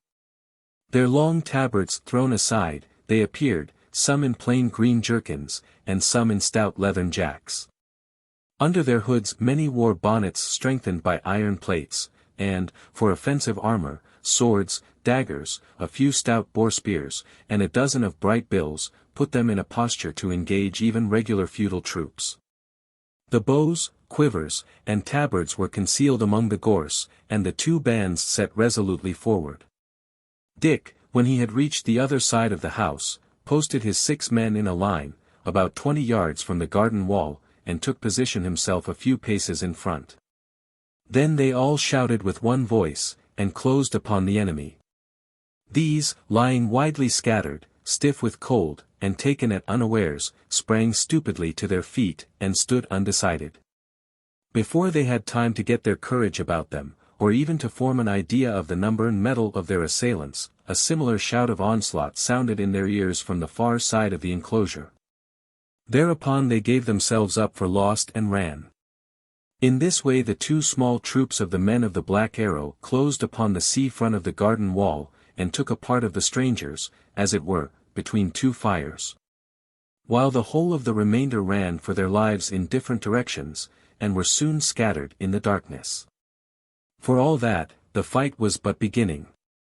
Dick's outlaws, although they had the advantage of the surprise, were still considerably outnumbered by the men they had surrounded.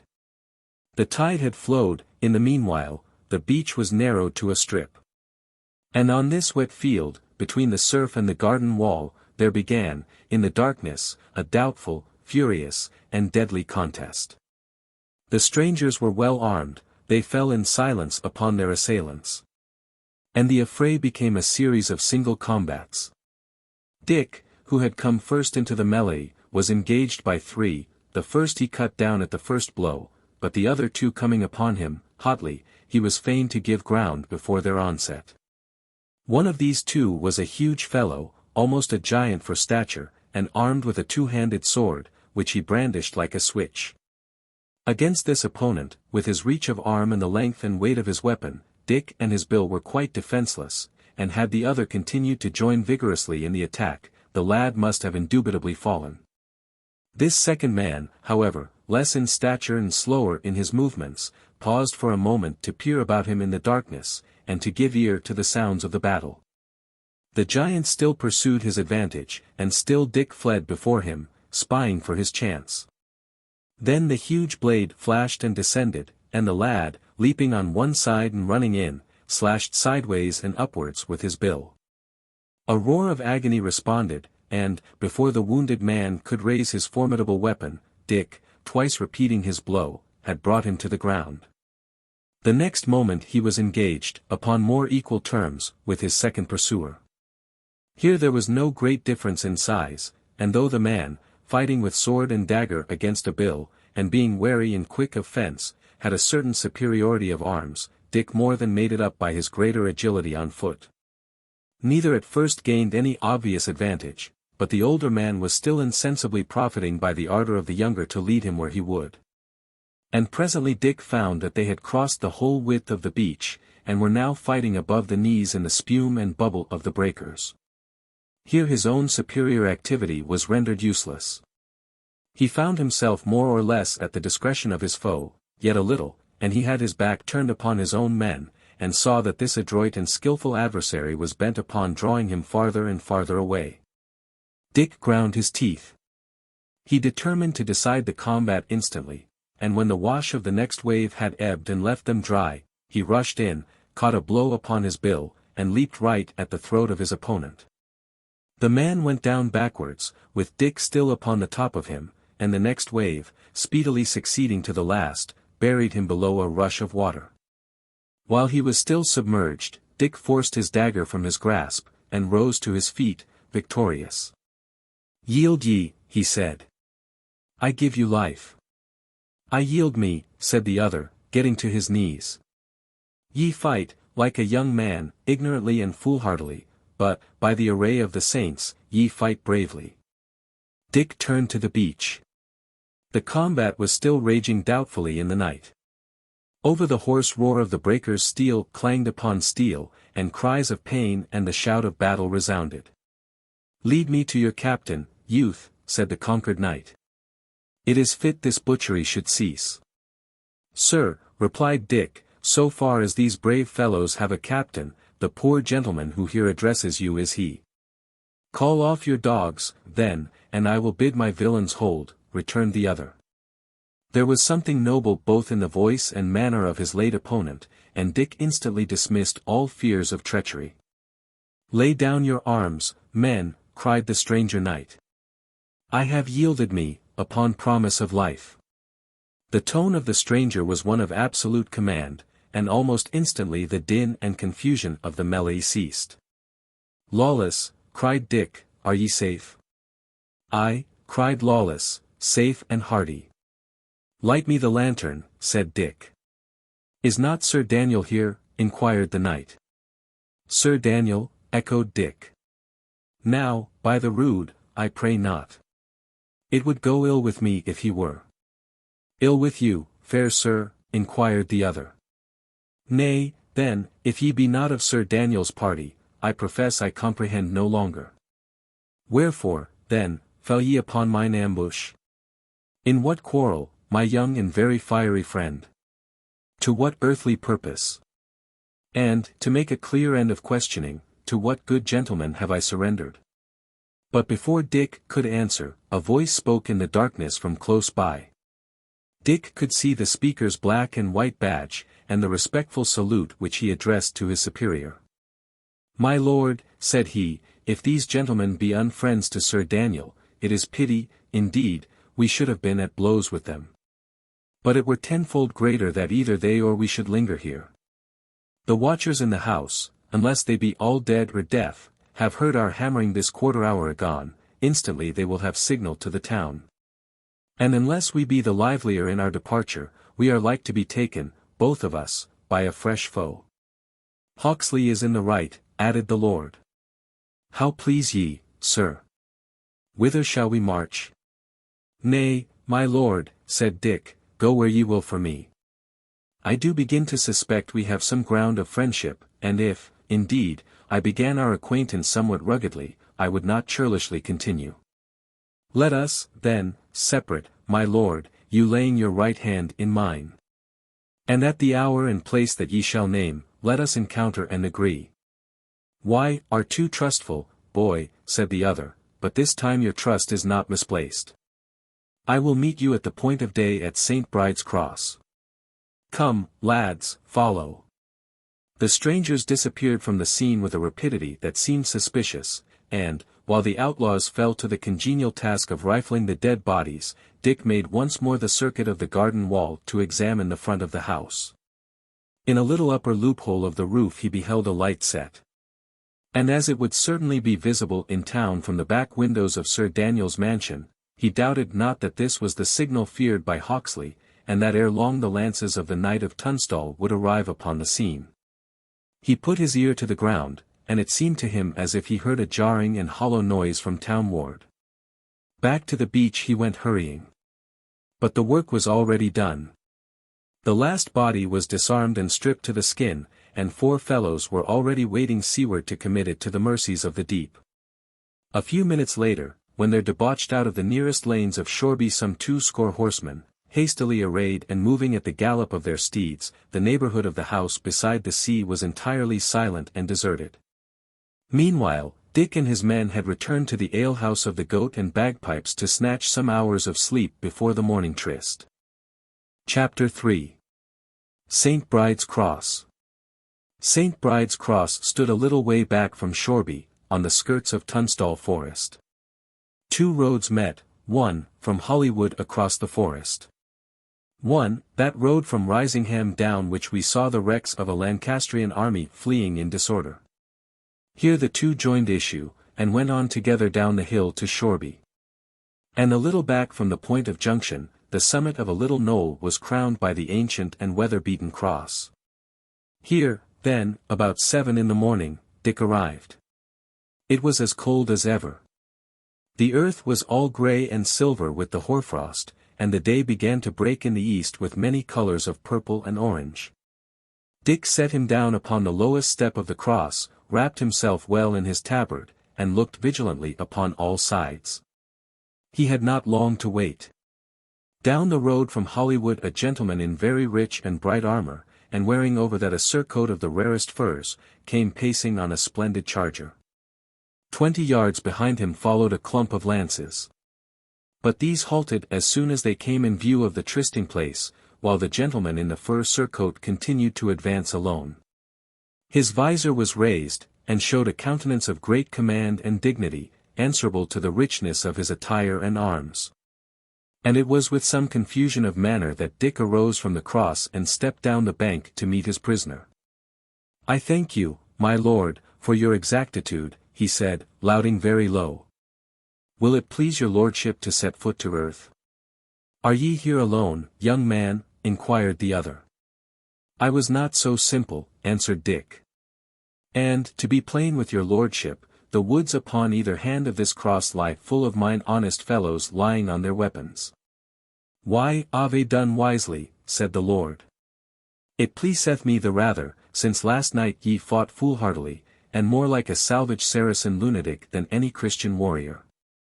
But it becomes not me to complain that had the undermost. Ye had the undermost indeed, my lord, since ye so fell, returned Dick, but had the waves not holpen me, it was I that should have had the worst. Ye were pleased to make me yours with several dagger marks, which I still carry. And in fine, my lord, methinks I had all the danger, as well as all the profit, of that little blind man's melee on the beach. Why, are shrewd enough to make light of it, I see, returned the stranger. Nay, my lord, not shrewd, replied Dick, in that I shoot at no advantage to myself. But when, by the light of this new day, I see how stout a knight hath yielded, not to my arms alone, but to fortune, and the darkness, and the surf, and how easily the battle had gone otherwise. With a soldier so untried and rustic as myself, think it not strange, my lord, if I feel confounded with my victory. Ye speak well, said the stranger.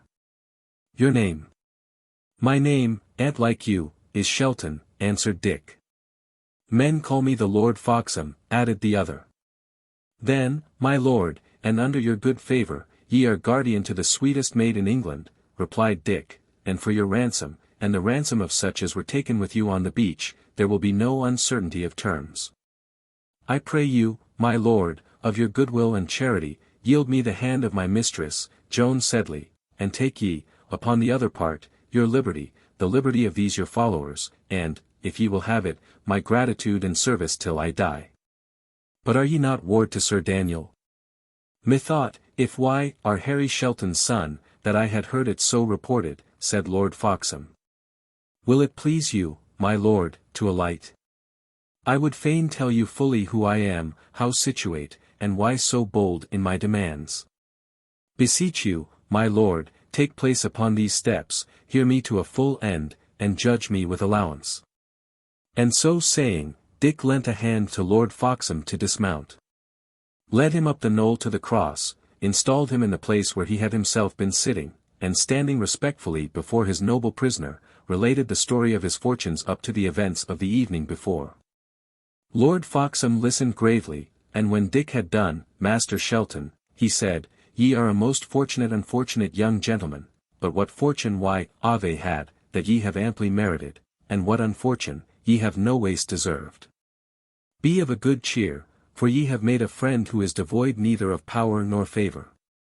For yourself, although it fits not for a person of your birth to herd with outlaws, I must own ye are both brave and honourable.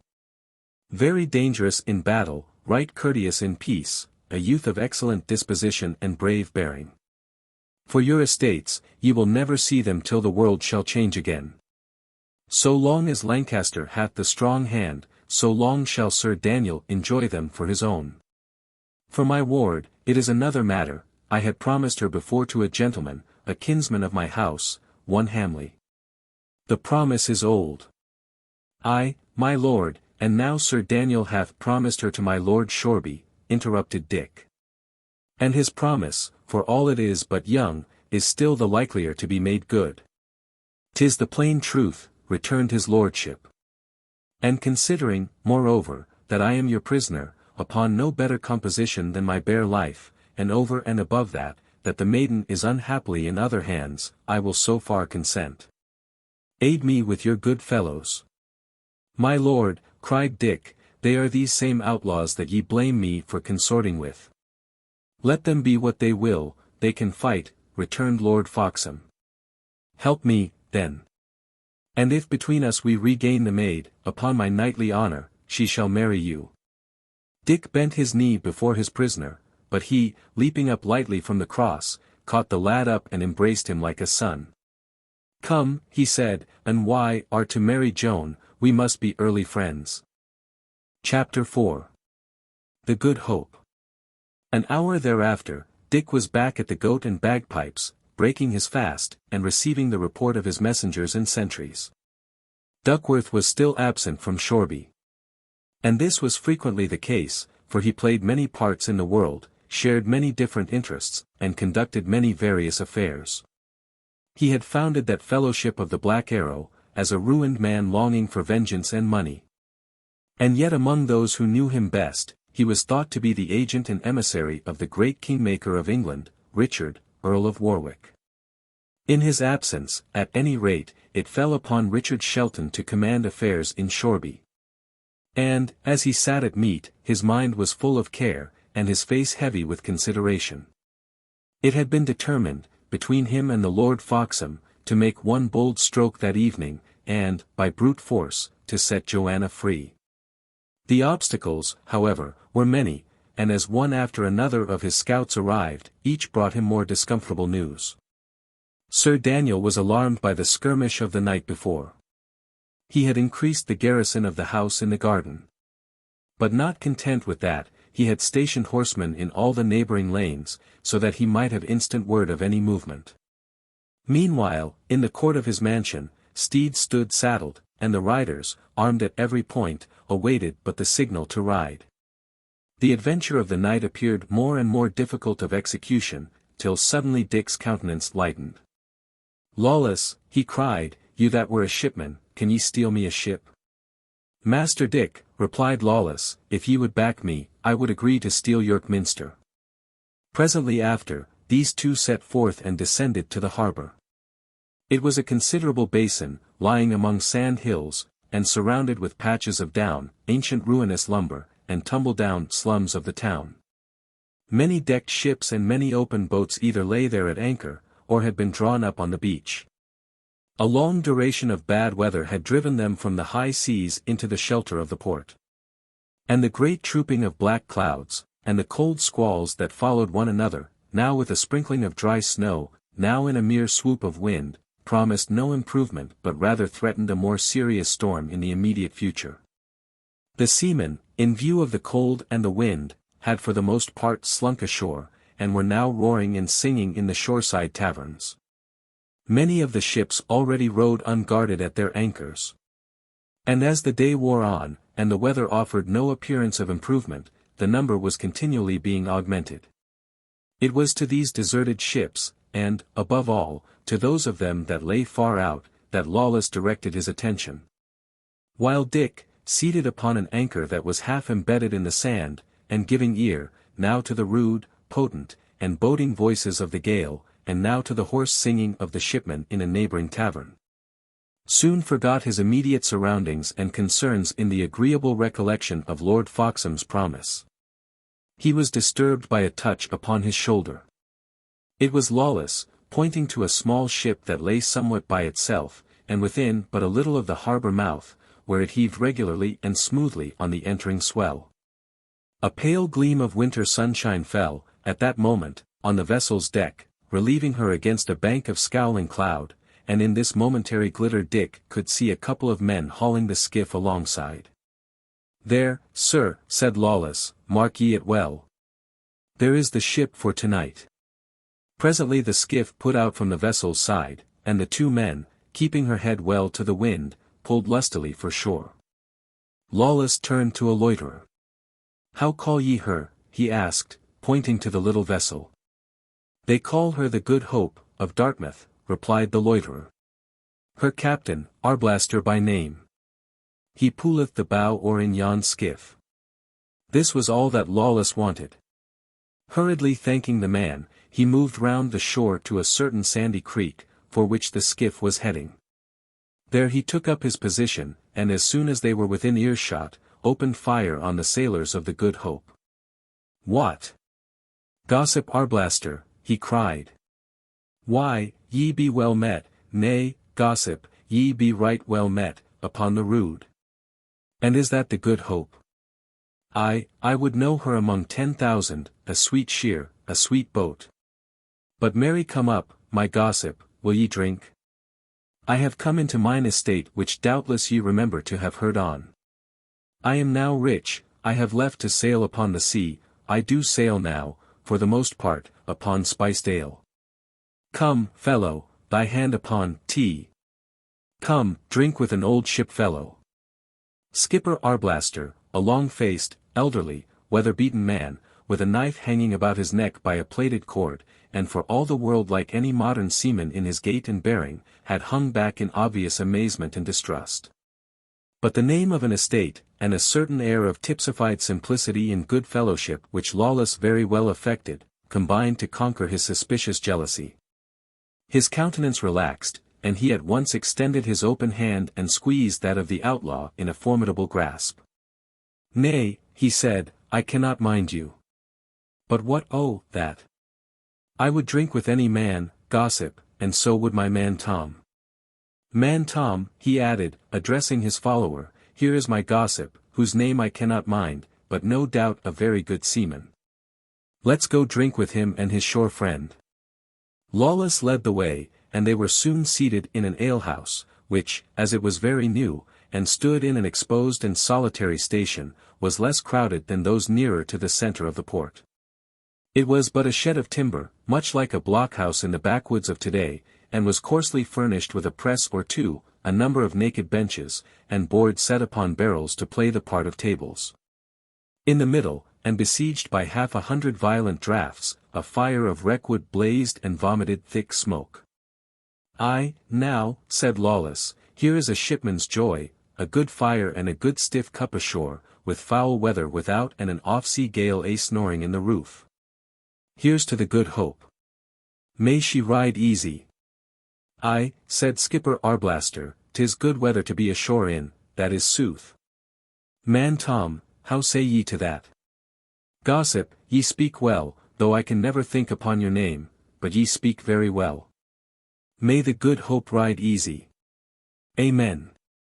"Friend Dickon," resumed Lawless, addressing his commander, "ye have certain matters on hand, unless I err. Well, prithee be about them incontinently. For here I be with the choice of all good company, 2 tough old shipmen. And till that ye return I will go warrant these brave fellows will bide here and drink me cup for cup. We are not like shoremen, we old, tough tarry Johns." "It is well meant," returned the skipper. "Ye can go, boy. For I will keep your good friend and my good gossip company till curfew, aye, and by Saint Mary, till the sun get up again. For, look ye, when a man hath been long enough at sea, the salt getteth me into the clay upon his bones. And let him drink a draw well, he will never be quenched." Thus encouraged upon all hands, Dick rose, saluted his company, and going forth again into the gusty afternoon, got him as speedily as he might to the Goat and Bagpipes.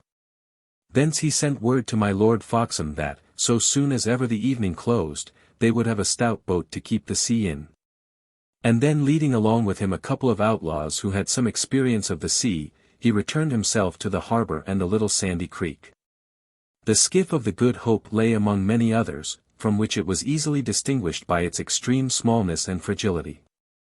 Indeed, when Dick and his 2 men had taken their places, and begun to put forth out of the creek into the open harbour, the little cockle dipped into the swell and staggered under every gust of wind, like a thing upon the point of sinking. The Good Hope, as we have said, was anchored far out, where the swell was heaviest. No other vessel lay nearer than several cables' length, those that were the nearest were themselves entirely deserted. And as the skiff approached, a thick flurry of snow and a sudden darkening of the weather further concealed the movements of the outlaws from all possible espial. In a trice they had leaped upon the heaving deck, and the skiff was dancing at the stern. The Good Hope was captured. She was a good stout boat, decked in the bows and amidships, but open in the stern. She carried 1 mast, and was rigged between a felucca and a lugger. It would seem that Skipper Arblaster had made an excellent venture, for the hold was full of pieces of French wine. And in the little cabin, besides the Virgin Mary in the bulkhead which proved the captain's piety, there were many lockfast chests and cupboards, which showed him to be rich and careful. A dog, who was the sole occupant of the vessel, furiously barked and bit the heels of the boarders, but he was soon kicked into the cabin, and the door shut upon his just resentment. A lamp was lit and fixed in the shrouds to mark the vessel clearly from the shore, 1 of the wine pieces in the hold was broached, and a cup of excellent Gascony emptied to the adventure of the evening. And then, while one of the outlaws began to get ready his bow and arrows and prepare to hold the ship against all comers, the other hauled in the skiff and got overboard, where he held on, waiting for Dick. "Well, Jack, keep me a good watch," said the young commander, preparing to follow his subordinate. "Ye will do right well." "Why," returned Jack, "I shall do excellent well indeed, so long as we lie here. But once we put the nose of this poor ship outside the harbour, see, there she trembles." Nay, the poor shrew heard the words, and the heart misgave her in her oak tree ribs. "But look, Master Dick. How black the weather gathers." The darkness ahead was, indeed, astonishing. Great billows heaved up out of the blackness, one after another, and one after another the Good Hope buoyantly climbed, and giddily plunged upon the further side. A thin sprinkle of snow and thin flakes of foam came flying, and powdered the deck, and the wind harped dismally among the rigging. "In sooth, it looketh evilly," said Dick. "But what cheer? 'Tis but a squall, and presently it will blow over." But, in spite of his words, he was depressingly affected by the bleak disorder of the sky and the wailing and fluting of the wind. And as he got over the side of the Good Hope and made once more for the landing creek with the best speed of oars, he crossed himself devoutly, and recommended to heaven the lives of all who should adventure on the sea. At the landing creek there had already gathered about a dozen of the outlaws. To these the skiff was left, and they were bidden embark without delay. A little further up the beach Dick found Lord FOXHAM hurrying in quest of him, his face concealed with a dark hood, and his bright armor covered by a long russet mantle of a poor appearance. "Young Shelton," he said, "are ye for sea, then, truly?" "My lord," replied Richard, "they lie about the house with horsemen, it may not be reached from the land side without alarum. And Sir Daniel once advertised of our adventure, we can no more carry it to a good end than, saving your presence, we could ride upon the wind. Now, in going round by sea, we do run some peril by the elements. But, what much outweighteth all, we have a chance to make good our purpose and bear off the maid." "Well," returned Lord FOXHAM, "lead on. I will, in some sort, follow you for shame's sake, but I own I would I were in bed." "Here, then," said Dick. "Hither we go to fetch our pilot."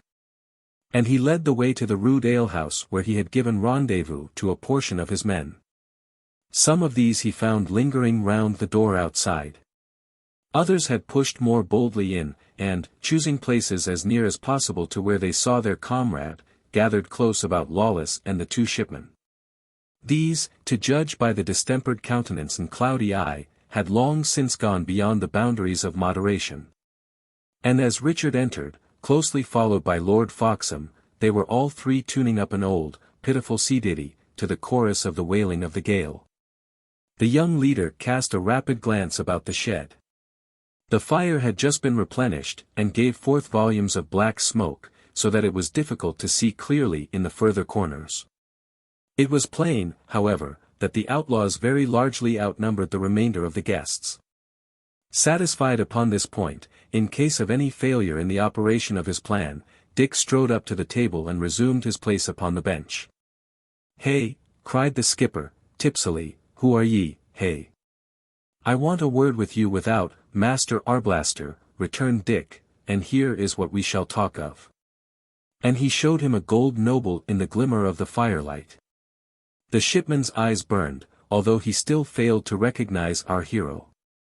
"Aye, boy," he said, "I am with you. Gossip, I will be back anon.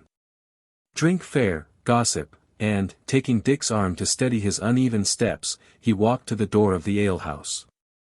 As soon as he was over the threshold, 10 strong arms had seized and bound him, and in 2 minutes more, with his limbs trussed one to another, and a good gag in his mouth, he had been tumbled neck and crop into a neighboring hay barn.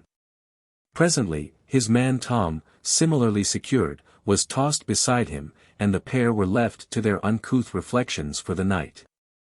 And now, as the time for concealment had gone by, Lord FOXHAM's followers were summoned by a preconcerted signal, and the party, boldly taking possession of as many boats as their numbers required, pulled in a flotilla for the light in the rigging of the ship. Long before the last man had climbed to the deck of the Good Hope, the sound of furious shouting from the shore showed that a part, at least, of the seamen had discovered the loss of their skiffs. But it was now too late, whether for recovery or revenge. Out of some 40 fighting men now mustered in the stolen ship, 8 had been to sea, and could play the part of mariners. With the aid of these, a slice of sail was got upon her. The cable was cut. Lawless, vacillating on his feet, and still shouting the chorus of sea ballads, took the long tiller in his hands, and the Good Hope began to flit forward into the darkness of the night, and to face the great waves beyond the harbor bar. Richard took his place beside the weather rigging. Except for the ship's own lantern, and for some lights in Shoreby town, that were already fading to leeward, the whole world of air was as black as in a pit. Only from time to time, as the Good Hope swooped dizzily down into the valley of the rollers, a crest would break, a great cataract of snowy foam would leap in one instant into being, and, in an instant more, would stream into the wake and vanish. Many of the men lay holding on and praying aloud, many more were sick, and had crept into the bottom, where they sprawled among the cargo.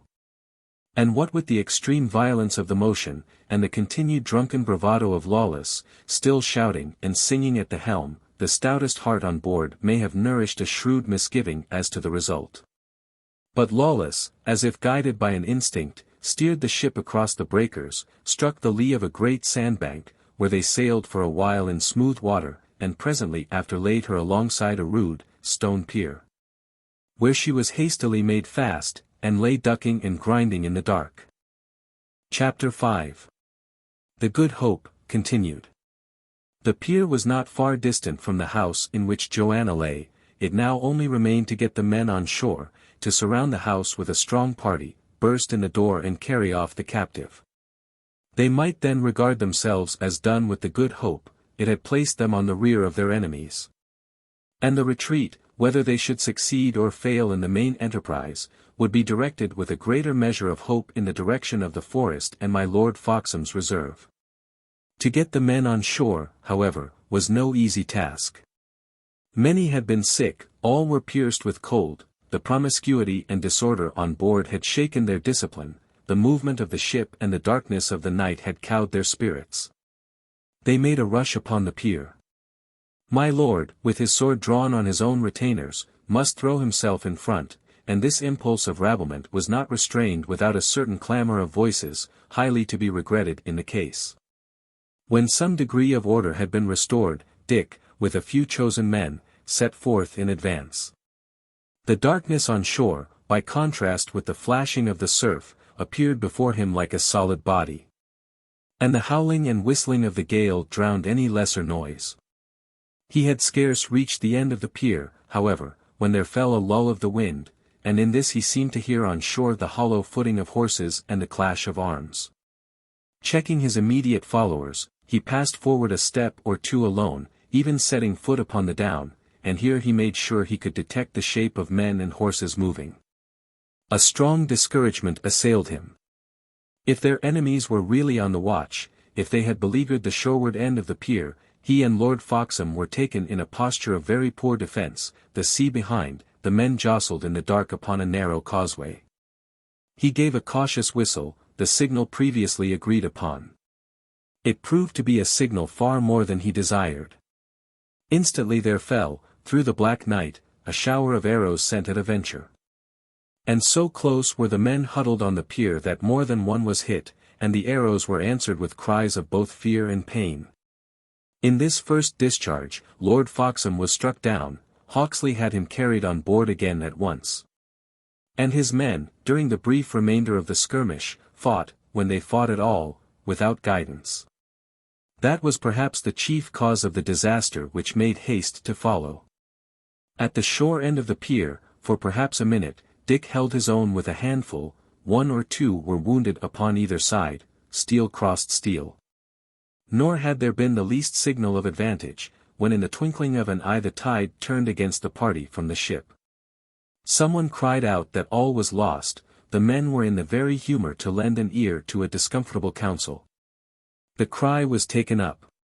"On board, lads, for your lives," cried another. A third, with the true instinct of the coward, raised that inevitable report on all retreats, "We are betrayed."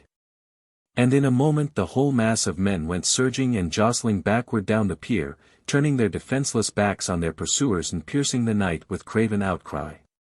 One coward thrust off the ship's stern, while another still held her by the bows. The fugitives leaped, screaming, and were hauled on board, or fell back and perished in the sea. Some were cut down upon the pier by the pursuers. Many were injured on the ship's deck in the blind haste and terror of the moment, one man leaping upon another, and a third on both. At last, and whether by design or accident, the bows of the Good Hope were liberated. And the ever-ready Lawless, who had maintained his place at the helm through all the hurly-burly by sheer strength of body and a liberal use of the cold steel, instantly clapped her on the proper tack. The ship began to move once more forward on the stormy sea, its scuppers running blood, its deck heaped with fallen men, sprawling and struggling in the dark. Thereupon, Lawless sheathed his dagger, and turning to his next neighbour, "I have left my mark on them, gossip," said he, "the yelping, coward hounds." Now, while they were all leaping and struggling for their lives, the men had not appeared to observe the rough shoves and cutting stabs with which Lawless had held his post in the confusion. But perhaps they had already begun to understand somewhat more clearly, or perhaps another ear had overheard the helmsman's speech. Panic-stricken troops recover slowly, and men who have just disgraced themselves by cowardice, as if to wipe out the memory of their fault, will sometimes run straight into the opposite extreme of insubordination. So it was now. And the same men who had thrown away their weapons and been hauled, feet foremost, into the Good Hope, began to cry out upon their leaders, and demand that someone should be punished. This growing ill-feeling turned upon Lawless. In order to get a proper offing, the old outlaw had put the head of the Good Hope to seaward. "What," bawled one of the grumblers, "he carrieth us to seaward." "'Tis sooth," cried another. "Nay, we are betrayed for sure." And they all began to cry out in chorus that they were betrayed, and in shrill tones and with abominable oaths bade Lawless go about ship and bring them speedily ashore. Lawless, grinding his teeth, continued in silence to steer the true course, guiding the Good Hope among the formidable billows. To their empty terrors, as to their dishonorable threats, between drink and dignity he scorned to make reply. The malcontents drew together a little abaft the mast, and it was plain they were like barnyard cocks, crowing for courage. Presently they would be fit for any extremity of injustice or ingratitude. Dick began to mount by the ladder, eager to interpose, but one of the outlaws, who was also something of a seaman, got beforehand. "Lads," he began, "why, our right wooden heads, I think. For to get back, by the mass, we must have an offing, must we not? And this old Lawless." Someone struck the speaker on the mouth, and the next moment, as a fire springs among dry straw, he was felled upon the deck, trampled under the feet, and dispatched by the daggers of his cowardly companions. At this the wrath of Lawless rose and broke. "Steer yourselves," he bellowed, with a curse, and, careless of the result, he left the helm. The Good Hope was, at that moment, trembling on the summit of a swell. She subsided, with sickening velocity, upon the farther side. A wave, like a great black bulwark, hove immediately in front of her, and, with a staggering blow, she plunged head foremost through that liquid hill. The green water passed right over her from stem to stern, as high as a man's knees, the sprays ran higher than the mast, and she rose again upon the other side, with an appalling, tremulous indecision, like a beast that has been deadly wounded. 6 or 7 of the malcontents had been carried bodily overboard, and as for the remainder, when they found their tongues again, it was to bellow to the saints and wail upon Lawless to come back and take the tiller. Nor did Lawless wait to be twice bidden. The terrible result of his fling of just resentment sobered him completely.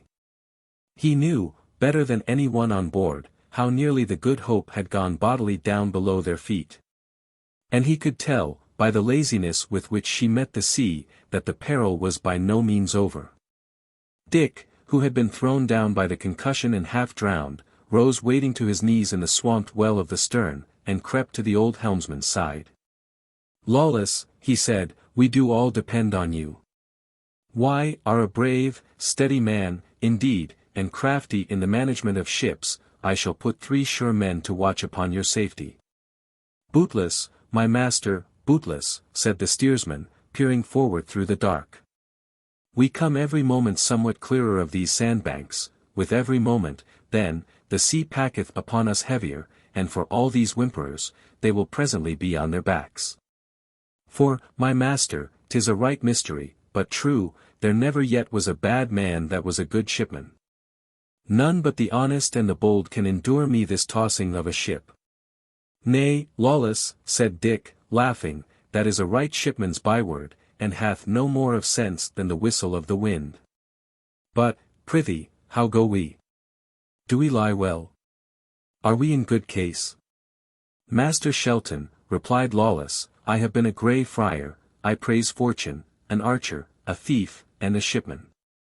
Of all these coats, I had the best fancy to die in the Grey Friars, as ye may readily conceive, and the least fancy to die in John Shipman's tarry jacket, and that for 2 excellent good reasons: first, that the death might take a man suddenly, and second, for the horror of that great, salt smother and welter under my foot here," and Lawless stamped with his foot. "Howbeit," he went on, and I die not a sailor's death, and that this night, I shall owe a tall candle to Our Lady. Is it so? Asked Dick. It is right so, replied the outlaw. Do ye not feel how heavy and dull she moves upon the waves? Do ye not hear the water washing in her hold? She will scarce mind the rudder even now.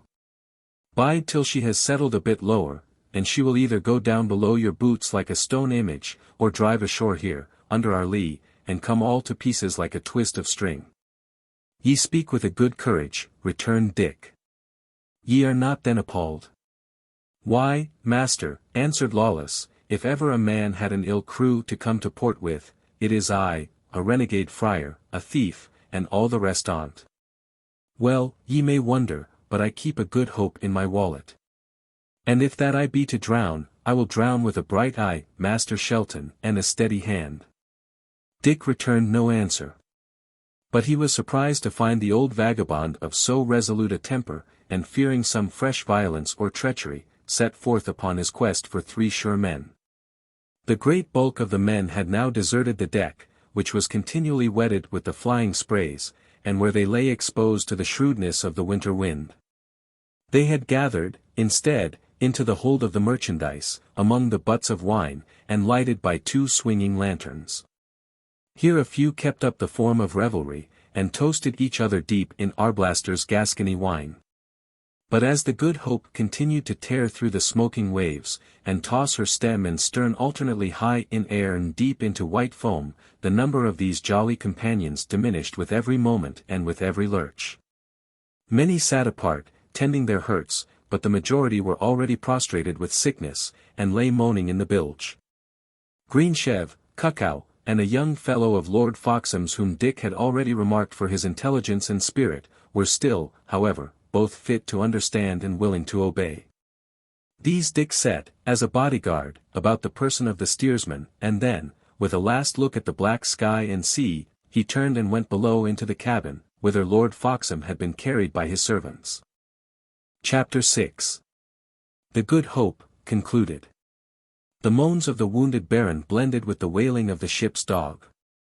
The poor animal, whether he was merely sick at heart to be separated from his friends, or whether he indeed recognized some peril in the laboring of the ship, raised his cries, like minute guns, above the roar of wave and weather.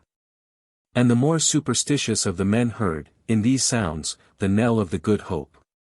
Lord Foxham had been laid in a berth upon a fur cloak. A little lamp burned dim before the Virgin in the bulkhead, and by its glimmer Dick could see the pale countenance and hollow eyes of the hurt man. "I am sore hurt," said he. "Come near to my side, young Shelton. Let there be one by me who, at least, is gentle born. For after having lived nobly and richly all the days of my life, this is a sad pass that I should get my hurt in a little ferreting skirmish, and die here, in a foul, cold ship upon the sea, among broken men and churls." "Nay, my lord," said Dick, "I pray rather to the saints that ye will recover you of your hurt, and come soon and sound ashore." "How?" demanded his lordship. "Come sound ashore. There is, then, a question of it. The ship laboureth, the sea is grievous and contrary," replied the lad, "and by what I can learn of my fellow that steereth us, we shall do well, indeed, if we come drishit to land." "Ha!" said the Baron, gloomily, "thus shall every terror attend upon the passage of my soul. Sir, pray rather to live hard, that ye may die easy, than to be fooled and fluted all through life, as to the pipe and tabor, and, in the last hour, be plunged among misfortunes. Howbeit, I have that upon my mind that must not be delayed. We have no priest aboard." "None," replied Dick. "Here, then, to my secular interests," resumed Lord Foxham, "ye must be as good a friend to me dead, as I found you a gallant enemy when I was living. I fall in an evil hour for me, for England, and for them that trusted me. My men are being brought by Hamley, he that was your rival, they will rendezvous in the long home at Hollywood. This ring from off my finger will accredit you to represent mine orders, and I shall write, besides, 2 words upon this paper, bidding Hamley yield to you the damsel. Will he obey? I know not. But, my lord, what orders? Inquired Dick. "Aye," quoth the Baron, "aye, the orders," and he looked upon Dick with hesitation. "Are ye Lancaster or York?" he asked, at length. "I shame to say it," answered Dick, "I can scarce clearly answer. But so much I think is certain, since I serve with Ellis Duckworth, I serve the House of York." "Well, if that be so, I declare for York." "It is well," returned the other, "it is exceeding well. For, truly, had ye said Lancaster, I wot not for the world what I had done. But sith ye are for York, follow me. I came hither but to watch these lords at Shoreby, while mine excellent young lord, Richard of Gloucester prepareth a sufficient force to fall upon and scatter them. I have made me notes of their strength, what watch they keep, and how they lie. And these I was to deliver to my young lord on Sunday, an hour before noon, at St. Bride's Cross beside the forest. This tryst I am not like to keep, but I pray you, of courtesy, to keep it in my stead. And see that not pleasure, nor pain, tempest, wound, nor pestilence withhold you from the hour and place, for the welfare of England leath upon this cast." "I do soberly take this up on me," said Dick. "In so far as in me leath, your purpose shall be done." "It is good," said the wounded man. "My Lord Duke shall order you farther, and if ye obey him with spirit and goodwill, then is your fortune made. Give me the lamp a little nearer to mine eyes, till that I write these words for you." He wrote a note to his worshipful kinsman, Sir John Hamley, and then a second, which he left without external superscripture. "This is for the Duke," he said. "The word is England and Edward, and the counter, England and York." "And Joanna, my lord?" asked Dick. "Nay, ye must get Joanna how ye can," replied the Baron. "I have named you for my choice in both these letters, but ye must get her for yourself, boy. I have tried, as ye see here before you, and have lost my life. More could no man do." By this time the wounded man began to be very weary. And Dick, putting the precious papers in his bosom, bade him be of good cheer, and left him to repose. The day was beginning to break, cold and blue, with flying squalls of snow. Close under the lee of the Good Hope, the coast lay in alternate rocky headlands and sandy bays, and further inland the wooded hilltops of Tunstall showed along the sky. Both the wind and the sea had gone down. But the vessel wallowed deep, and scarce rose upon the waves. Lawless was still fixed at the rudder, and by this time nearly all the men had crawled on deck, and were now gazing, with blank faces, upon the inhospitable coast. "Are we going ashore?" asked Dick. "Aye," said Lawless, "unless we get first to the bottom." And just then the ship rose so languidly to meet a sea, and the water weltered so loudly in her hold, that Dick involuntarily seized the steersman by the arm. "By the mass!" cried Dick, as the bows of the Good Hope reappeared above the foam, "I thought we had foundered, indeed, my heart was at my throat." In the waist, Greensheve, Hawksley, and the better men of both companies were busy breaking up the deck to build a raft, and to these Dick joined himself, working the harder to drown the memory of his predicament. But, even as he worked, every sea that struck the poor ship, and every one of her dull lurches, as she tumbled wallowing among the waves, recalled him with a horrid pang to the immediate proximity of death. Presently, looking up from his work, he saw that they were close in below a promontory, a piece of ruinous cliff, against the base of which the sea broke white and heavy, almost overplumbed the deck. And, above that, again, a house appeared, crowning a down. Inside the bay the seas ran gaily, raised the Good Hope upon their foam-flecked shoulders, carried her beyond the control of the steersman, and in a moment dropped her, with a great concussion, on the sand. And began to break over her half-mast high, and roll her to and fro. Another great wave followed, raised her again, and carried her yet farther in, and then a third succeeded, and left her far inshore of the more dangerous breakers, wedged upon a bank. "Now, boys," cried Lawless, "the saints have had a care of us, indeed. The tide ebbs, let us but sit down and drink a cup of wine, and before half an hour ye may all march me ashore as safe as on a bridge." A barrel was broached, and, sitting in what shelter they could find from the flying snow and spray, the shipwrecked company handed the cup around, and sought to warm their bodies and restore their spirits. Dick, meanwhile, returned to Lord FOXHAM, who lay in great perplexity and fear, the floor of his cabin washing knee-deep in water, and the lamp, which had been his only light, broken and extinguished by the violence of the blow. "My lord," said young Shelton, "fear not at all, the saints are plainly for us, the seas have cast us high upon a shoal, and as soon as the tide hath somewhat ebbed, we may walk ashore upon our feet." It was nearly an hour before the vessel was sufficiently deserted by the ebbing sea, and they could set forth for the land, which appeared dimly before them through a veil of driving snow. Upon a hillock on one side of their way a party of men lay huddled together, suspiciously observing the movements of the new arrivals. "They might draw near and offer us some comfort," Dick remarked. "Well, and they come not to us, let us even turn aside to them," said Hawksley. "The sooner we come to a good fire and a dry bed the better for my poor lord." But they had not moved far in the direction of the hillock, before the men, with one consent, rose suddenly to their feet, and poured a flight of well-directed arrows on the shipwrecked company. "Back!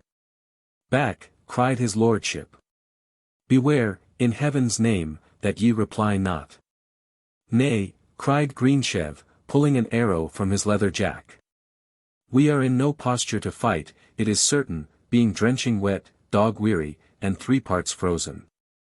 But, for the love of old England, what aileth them to shoot thus cruelly on their poor country people in distress?" "They take us to be French pirates," answered Lord FOXHAM.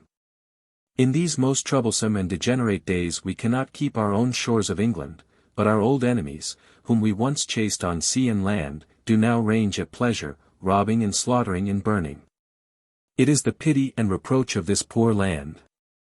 The men upon the hillock lay, closely observing them, while they trailed upward from the beach and wound inland among desolate sandhills. For a mile or so they even hung upon the rear of the march, ready, at a sign, to pour another volley on the weary and dispirited fugitives. And it was only when, striking at length upon a firm high road, Dick began to call his men to some more martial order, that these jealous guardians of the coast of England silently disappeared among the snow. They had done what they desired. They had protected their own homes and farms, their own families and cattle. And their private interest being thus secured, it mattered not the weight of a straw to any one of them, although the Frenchmen should carry blood and fire to every other parish in the realm of England. Book 4. The Disguise. Chapter 1. The Den. The place where Dick had struck the line of a high road was not far from Hollywood, and within 9 or 10 miles of shore beyond the Till, and here, after making sure that they were pursued no longer, the two bodies separated. Lord FOXHAM's followers departed, carrying their wounded master towards the comfort and security of the great Abbey. And Dick, as he saw them wind away and disappear in the thick curtain of the falling snow, was left alone with near upon a dozen outlaws, the last remainder of his troop of volunteers. Some were wounded. One and all were furious at their ill success and long exposure, and though they were now too cold and hungry to do more, they grumbled and cast sullen looks upon their leaders. Dick emptied his purse among them, leaving himself nothing. Thanked them for the courage they had displayed, though he could have found it more readily in his heart to rate them for poltroonery.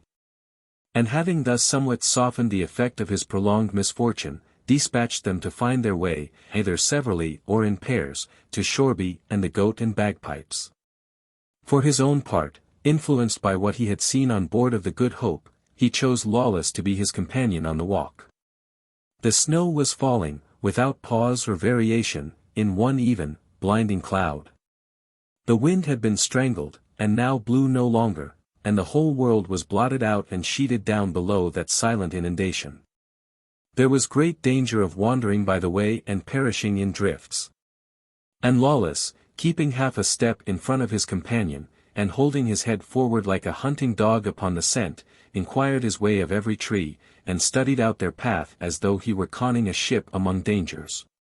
About a mile into the forest they came to a place where several ways met, under a grove of lofty and contorted oaks. Even in the narrow horizon of the falling snow, it was a spot that could not fail to be recognized. And Lawless evidently recognized it with particular delight. "Now, Master Richard," said he, "and why are not too proud to be the guest of a man who is neither a gentleman by birth nor so much as a good Christian, I can offer you a cup of wine and a good fire to melt the marrow in your frozen bones." "Lead on, Will," answered Dick. "A cup of wine and a good fire. Nay, I would go a far way round to see them." Lawless turned aside under the bare branches of the grove, and, walking resolutely forward for some time, came to a steepish hollow or den, that had now drifted a quarter full of snow. On the verge, a great beech tree hung, precariously rooted. And here the old outlaw, pulling aside some bushy underwood, bodily disappeared into the earth. The beech had, in some violent gale, been half uprooted, and had torn up a considerable stretch of turf, and it was under this that old Lawless had dug out his forest hiding-place. The roots served him for rafters, the turf was his thatch. For walls and floor he had his mother the earth. Rude as it was, the hearth in one corner, blackened by fire, and the presence in another of a large oaken chest well fortified with iron, showed it at one glance to be the den of a man, and not the burrow of a digging beast. Though the snow had drifted at the mouth and sifted in upon the floor of this earth cavern, yet was the air much warmer than without. And when Lawless had struck a spark, and the dry furze bushes had begun to blaze and crackle on the hearth, the place assumed, even to the eye, an air of comfort and of home. With a sigh of great contentment, Lawless spread his broad hands before the fire, and seemed to breathe the smoke. "Here, then," he said, "is this old Lawless's rabbit-hole, pray heaven there come no terrier. Far I have rolled hither and thither, and here and about, since that I was 14 years of mine age and first ran away from mine Abbey, with the sacrist's gold chain and a mass-book that I sold for 4 marks. I have been in England and France and Burgundy, and in Spain, too, on a pilgrimage for my poor soul, and upon the sea, which is no man's country. But here is my place, Master Shelton. This is my native land, this burrow in the earth. Come rain or wind, and whether it's April, and the birds all sing, and the blossoms fall about my bed, or whether it's winter, and I sit alone with my good gossip the fire, and robin redbreast twitters in the woods, here is my church and market. And my wife and child. It's here I come back to, and it's here, so please the saints, that I would like to die." "'Tis a warm corner, to be sure," replied Dick, "and a pleasant, and a well-hid." "It had need to be," returned Lawless, "for an they found it, Master Shelton, it would break my heart. But here," he added, burrowing with his stout fingers in the sandy floor, "here is my wine cellar. And ye shall have a flask of excellent strong stingo." Sure enough, after but a little digging, he produced a big leathern bottle of about a gallon, nearly 3 parts full of a very heady and sweet wine. And when they had drunk to each other comradely, and the fire had been replenished and blazed up again, the pair lay at full length, thawing and steaming, and divinely warm. "Master Shelton," observed the outlaw, "why Ave had 2 mischances this last while, and why, are like to lose the maid, do I take it aright?" "Aright," returned Dick, nodding his head. "Well, now," continued Lawless, "hear an old fool that hath been nigh-hand everything, and seen nigh-hand all. Ye go too much on other people's errands, Master Dick. Ye go on Ellis's, but he desireth rather the death of Sir Daniel. Ye go on Lord FOXHAM's, well, the saints preserve him, doubtless he meaneth well. But go ye upon your own, good Dick. Come right to the maid's side. Court her, lest that she forget you. Be ready. And when the chance shall come, off with her at the saddle-bow. Aye, but, Lawless, beyond doubt she is now in Sir Daniel's own mansion," answered Dick. "Thither, then, go we," replied the outlaw. Dick stared at him. "Nay, I mean it," nodded Lawless. "And if why are of so little faith, and stumble at a word, see here." And the outlaw, taking a key from about his neck, opened the oak chest, and dipping and groping deep among its contents, produced first a friar's robe, and next a girdle of rope. And then a huge rosary of wood, heavy enough to be counted as a weapon. "Here," he said, is for you. On with them. And then, when Dick had clothed himself in this clerical disguise, Lawless produced some colours and a pencil, and proceeded, with the greatest cunning, to disguise his face. The eyebrows he thickened and produced. To the moustache, which was yet hardly visible, he rendered a like service, while, by a few lines around the eye, he changed the expression and increased the apparent age of this young monk. Now, he resumed, when I have done the like, we shall make as bonny a pair of friars as the eye could wish. Boldly to Sir Daniel's we shall go, and there be hospitably welcome for the love of Mother Church. And how, dear Lawless, cried the lad, shall I repay you? Tut, brother, replied the outlaw, I do naught but for my pleasure. Mind not for me. I am one, by the mass, that mindeth for himself. When that I lack, I have a long tongue and a voice like the monastery bell, I do ask, my son, and where asking faileth, I do most usually take. The old rogue made a humorous grimace. And although Dick was displeased to lie under so great favours to so equivocal a personage, he was yet unable to restrain his mirth. With that, Lawless returned to the big chest, and was soon similarly disguised. But, below his gown, Dick wondered to observe him conceal a sheaf of black arrows. Wherefore do ye that? Asked the lad. Wherefore arrows, when ye take no bow? Nay, replied Lawless, lightly, 'tis like there will be heads broke, not to say backs, ere you and I win sound from where we're going to, and if any fall, I would our fellowship should come by the credit on't. A black arrow, Master Dick, is the seal of our Abbey, it showeth you who writ the bill. And ye prepare so carefully, said Dick, I have here some papers that, for mine own sake, and the interest of those that trusted me, were better left behind than found upon my body. Where shall I conceal them, Will? Nay, replied Lawless, I will go forth into the wood and whistle me 3 verses of a song, meanwhile, do you bury them where ye please, and smooth the sand upon the place. Never, cried Richard. I trust you, man. I were base indeed if I not trusted you. Brother, why, are but a child, replied the old outlaw, pausing and turning his face upon Dick from the threshold of the den. I am a kind old Christian, and no traitor to men's blood, and no sparer of mine own in a friend's jeopardy. But, fool, child, I am a thief by trade and birth and habit. If my bottle were empty and my mouth dry, I would rob you, dear child, as sure as I love, honor, and admire your parts and person. Can it be clearer spoken? No. And he stumped forth through the bushes with a snap of his big fingers. Dick, thus left alone, after a wondering thought upon the inconsistencies of his companion's character, hastily produced, reviewed, and buried his papers. One only he reserved to carry along with him, since it in nowise compromised his friends, and yet might serve him, in a pinch, against Sir Daniel. That was the knight's own letter to Lord Wensleydale, sent by Throgmorton, on the morrow of the defeat at Risingham, and found next day by Dick upon the body of the messenger. Then, treading down the embers of the fire, Dick left the den, and rejoined the old outlaw, who stood awaiting him under the leafless oaks, and was already beginning to be powdered by the falling snow. Each looked upon the other, and each laughed, so thorough and so droll was the disguise. Yet I would it were but summer and a clear day, grumbled the outlaw, that I might see myself in the mirror of a pool. There be many of Sir Daniel's men that know me, and if we fell to be recognized, there might be 2 words for you, brother, but as for me, in a paternoster while, I should be kicking in a rope's end.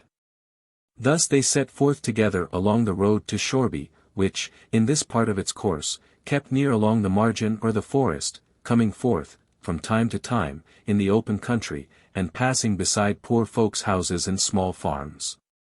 Presently at sight of one of these, Lawless pulled up.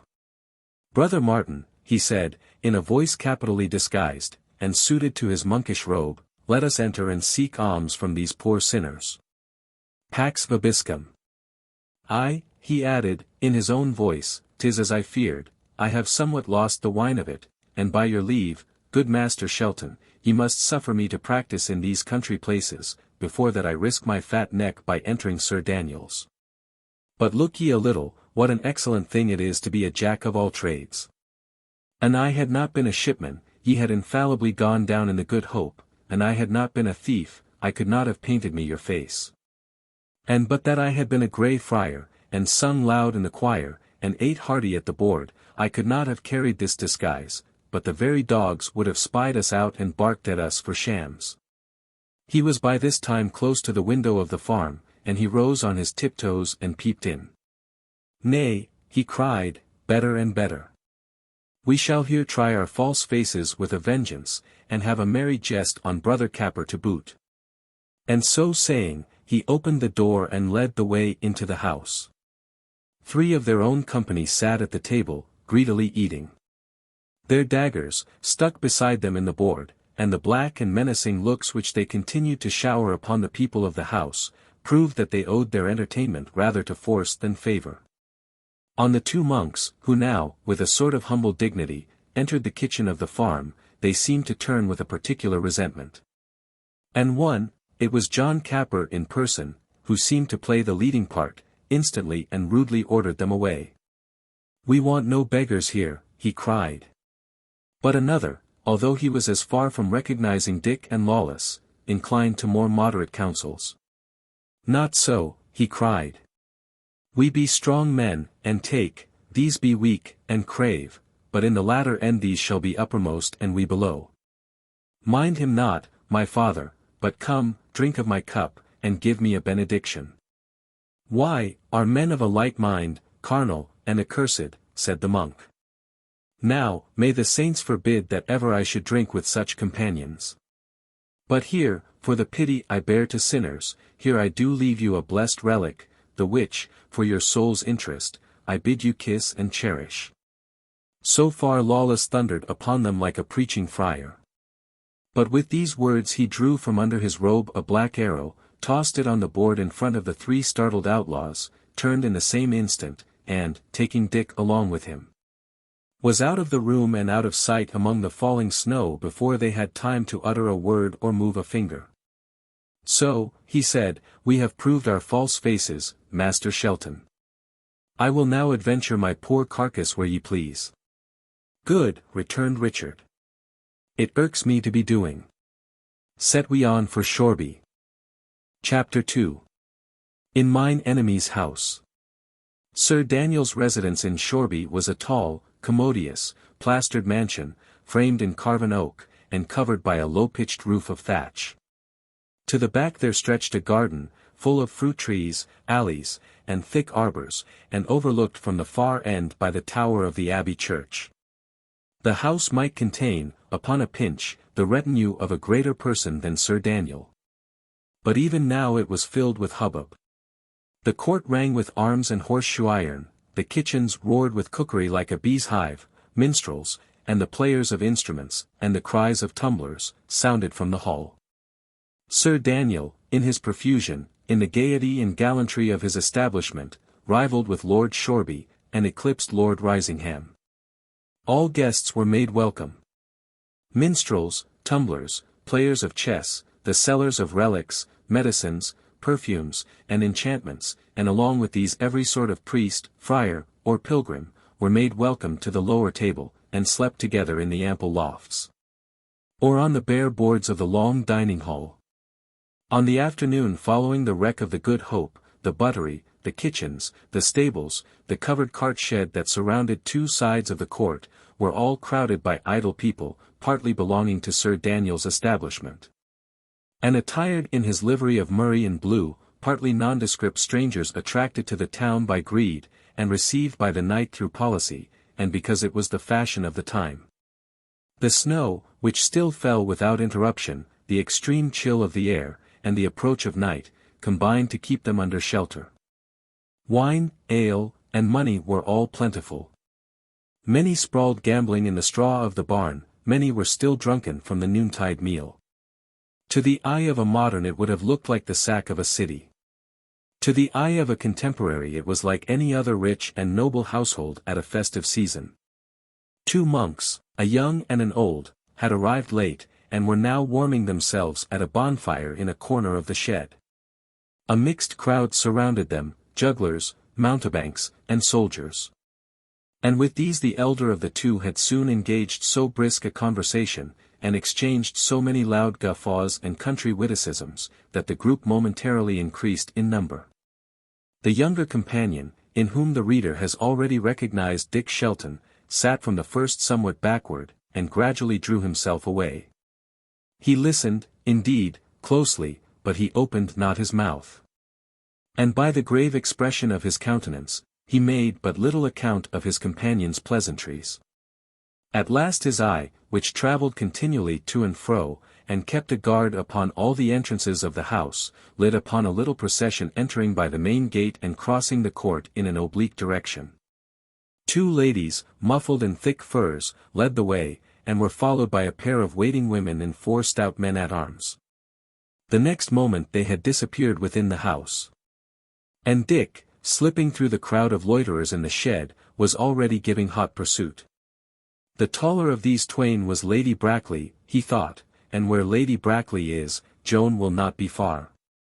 At the door of the house the 4 men-at-arms had ceased to follow, and the ladies were now mounting the stairway of polished oak, under no better escort than that of the 2 waiting women.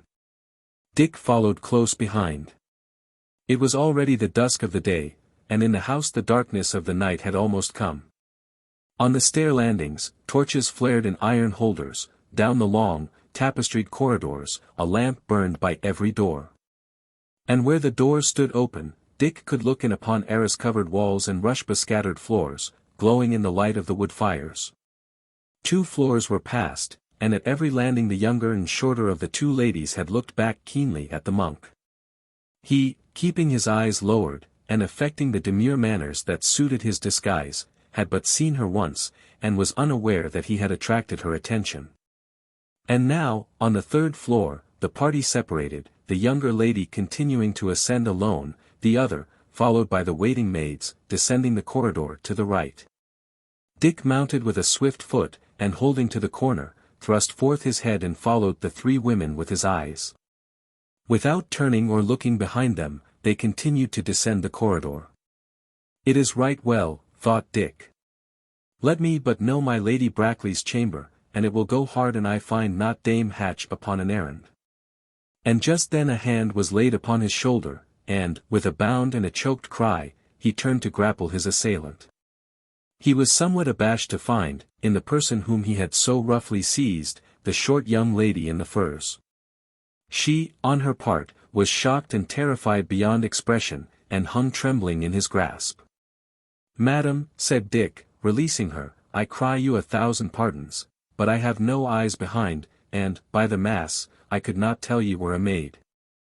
The girl continued to look at him, but, by this time, terror began to be succeeded by surprise, and surprise by suspicion.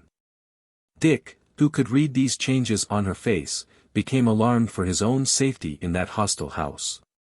"Fair maid," he said, affecting easiness, "suffer me to kiss your hand, in token ye forgive my roughness, and I will even go." "Why, are a strange monk, young sir," returned the young lady, looking him both boldly and shrewdly in the face. "And now that my first astonishment hath somewhat passed away, I can spy the layman in each word you utter. What do ye here? Why are ye thus sacrilegiously tricked out? Come ye in peace or war? And why spy ye after Lady Brackley like a thief?" "Madam," quoth Dick, "of one thing I pray you to be very sure, I am no thief. And even if I come here in war, as in some degree I do, I make no war upon fair maids, and I hereby entreat them to copy me so far, and to leave me be. For, indeed, fair mistress, cry out, if such be your pleasure, cry but once, and say what ye have seen, and the poor gentleman before you is merely a dead man." "I cannot think ye would be cruel," added Dick. And taking the girl's hand gently in both of his, he looked at her with courteous admiration. "Are ye, then, a spy, a Yorkist?" asked the maid. "Madam," he replied, "I am indeed a Yorkist, and, in some sort, a spy. But that which bringeth me into this house, the same which will win for me the pity and interest of your kind heart, is neither of York nor Lancaster. I will wholly put my life in your discretion. I am a lover, and my name But here the young lady clapped her hand suddenly upon Dick's mouth, looked hastily up and down and east and west, and, seeing the coast clear, began to drag the young man, with great strength and vehemence, upstairs. "Hush," she said, "and come. Shalt talk hereafter." Somewhat bewildered, Dick suffered himself to be pulled upstairs, bustled along a corridor, and thrust suddenly into a chamber, lit, like so many of the others, by a blazing log upon the hearth. "Now," said the young lady, forcing him down upon a stool, "sit ye there and attend my sovereign good pleasure. I have life and death over you, and I will not scruple to abuse my power. Look to yourself, why, Ave cruelly mauled my arm. He knew not I was a maid," quoth he. "Had he known I was a maid, he had ta'en his belt to me, forsooth." And with these words, she whipped out of the room and left Dick gaping with wonder, and not very sure if he were dreaming or awake. "Ta'en my belt to her," he repeated. "Ta'en my belt to her." And the recollection of that evening in the forest flowed back upon his mind, and he once more saw Matcham's wincing body and beseeching eyes. And then he was recalled to the dangers of the present. In the next room he heard a stir, as of a person moving, then followed a sigh, which sounded strangely near, and then the rustle of skirts and tap of feet once more began. As he stood hearkening, he saw the arras wave along the wall, there was the sound of a door being opened, the hangings divided, and, lamp in hand, Joanna Sedley entered the apartment. She was attired in costly stuffs of deep and warm colors, such as befit the winter and the snow. Upon her head, her hair had been gathered together and became her as a crown. And she, who had seemed so little and so awkward in the attire of Matcham, was now tall like a young willow, and swam across the floor as though she scorned the drudgery of walking. Without a start, without a tremor, she raised her lamp and looked at the young monk. "What make ye here, good brother?" she inquired. "Ye are doubtless ill-directed. Whom do ye require?" And she set her lamp upon the bracket. "Joanna," said Dick, and then his voice failed him.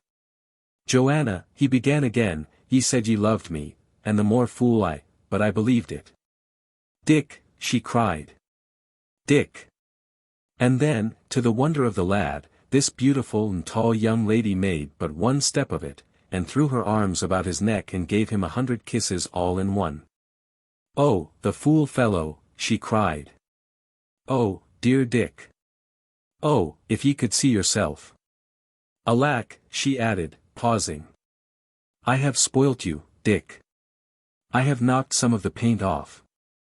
But that can be mended. What cannot be mended, Dick, or I much fear it cannot, is my marriage with Lord Shoreby." "Is it decided, then?" asked the lad.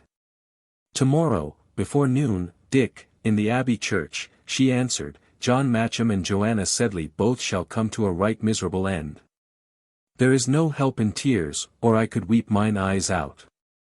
I have not spared myself to pray, but heaven frowns on my petition. And, dear Dick, good Dick, but that ye can get me forth of this house before the morning, we must even kiss and say good-bye." "Nay," said Dick, "not I will never say that word. 'Tis like despair, but while there's life, Joanna, there is hope. Yet will I hope. Aye, by the mass, and triumph. Look ye, now, when ye were but a name to me, did I not follow, did I not rouse good men, did I not stake my life upon the quarrel? And now that I have seen you for what ye are, the fairest maid and stateliest of England, think ye I would turn, if the deep sea were there, I would straight through it, if the way were full of lions, I would scatter them like mice." "Aye," she said, dryly, "ye make a great ado about a sky-blue robe." "Nay, Joan," protested Dick, "'tis not alone the robe. But, lass, ye were disguised. Here am I disguised, and, to the proof, do I not cut a figure of fun, a right fool's figure?" "Aye, Dick, and that ye do," she answered, smiling. "Well, then," he returned, triumphant. "So was it with you, poor Matcham, in the forest. In sooth, ye were a wench to laugh at. But now—" So they ran on, holding each other by both hands, exchanging smiles and lovely looks, and melting minutes into seconds, and so they might have continued all night long. But presently there was a noise behind them. And they were aware of the short young lady, with her finger on her lips. "Saints," she cried, "but what a noise ye keep! Can ye not speak in compass? And now, Joanna, my fair maid of the woods, what will ye give your gossip for bringing you your sweetheart?" Joanna ran to her, by way of answer, and embraced her fierily. "And you, sir," added the young lady, "what do ye give me?" "Madam," said Dick, "I would fain offer to pay you in the same money." "Come, then," said the lady, "it is permitted you." But Dick, blushing like a peony, only kissed her hand. "What ails ye at my face, fair sir?" she inquired, curtsying to the very ground, and then, when Dick had at length and most tepidly embraced her, "Joanna," she added, "your sweetheart is very backward under your eyes, but I warrant you, when first we met he was more ready. I am all black and blue, wench, trust me never, if I be not black and blue. And now," she continued, "have ye said your sayings? For I must speedily dismiss the paladin." But at this they both cried out that they had said nothing, that the night was still very young, and that they would not be separated so early. "And supper?" asked the young lady. "Must we not go down to supper?" "Nay, to be sure," cried Joan. "I had forgotten." "Hide me, then," said Dick, "put me behind the arras, shut me in a chest, or what ye will, so that I may be here on your return. Indeed, fair lady," he added, "bear this in mind, that we are sore bested, and may never look upon each other's face from this night forward till we die." At this the young lady melted. And when, a little after, the bell summoned Sir Daniel's household to the board, Dick was planted very stiffly against the wall, at a place where a division in the tapestry permitted him to breathe the more freely, and even to see into the room. He had not been long in this position, when he was somewhat strangely disturbed. The silence, in that upper story of the house, was only broken by the flickering of the flames and the hissing of a green log in the chimney. But presently, to Dick's strained hearing, there came the sound of some one walking with extreme precaution.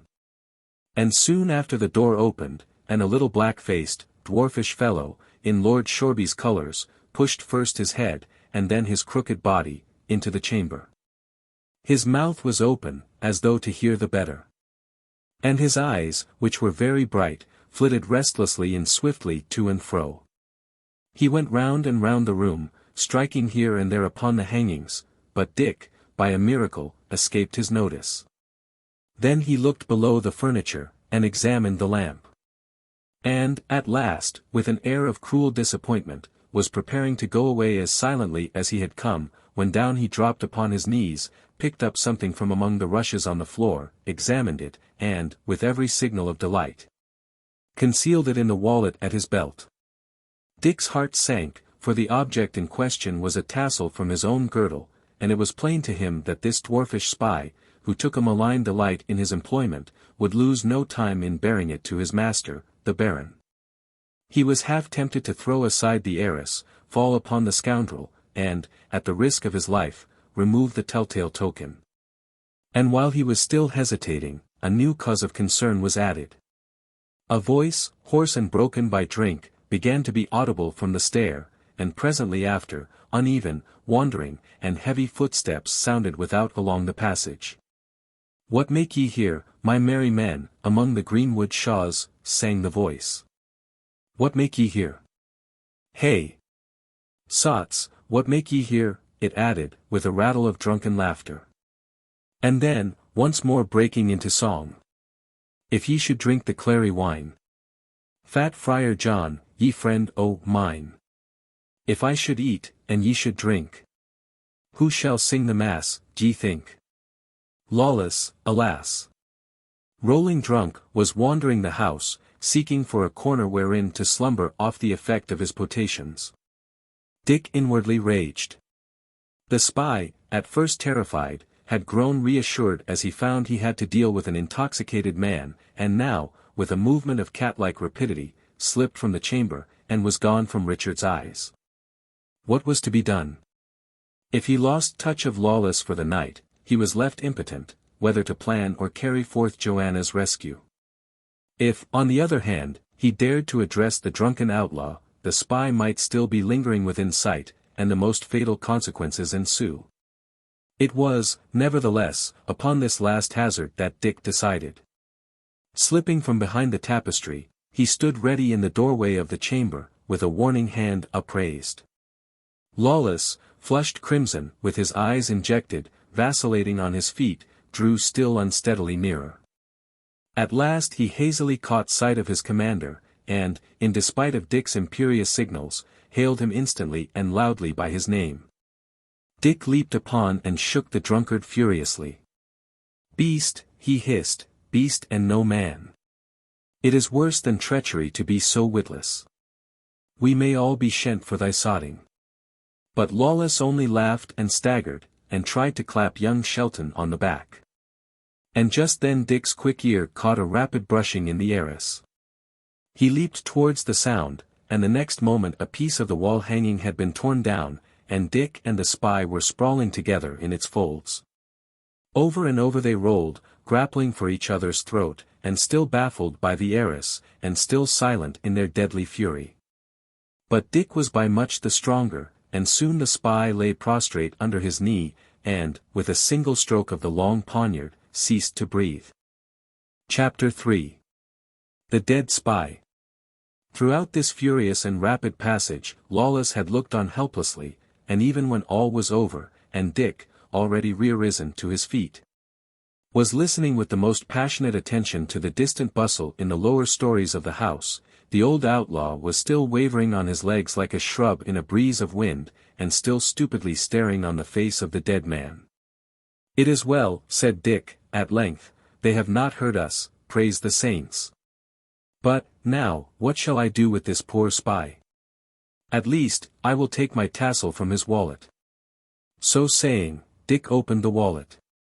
Within he found a few pieces of money, the tassel, and a letter addressed to Lord Wensleydale, and sealed with my Lord Shoreby's seal. The name awoke Dick's recollection, and he instantly broke the wax and read the contents of the letter. It was short, but, to Dick's delight, it gave evident proof that Lord Shoreby was treacherously corresponding with the House of York. The young fellow usually carried his inkhorn and implements about him, and so now, bending a knee beside the body of the dead spy, he was able to write these words upon a corner of the paper. "My Lord of Shoreby, ye that writ the letter. Wot ye why your man is dead? But let me read you, marry not. John Amendall." He laid this paper on the breast of the corpse.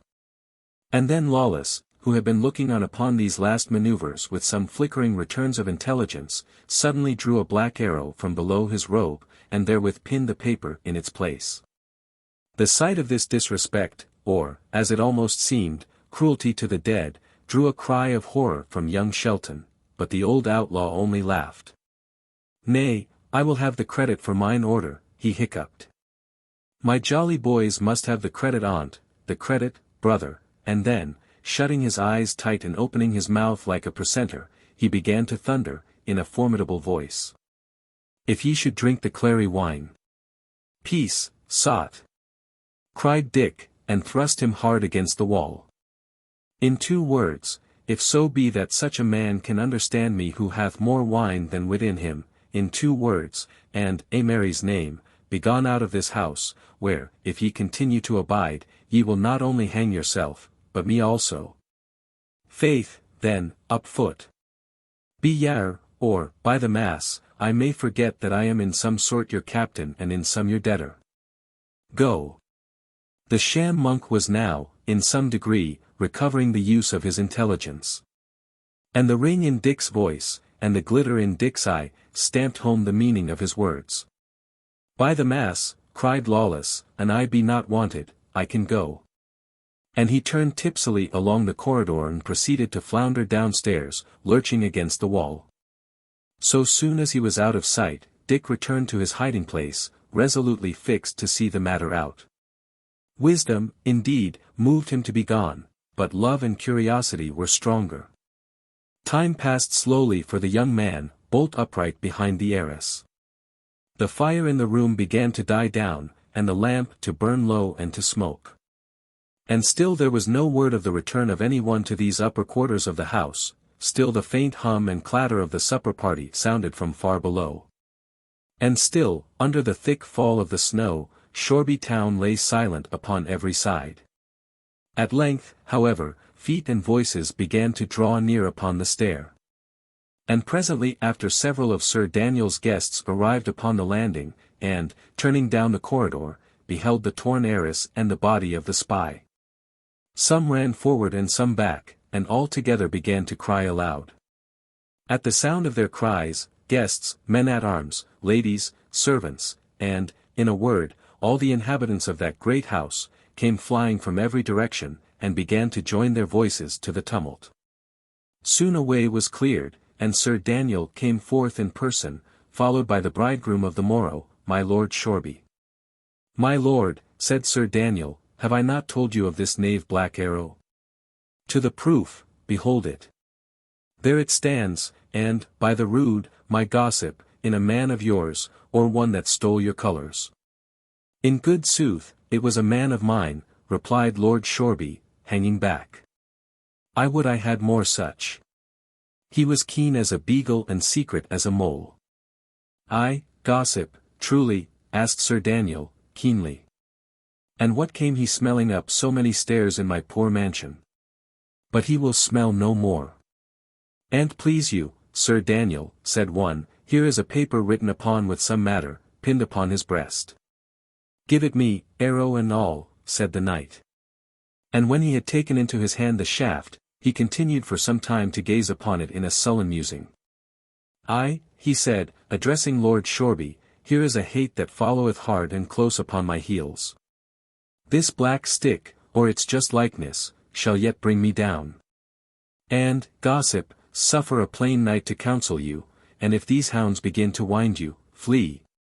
'Tis like a sickness, it still hangeth upon the limbs. But let us see what they have written. It is as I thought, my lord, why, are marked, like an old oak, by the woodman, tomorrow or next day, by will come the axe. But what wrote ye in a letter?"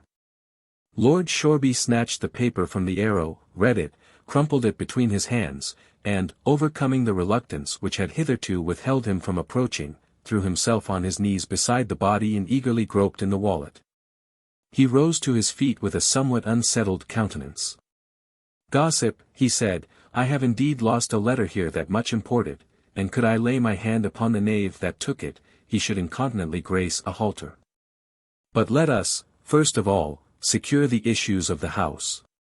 Here is enough harm already, by St. George." Sentinels were posted close around the house and garden, a sentinel on every landing of the stair, a whole troop in the main entrance hall. And yet another about the bonfire in the shed. Sir Daniel's followers were supplemented by Lord Shoreby's. There was thus no lack of men or weapons to make the house secure, or to entrap a lurking enemy, should one be there. Meanwhile, the body of the spy was carried out through the falling snow and deposited in the Abbey church.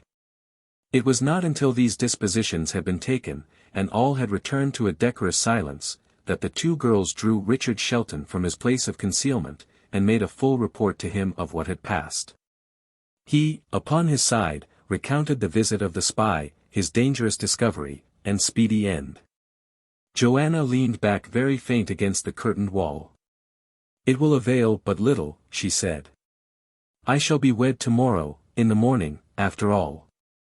"What?" cried her friend. "And here is our paladin that driveth lions like mice. Ye have little faith, of a surety. But come, friend lion driver, give us some comfort, speak, and let us hear bold counsels." Dick was confounded to be thus outfaced with his own exaggerated words, but though he colored, he still spoke stoutly. "Truly," said he, "we are in straits. Yet, could I but win out of this house for half an hour, I do honestly tell myself that all might still go well, and for the marriage, it should be prevented. And for the lions, mimicked the girl, they shall be driven." "I crave your excuse," said Dick. "I speak not now in any boasting humor, but rather as one inquiring after help or counsel, for if I get not forth of this house and through these sentinels, I can do less than naught. Take me, I pray you, rightly. Why said ye he was rustic, Joan? The girl inquired.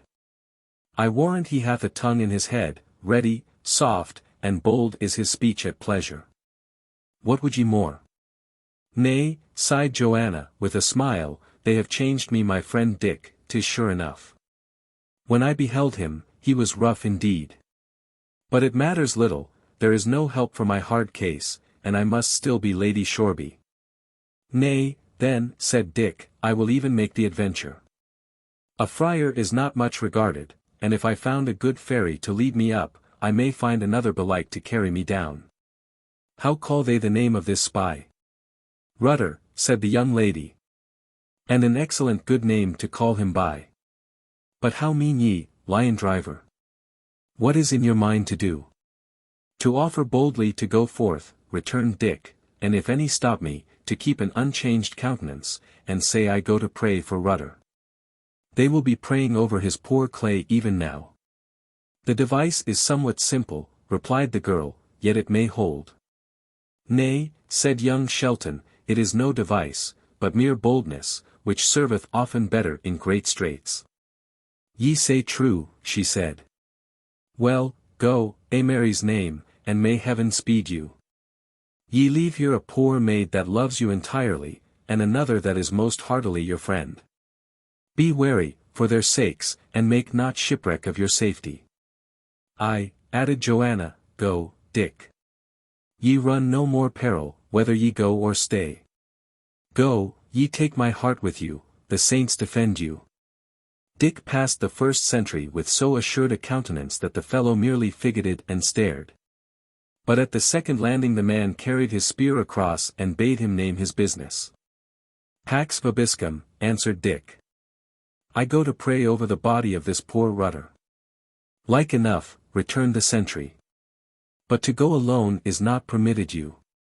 He leaned over the oaken balusters and whistled shrill. One cometh, he cried, and then motioned Dick to pass. At the foot of the stair he found the guard afoot and awaiting his arrival. And when he had once more repeated his story, the commander of the post ordered 4 men out to accompany him to the church. Let him not slip, my lads, he said. Bring him to Sir Oliver, on your lives. The door was then opened. One of the men took Dick by either arm, another marched ahead with a link, and the fourth, with bent bow and the arrow on the string, brought up the rear.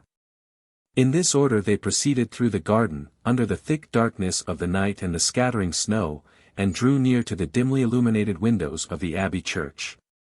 At the western portal a picket of archers stood, taking what shelter they could find in the hollow of the arched doorways, and all powdered with the snow. And it was not until Dick's conductors had exchanged a word with these, that they were suffered to pass forth and enter the nave of the sacred edifice. The church was doubtfully lighted by the tapers upon the great altar, and by a lamp or two that swung from the arched roof before the private chapels of illustrious families. In the midst of the choir the dead spy lay, his limbs piously composed, upon a bier. A hurried mutter of prayer sounded along the arches. Cowled figures knelt in the stalls of the choir, and on the steps of the high altar a priest in pontifical vestments celebrated mass. Upon this fresh entrance, one of the cowled figures arose, and, coming down the steps which elevated the level of the choir above that of the nave, demanded from the leader of the 4 men what business brought him to the church. Out of respect for the service and the dead, they spoke in guarded tones, but the echoes of that huge, empty building caught up their words, and hollowly repeated them along the aisles. A monk! Returned Sir Oliver, for he it was, when he had heard the report of the archer. My brother, I looked not for your coming, he added, turning to young Shelton. In all civility, who are ye? And at whose instance do ye join your supplications to ours? Dick, keeping his cowl about his face, signed to Sir Oliver to move a pace or two aside from the archers. And, so soon as the priest had done so, I cannot hope to deceive you, sir, he said. My life is in your hands. Sir Oliver violently started, his stout cheeks grew pale, and for a space he was silent. Richard, he said, what brings you here, I know not, but I much misdoubt it to be evil. Nevertheless, for the kindness that was, I would not willingly deliver you to harm. Ye shall sit all night beside me in the stalls, ye shall sit there till my lord of Shoreby be married, and the party gone safe home, and if all goeth well, and ye have planned no evil, in the end ye shall go whither ye will. But if your purpose be bloody, it shall return upon your head. Amen. And the priest devoutly crossed himself, and turned and lauded to the altar. With that, he spoke a few words more to the soldiers, and taking Dick by the hand, led him up to the choir, and placed him in the stall beside his own, where, for mere decency, the lad had instantly to kneel and appear to be busy with his devotions. His mind and his eyes, however, were continually wandering. 3 of the soldiers, he observed, instead of returning to the house, had got them quietly into a point of vantage in the aisle. And he could not doubt that they had done so by Sir Oliver's command. Here, then, he was trapped. Here he must spend the night in the ghostly glimmer and shadow of the church, and looking on the pale face of him he slew. And here, in the morning, he must see his sweetheart married to another man before his eyes. But, for all that, he obtained a command upon his mind, and built himself up in patience to await the issue. Chapter 4. In the Abbey Church. In Shoreby Abbey Church the prayers were kept up all night without cessation, now with the singing of psalms, now with a note or two upon the bell. Rutter, the spy, was nobly waked. There he lay, meanwhile, as they had arranged him, his dead hands crossed upon his bosom, his dead eyes staring on the roof, and hard by, in the stall, the lad who had slain him waited, in sore disquietude, the coming of the morning. Once only, in the course of the hours, Sir Oliver leaned across to his captive. "Richard," he whispered, "my son, if ye mean me evil, I will certify, on my soul's welfare, ye design upon an innocent man. Sinful in the eye of heaven I do declare myself, but sinful as against you I am not, neither have been ever." "My father," returned Dick, in the same tone of voice, "trust me, I design nothing. But as for your innocence, I may not forget that ye cleared yourself but lamely." "A man may be innocently guilty," replied the priest. "He may be set blindfolded upon a mission, ignorant of its true scope. So it was with me. I did decoy your father to his death, but as heaven sees us in this sacred place, I knew not what I did." "It may be," returned Dick. "But see what a strange web ye have woven, that I should be, at this hour, at once your prisoner and your judge. That ye should both threaten my days and deprecate my anger. Methinks, if ye had been all your life a true man and good priest, ye would neither thus fear nor thus detest me. And now to your prayers. I do obey you, since needs must. But I will not be burthened with your company." The priest uttered a sigh so heavy that it had almost touched the lad into some sentiment of pity, and he bowed his head upon his hands like a man borne down below a weight of care. He joined no longer in the psalms, but Dick could hear the beads rattle through his fingers and the prayers pattering between his teeth. Yet a little, and the grey of the morning began to struggle through the painted casements of the church, and to put to shame the glimmer of the tapers. The light slowly broadened and brightened, and presently through the southeastern clerestories a flush of rosy sunlight flickered on the walls. The storm was over. The great clouds had disburdened their snow and fled farther on, and the new day was breaking on a merry winter landscape sheathed in white. A bustle of church officers followed. The bier was carried forth to the dead house, and the stains of blood were cleansed from off the tiles, that no such ill-omened spectacle should disgrace the marriage of Lord Shoreby. At the same time, the very ecclesiastics who had been so dismally engaged all night began to put on mourning faces, to do honor to the merrier ceremony which was about to follow. And further to announce the coming of the day, the pious of the town began to assemble and fall to prayer before their favorite shrines, or wait their turn at the confessionals. Favored by this stir, it was of course easily possible for any man to avoid the vigilance of Sir Daniel's sentries at the door.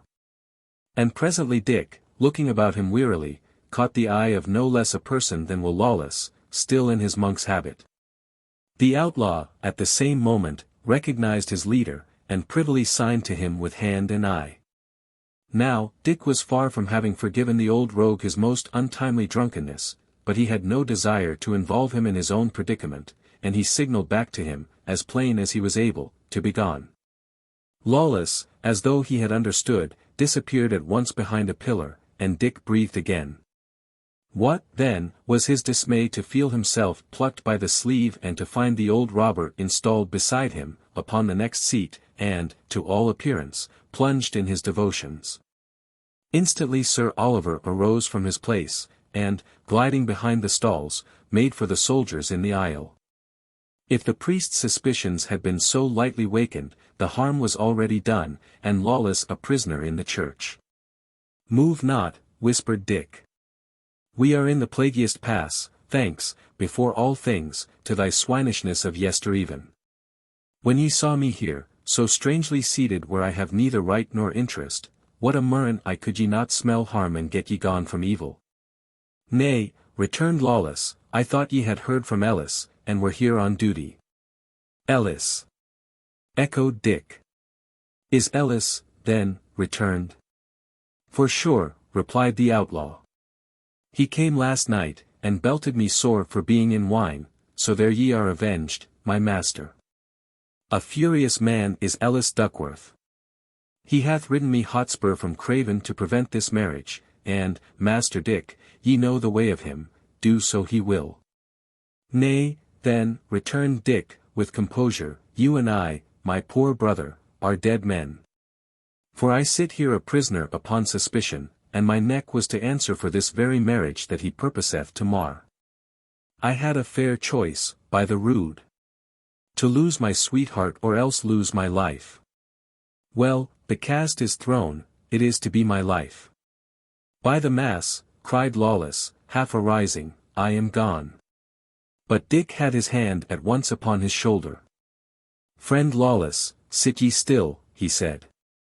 "An ye have eyes, look yonder at the corner by the chancel arch. See ye not that, even upon the motion of your rising, yon armed men are up and ready to intercept you? Yield ye, friend. Ye were bold aboard ship, when ye thought to die a sea death. Be bold again, now that are to die presently upon the gallows." "Master Dick," gasped Lawless, "the thing hath come upon me somewhat of the suddenest. But give me a moment till I fetch my breath again. And, by the mass, I will be as stout-hearted as yourself." "Here is my bold fellow," returned Dick. "And yet, Lawless, it goes hard against the grain with me to die, but where whining mendeth nothing, wherefore whine?" "Nay, that indeed," chimed Lawless. "And a fig for death, at worst. It has to be done, my master, soon or late. And hanging in a good quarrel is an easy death, they say, though I could never hear of any that came back to say so." And so saying, the stout old rascal leaned back in his stall, folded his arms, and began to look about him with the greatest air of insolence and unconcern. "And for the matter of that," Dick added, "it is yet our best chance to keep quiet. We wot not yet what Duckworth purposes, and when all is said, and if the worst befall, we may yet clear our feet of it." Now that they ceased talking, they were aware of a very distant and thin strain of mirthful music which steadily drew nearer, louder, and merrier. The bells in the tower began to break forth into a doubling peal, and a greater and greater concourse of people to crowd into the church, shuffling the snow from off their feet, and clapping and blowing in their hands. The western door was flung wide open, showing a glimpse of sunlit, snowy street, and admitting in a great gust the shrewd air of the morning.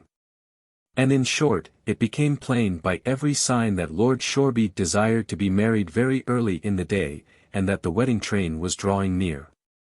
Some of Lord Shoreby's men now cleared a passage down the middle aisle, forcing the people back with lancestocks. And just then, outside the portal, the secular musicians could be descried drawing near over the frozen snow, the fifers and trumpeters scarlet in the face with lusty blowing, the drummers and the cymbalists beating as for a wager. These, as they drew near the door of the sacred building, filed off on either side, and, marking time to their own vigorous music, stood stamping in the snow. As they thus opened their ranks, the leaders of this noble bridal train appeared behind and between them. And such was the variety and gaiety of their attire, such the display of silks and velvet, fur and satin, embroidery and lace, that the procession showed forth upon the snow like a flower bed in a path or a painted window in a wall. First came the bride, a sorry sight, as pale as winter, clinging to Sir Daniel's arm, and attended, as bridesmaid, by the short young lady who had befriended Dick the night before. Close behind, in the most radiant toilet, followed the bridegroom, halting on a gouty foot, and as he passed the threshold of the sacred building and doffed his hat, his bald head was seen to be rosy with emotion. And now came the hour of Ellis Duckworth. Dick, who sat stunned among contrary emotions, grasping the desk in front of him, beheld a movement in the crowd, people jostling backward, and eyes and arms uplifted. Following these signs, he beheld 3 or 4 men with bent bows leaning from the clerestory gallery. At the same instant they delivered their discharge, and before the clamour and cries of the astounded populace had time to swell fully upon the ear, they had flitted from their perch and disappeared. The nave was full of swaying heads and voices screaming, the ecclesiastics thronged in terror from their places. The music ceased, and though the bells overhead continued for some seconds to clang upon the air, some wind of the disaster seemed to find its way at last even to the chamber where the ringers were leaping on their ropes. And they also desisted from their merry labours. Right in the midst of the nave the bridegroom lay stone dead, pierced by 2 black arrows. The bride had fainted. Sir Daniel stood, towering above the crowd in his surprise and anger, a cloth-yard shaft quivering in his left forearm, and his face streaming blood from another which had grazed his brow. Long before any search could be made for them, the authors of this tragic interruption had clattered down a turnpike stair and decamped by a postern door. But Dick and Lawless still remained in pawn. They had, indeed, arisen on the first alarm, and pushed manfully to gain the door. But what with the narrowness of the stalls and the crowding of terrified priests and choristers, the attempt had been in vain, and they had stoically resumed their places. And now, pale with horror, Sir Oliver rose to his feet and called upon Sir Daniel, pointing with one hand to Dick. "Here," he cried, "is Richard Shelton, alas the hour, blood guilty. Seize him, bid him be seized. For all our lives' sakes, take him and bind him surely. He hath sworn our fall." Sir Daniel was blinded by anger, blinded by the hot blood that still streamed across his face. "Where," he bellowed. "Hale him forth. By the cross of Hollywood, but he shall rue this hour." The crowd fell back, and a party of archers invaded the choir, laid rough hands on Dick, dragged him head foremost from the stall, and thrust him by the shoulders down the chancel steps. Lawless, on his part, sat as still as a mouse. Sir Daniel, brushing the blood out of his eyes, stared blinkingly upon his captive. "Ay," he said, "treacherous and insolent, I have thee fast. And by all potent oaths, for every drop of blood that now trickles in mine eyes, I will wring a groan out of thy carcass. Away with him," he added. "Here is no place. Off with him to my house. I will number every joint of thy body with a torture." But Dick, putting off his captors, uplifted his voice. "Sanctuary," he shouted. "Sanctuary. Ho, there, my fathers. They would drag me from the church." "From the church thou hast defiled with murder, boy," added a tall man, magnificently dressed. "On what probation?" cried Dick. "They do accuse me, indeed, of some complicity, but have not proved one tittle. I was, in truth, a suitor for this damsel's hand, and she, I will be bold to say it, repaid my suit with favour. But what then? To love a maid is no offence, I trow, nay, nor to gain her love. In all else, I stand here free from guiltiness." There was a murmur of approval among the bystanders, so boldly Dick declared his innocence. But at the same time a throng of accusers arose upon the other side, crying how he had been found last night in Sir Daniel's house, how he wore a sacrilegious disguise. And in the midst of the babel, Sir Oliver indicated Lawless, both by voice and gesture, as accomplice to the fact. He, in his turn, was dragged from his seat and set beside his leader. The feelings of the crowd rose high on either side, and while some dragged the prisoners to and fro to favor their escape, others cursed and struck them with their fists. Dick's ears rang and his brain swam dizzily, like a man struggling in the eddies of a furious river. But the tall man who had already answered Dick, by a prodigious exercise of voice restored silence and order in the mob. "Search them," he said, "for arms. We may so judge of their intentions." Upon Dick they found no weapon but his poniard, and this told in his favor, until one man officiously drew it from its sheath, and found it still uncleansed of the blood of Rutter. At this there was a great shout among Sir Daniel's followers, which the tall man suppressed by a gesture and an imperious glance. But when it came to the turn of Lawless, there was found under his gown a sheaf of arrows identical with those that had been shot. "How say ye now?" asked the tall man, frowningly, of Dick.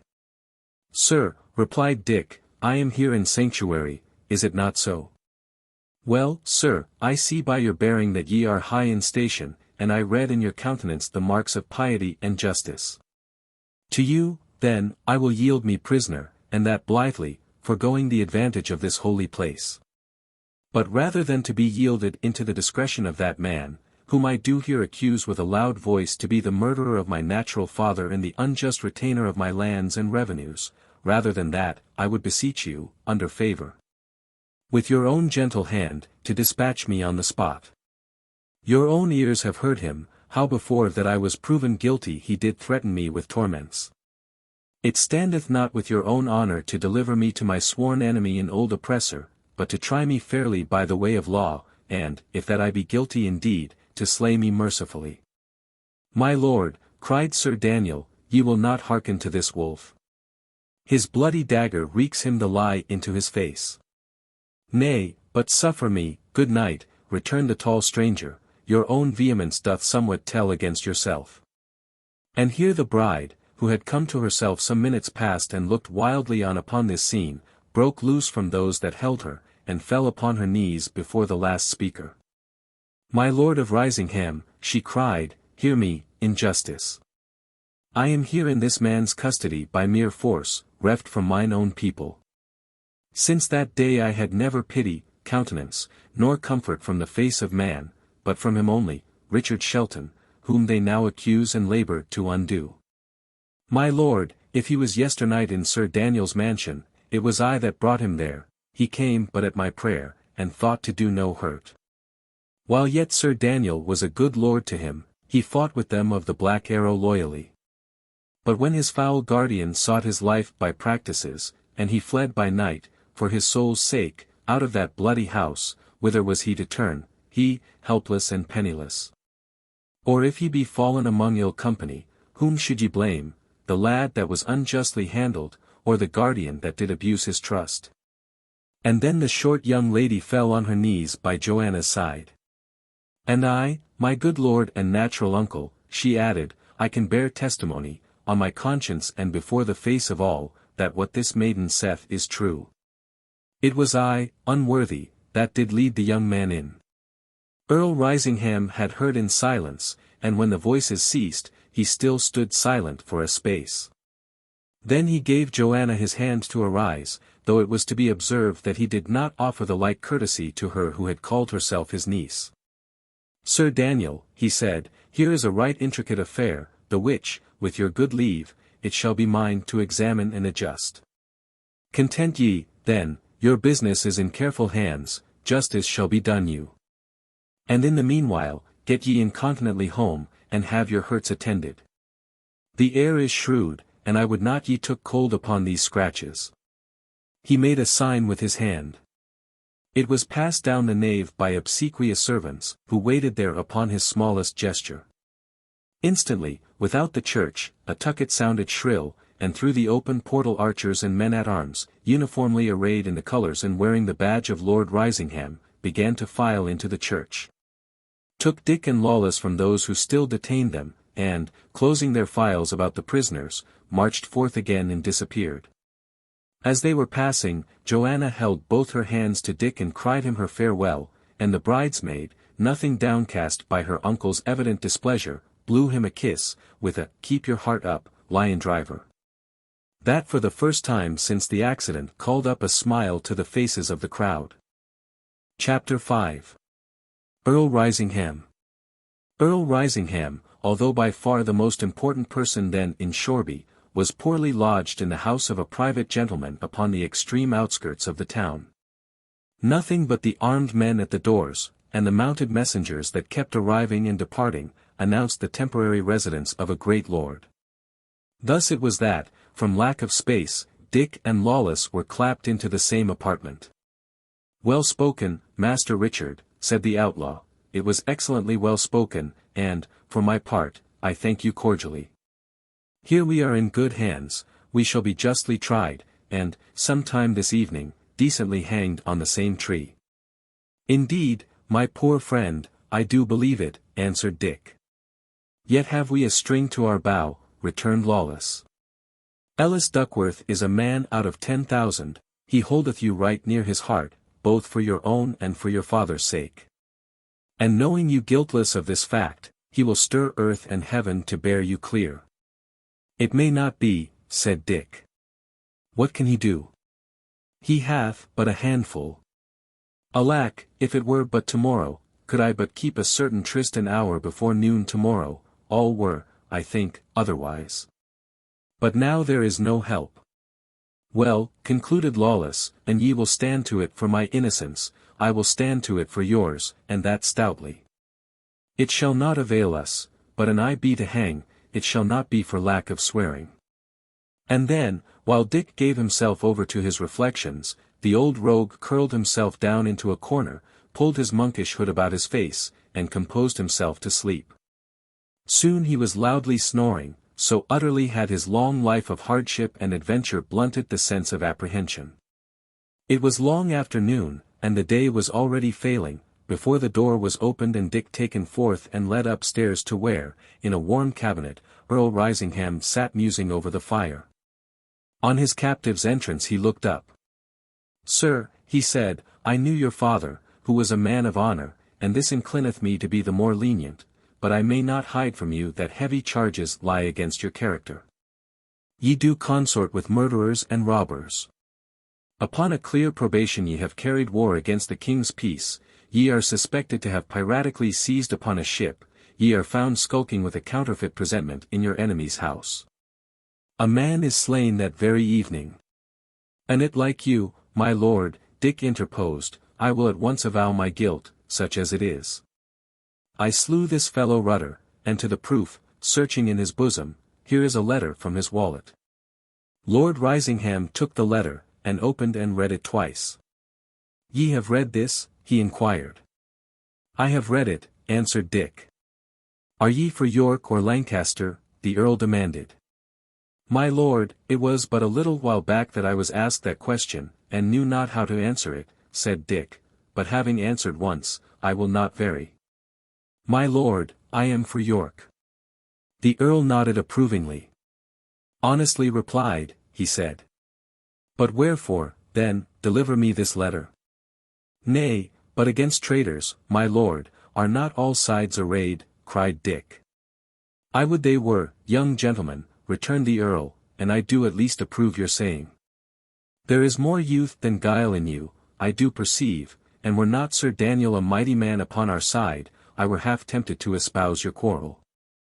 For I have inquired, and it appears ye have been hardly dealt with, and have much excuse. But look ye, sir, I am, before all else, a leader in the Queen's interest.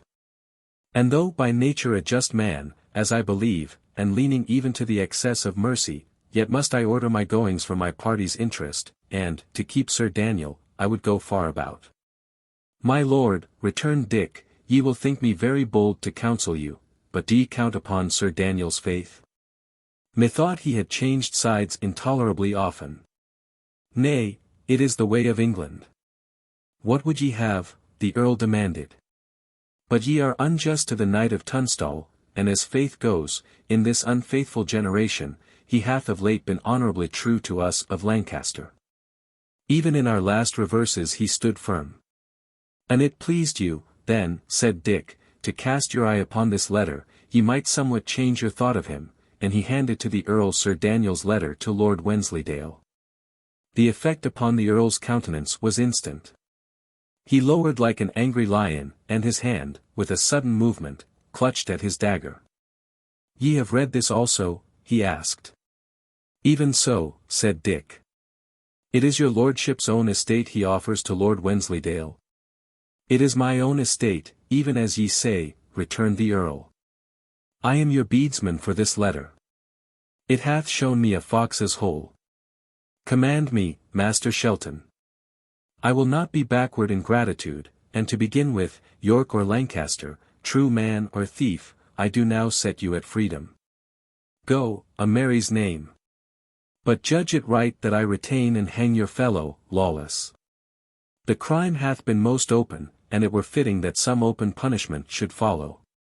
"My lord, I make it my first suit to you to spare him also," pleaded Dick. "It is an old, condemned rogue, thief, and vagabond, Master Shelton," said the Earl. "He hath been gallows-ripe this score of years. And, whether for one thing or another, whether tomorrow or the day after, where is the great choice?"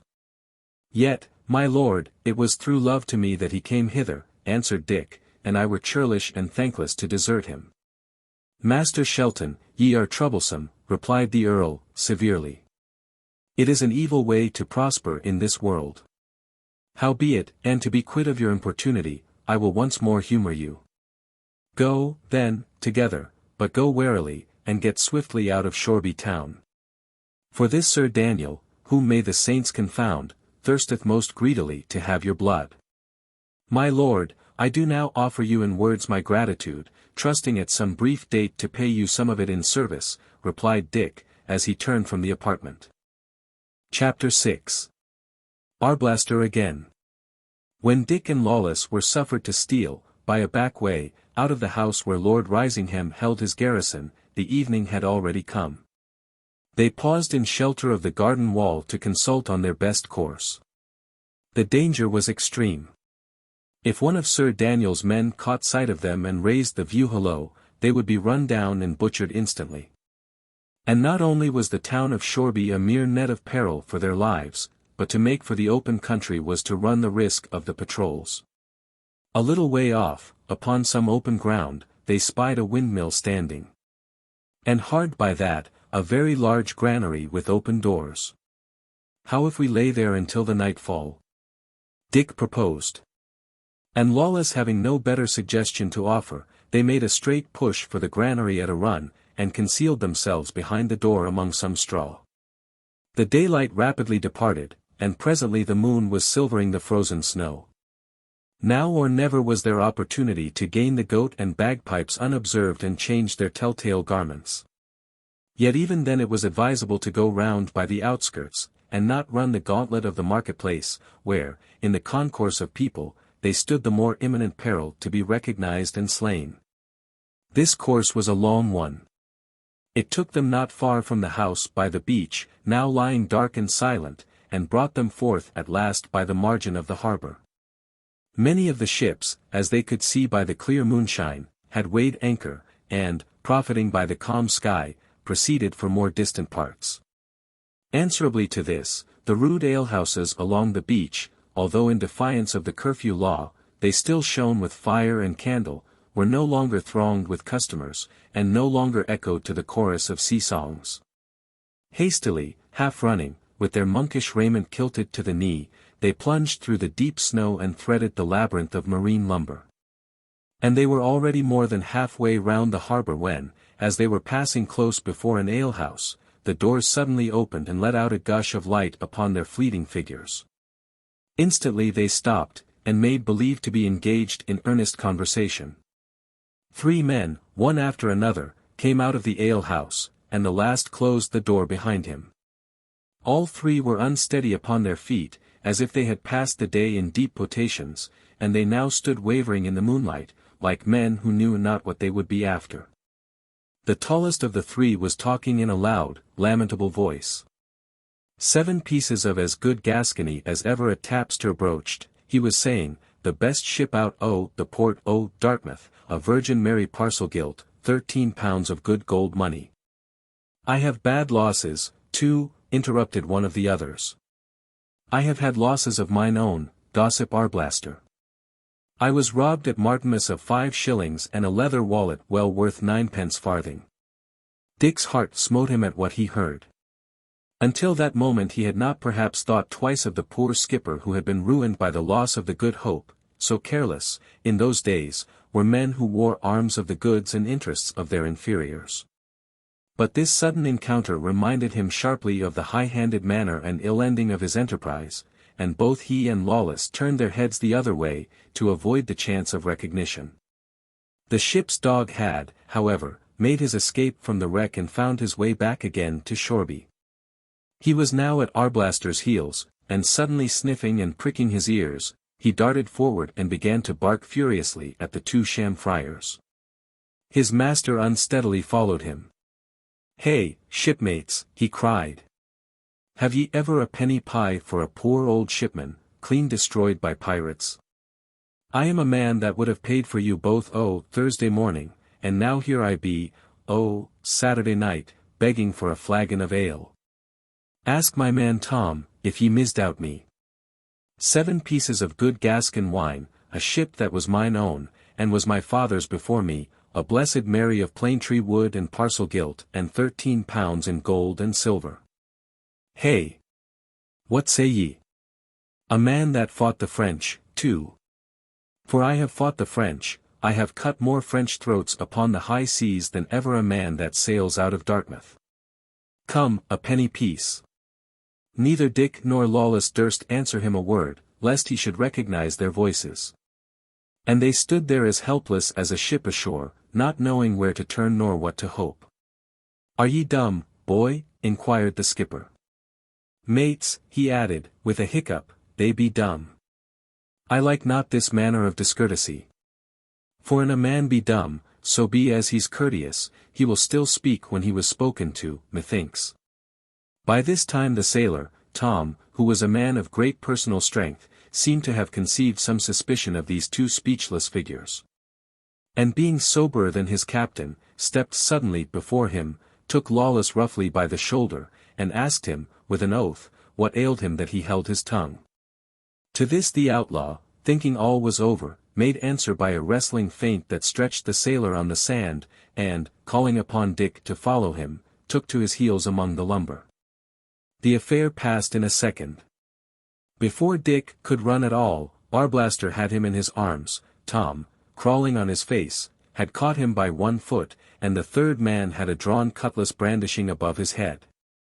It was not so much the danger, it was not so much the annoyance, that now bowed down the spirits of young Shelton. It was the profound humiliation to have escaped Sir Daniel, convinced Lord Risingham, and now fall helpless in the hands of this old, drunken sailor. And not merely helpless, but, as his conscience loudly told him when it was too late, actually guilty, actually the bankrupt debtor of the man whose ship he had stolen and lost. "Bring me him back into the alehouse, till I see his face," said Arblaster. "Nay, nay," returned Tom, "but let us first unload his wallet, lest the other lads cry share." But though he was searched from head to foot, not a penny was found upon him, nothing but Lord FOXHAM's signet, which they plucked savagely from his finger. "Turn me him to the moon," said the skipper. And taking Dick by the chin, he cruelly jerked his head into the air. "Blessed Virgin," he cried, "it is the pirate." "Hey," cried Tom. "By the Virgin of Bordeaux, it is the man himself," repeated Arblaster. "What, sea thief, do I hold you?" he cried. "Where is my ship? Where is my wine? Hey! Have I you in my hands? Tom, give me one end of a cord here. I will so truss me this sea thief, hand and foot together, like a basting turkey, Mary, I will so bind him up, and thereafter I will so beat him." And so he ran on, winding the cord meanwhile about Dick's limbs with the dexterity peculiar to seamen, and at every turn and cross securing it with a knot, and tightening the whole fabric with a savage pull.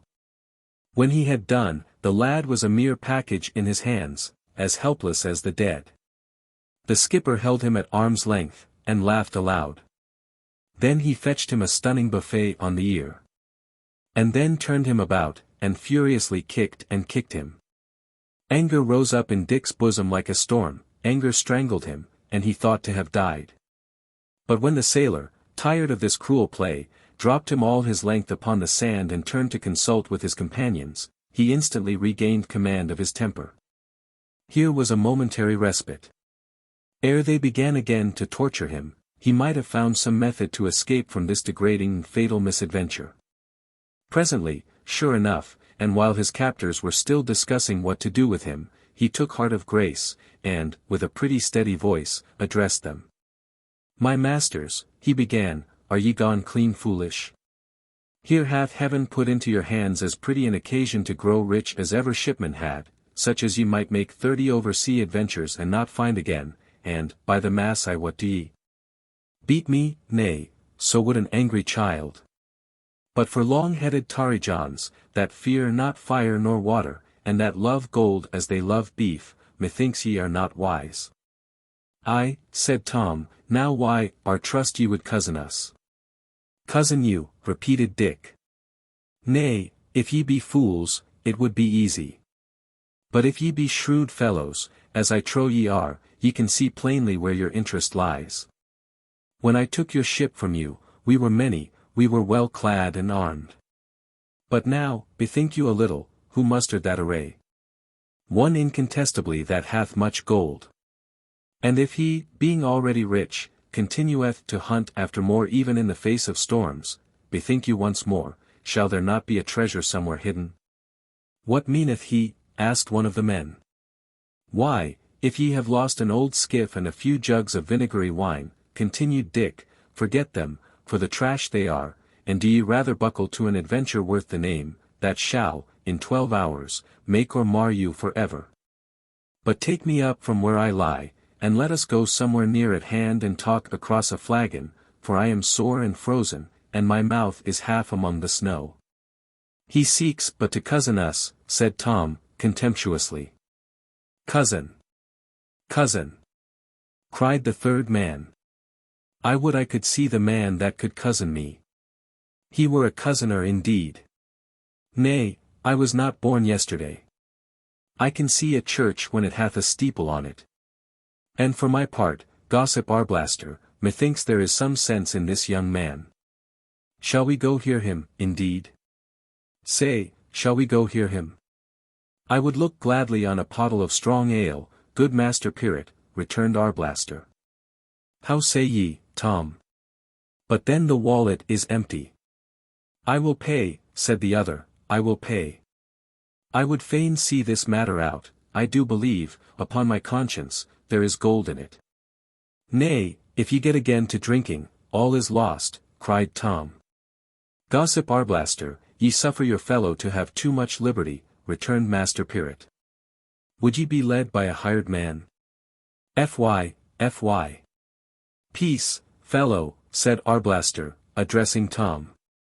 "Will ye put your oar in? Truly a fine pass, when the crew is to correct the skipper." "Well, then, go your way," said Tom, "I wash my hands of you." "Set him, then, upon his feet," said Master Pirate. "I know a privy place where we may drink and discourse." "If I am to walk, my friends, ye must set my feet at liberty," said Dick, when he had been once more planted upright like a post. "He saith true," laughed Pirate. "Truly, he could not walk accoutred as he is. Give it a slit, out with your knife and slit it, gossip." Even Arblaster paused at this proposal. But as his companion continued to insist, and Dick had the sense to keep the merest wooden indifference of expression, and only shrugged his shoulders over the delay, the skipper consented at last. And cut the cords which tied his prisoner's feet and legs. Not only did this enable Dick to walk, but the whole network of his bonds being proportionately loosened, he felt the arm behind his back begin to move more freely, and could hope, with time and trouble, to entirely disengage it. So much he owed already to the owlish silliness and greed of Master Pirate. That worthy now assumed the lead, and conducted them to the very same rude alehouse where Lawless had taken Arblaster on the day of the gale. It was now quite deserted. The fire was a pile of red embers, radiating the most ardent heat. And when they had chosen their places, and the landlord had set before them a measure of mulled ale, both Pirate and Arblaster stretched forth their legs and squared their elbows like men bent upon a pleasant hour. The table at which they sat, like all the others in the alehouse, consisted of a heavy, square board, set on a pair of barrels. And each of the four curiously assorted cronies sat at one side of the square, Pirate facing Arblaster, and Dick opposite to the common sailor. "And now, young man," said Pirate, "to your tale. It doth appear, indeed, that ye have somewhat abused our gossip Arblaster, but what then? Make it up to him, show him but this chance to become wealthy, and I will go pledge he will forgive you." So far Dick had spoken pretty much at random. But it was now necessary, under the supervision of 6 eyes, to invent and tell some marvelous story, and, if it were possible, get back into his hands the all-important signet. To squander time was the first necessity. The longer his stay lasted, the more would his captors drink, and the surer should he be when he attempted his escape. Well, Dick was not much of an inventor, and what he told was pretty much the tale of Ali Baba, with Shoreby and Tunstall Forest substituted for the East, and the treasures of the cavern rather exaggerated than diminished. As the reader is aware, it is an excellent story, and has but one drawback, that it is not true. And so, as these 3 simple shipmen now heard it for the first time, their eyes stood out of their faces, and their mouths gaped like codfish at a fishmonger's. Pretty soon a second measure of mulled ale was called for. And while Dick was still artfully spinning out the incidents, a third followed the second. Here was the position of the parties towards the end. Arblaster, 3 parts drunk and 1/2 asleep, hung helpless on his stool. Even Tom had been much delighted with the tale, and his vigilance had abated in proportion. Meanwhile, Dick had gradually wormed his right arm clear of its bonds, and was ready to risk all. "And so," said Pirate, "why, are one of these?" "I was made so," replied Dick, "against my will, but an I could but get a sack or 2 of gold coin to my share, I should be a fool indeed to continue dwelling in a filthy cave, and standing shot and buffet like a soldier. Here be we 4, good. Let us, then, go forth into the forest tomorrow ere the sun be up. Could we come honestly by a donkey, it were better, but an we cannot, we have our 4 strong backs, and I warrant me we shall come home staggering." Pirate licked his lips. "And this magic," he said, "this password, whereby the cave is opened, how call ye it, friend?" "Nay, none know the word but the 3 chiefs," returned Dick. "But here is your great good fortune, that, on this very evening, I should be the bearer of a spell to open it.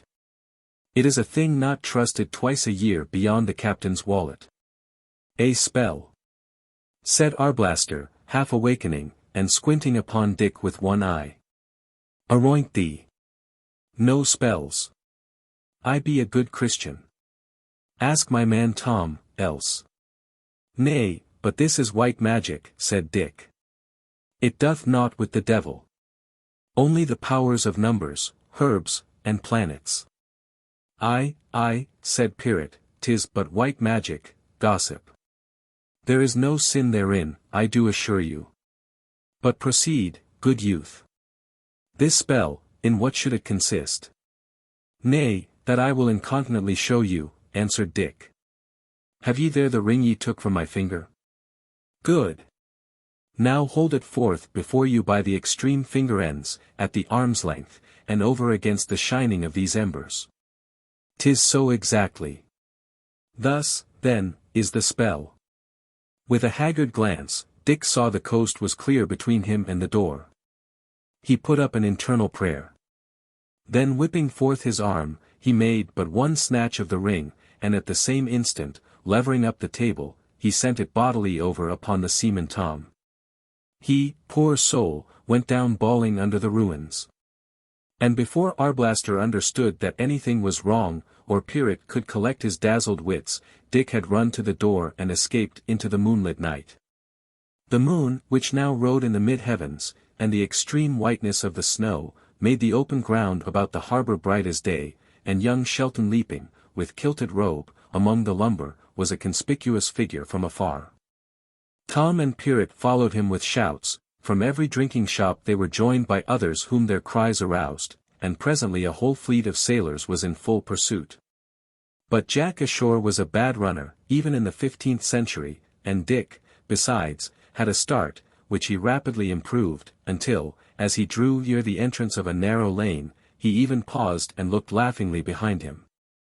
Upon the white floor of snow, all the shipmen of Shoreby came clustering in an inky mass, and tailing out rearward in isolated clumps. Every man was shouting or screaming, every man was gesticulating with both arms in air. Some one was continually falling, and to complete the picture, when one fell, a dozen would fall upon the top of him. The confused mass of sound which they rolled up as high as to the moon was partly comical and partly terrifying to the fugitive whom they were hunting. In itself, it was impotent, for he made sure no seaman in the port could run him down. But the mere volume of noise, in so far as it must awake all the sleepers in Shoreby and bring all the skulking sentries to the street, did really threaten him with danger in the front. So, spying a dark doorway at a corner, he whipped briskly into it, and let the uncouth hunt go by him, still shouting and gesticulating, and all red with hurry and white with tumbles in the snow. It was a long while, indeed, before this great invasion of the town by the harbour came to an end, and it was long before silence was restored. For long, lost sailors were still to be heard pounding and shouting through the streets in all directions and in every quarter of the town. Quarrels followed, sometimes among themselves, sometimes with the men of the patrols. Knives were drawn, blows given and received, and more than one dead body remained behind upon the snow. When, a full hour later, the last seaman returned grumblingly to the harbour side in his particular tavern, it may fairly be questioned if he had ever known what manner of man he was pursuing, but it was absolutely sure that he had now forgotten. By next morning there were many strange stories flying, and a little while after, the legend of the devil's nocturnal visit was an article of faith with all the lads of Shoreby. But the return of the last seaman did not, even yet, set free young Shelton from his cold imprisonment in the doorway. For some time after, there was a great activity of patrols. And special parties came forth to make the round of the place and report to one or other of the great lords, whose slumbers had been thus unusually broken. The night was already well spent before Dick ventured from his hiding-place and came, safe and sound, but aching with cold and bruises, to the door of the Goat and Bagpipes.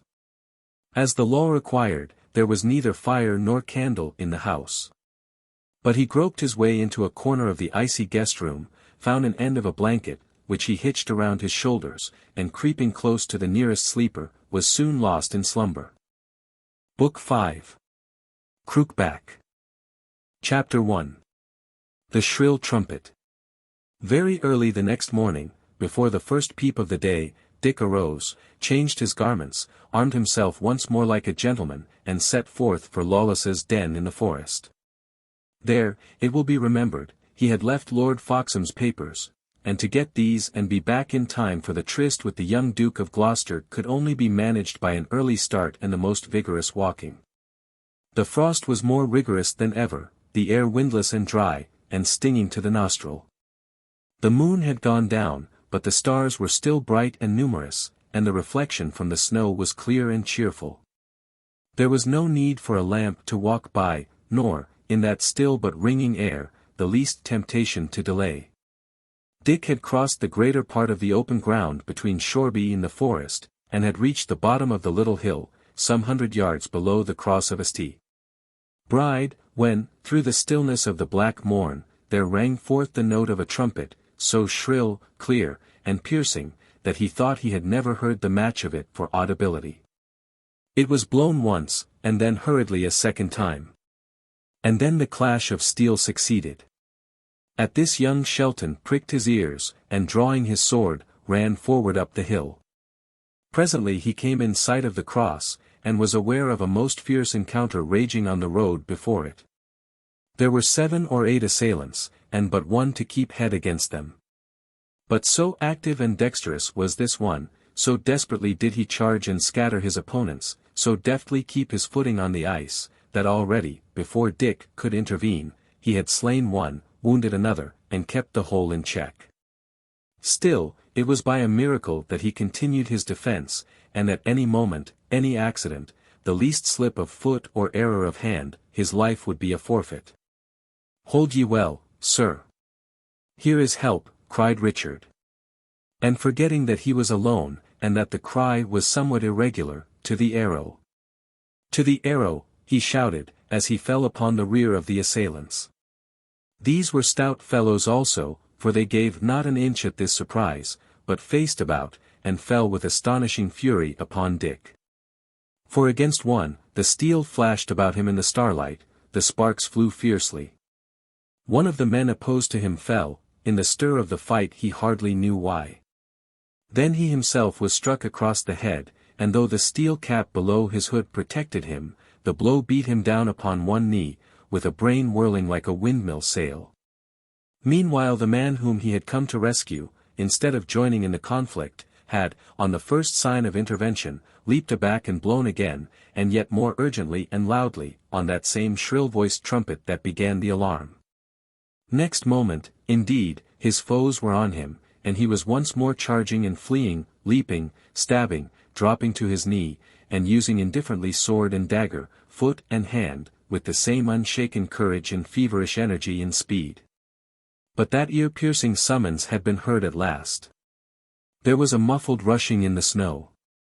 And in a good hour for Dick, who saw the sword points glitter already at his throat, there poured forth out of the wood upon both sides a disorderly torrent of mounted men-at-arms, each cased in iron, and with visor lowered. Each bearing his lance in rest, or his sword bared and raised, and each carrying, so to speak, a passenger, in the shape of an archer or page, who leaped one after another from their perches, and had presently doubled the array. The original assailants, seeing themselves outnumbered and surrounded, threw down their arms without a word. "Seize me these fellows," said the hero of the trumpet. And when his order had been obeyed, he drew near to Dick and looked him in the face. Dick, returning this scrutiny, was surprised to find in one who had displayed such strength, skill and energy, a lad no older than himself, slightly deformed, with one shoulder higher than the other, and of a pale, painful, and distorted countenance. The eyes, however, were very clear and bold. "Sir," said this lad, "ye came in good time for me, and none too early." "My lord," returned Dick, with a faint sense that he was in the presence of a great personage, "ye are yourself so marvellous a good swordsman that I believe ye had managed them single-handed. Howbeit, it was certainly well for me that your men delayed no longer than they did." "How knew ye who I was?" demanded the stranger. "Even now, my lord," Dick answered, "I am ignorant of whom I speak with." "Is it so?" asked the other. "And yet ye threw yourself head first into this unequal battle." "I saw one man valiantly contending against many," replied Dick, "and I had thought myself dishonored not to bear him aid." A singular sneer played about the young nobleman's mouth as he made answer. "These are very brave words. But to the more essential, are ye Lancaster or York?" "My lord, I make no secret, I am clear for York," Dick answered. "By the mass," replied the other, "it is well for you." And so saying, he turned towards one of his followers. "Let me see," he continued, in the same sneering and cruel tones, "let me see a clean end of these brave gentlemen. Truss me them up." There were but 5 survivors of the attacking party. Archers seized them by the arms, they were hurried to the borders of the wood, and each placed below a tree of suitable dimension, the rope was adjusted. An archer, carrying the end of it, hastily clambered overhead, and before a minute was over, and without a word passing upon either hand, the 5 men were swinging by the neck. "And now," cried the deformed leader, "back to your posts, and when I summon you next, be readier to attend." "My lord Duke," said one man, "beseech you, tarry not here alone. Keep but a handful of lances at your hand." "Fellow," said the Duke, "I have forborne to chide you for your slowness. Cross me not, therefore. I trust my hand and arm, for all that I be crooked. Ye were backward when the trumpet sounded, and ye are now too forward with your counsels. But it is ever so, last with the lance and first with tongue. Let it be reversed. And with a gesture that was not without a sort of dangerous nobility, he waved them off. The footmen climbed again to their seats behind the men-at-arms, and the whole party moved slowly away and disappeared in 20 different directions, under the cover of the forest. The day was by this time beginning to break, and the stars to fade. The first grey glimmer of dawn shone upon the countenances of the two young men, who now turned once more to face each other. "Here," said the Duke, "ye have seen my vengeance, which is, like my blade, both sharp and ready. But I would not have you, for all Christendom, suppose me thankless. You that came to my aid with a good sword and a better courage, unless that ye recoil from my misshapenness, come to my heart." And so saying, the young leader held out his arms for an embrace. In the bottom of his heart Dick already entertained a great terror and some hatred for the man whom he had rescued, but the invitation was so worded that it would not have been merely discourteous, but cruel, to refuse or hesitate. And he hastened to comply. "And now, my Lord Duke," he said, when he had regained his freedom, "do I suppose aright? Are ye my Lord Duke of Gloucester?" "I am Richard of Gloucester," returned the other. "And you, how call they you?" Dick told him his name, and presented Lord FOXHAM's signet, which the Duke immediately recognized. "Ye come too soon," he said, "but why should I complain? Ye are like me, that was here at watch 2 hours before the day. But this is the first sally of mine arms. Upon this adventure, Master Shelton, shall I make or mar the quality of my renown. There lie mine enemies, under 2 old, skilled captains, Risingham and Brackley, well posted for strength, I do believe, but yet upon 2 sides without retreat, enclosed betwixt the sea, the harbour, and the river. Methinks, Shelton, here were a great blow to be stricken, and we could strike it silently and suddenly." "I do think so, indeed," cried Dick, warming. "Have ye my Lord FOXHAM's notes?" inquired the Duke. And then, Dick, having explained how he was without them for the moment, made himself bold to offer information every jot as good, of his own knowledge. "And for mine own part, my Lord Duke," he added, "an ye had men enough, I would fall on even at this present. For, look ye, at the peep of day the watches of the night are over. But by day they keep neither watch nor ward, only scour the outskirts with horsemen. Now, then, when the night watch is already unarmed, and the rest are at their morning cup, now were the time to break them." "How many do ye count?" asked Gloucester. "They number not 2,000, Dick replied. "I have 700 in the woods behind us," said the Duke, 700 follow from Kettley, and will be here anon, behind these, and further, are 400 more. And my Lord FOXHAM hath 500 half a day from here, at Hollywood. Shall we attend their coming, or fall on?" "My lord," said Dick, "when ye hanged these 5 poor rogues ye did decide the question.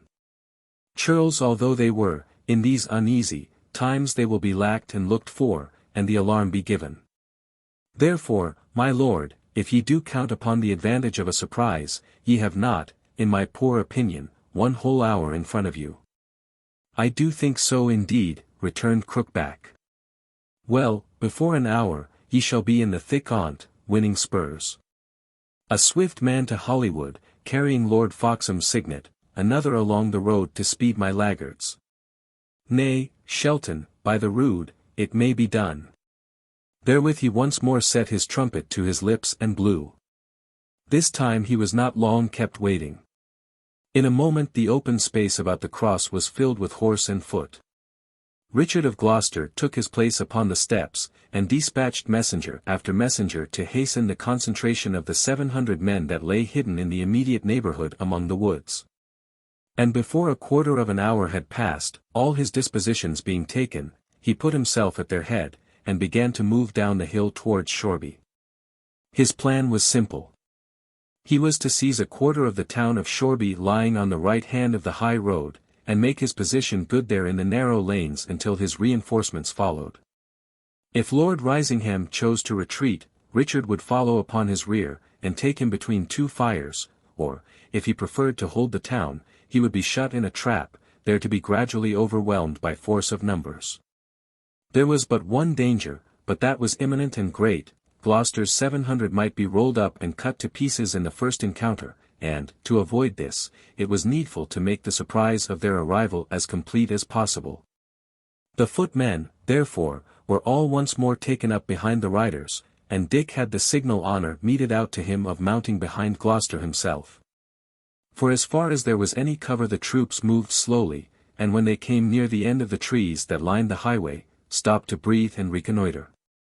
The sun was now well up, shining with a frosty brightness out of a yellow halo, and right over against the luminary, Shoreby, a field of snowy roofs and ruddy gables, was rolling up its columns of morning smoke. Gloucester turned round to Dick.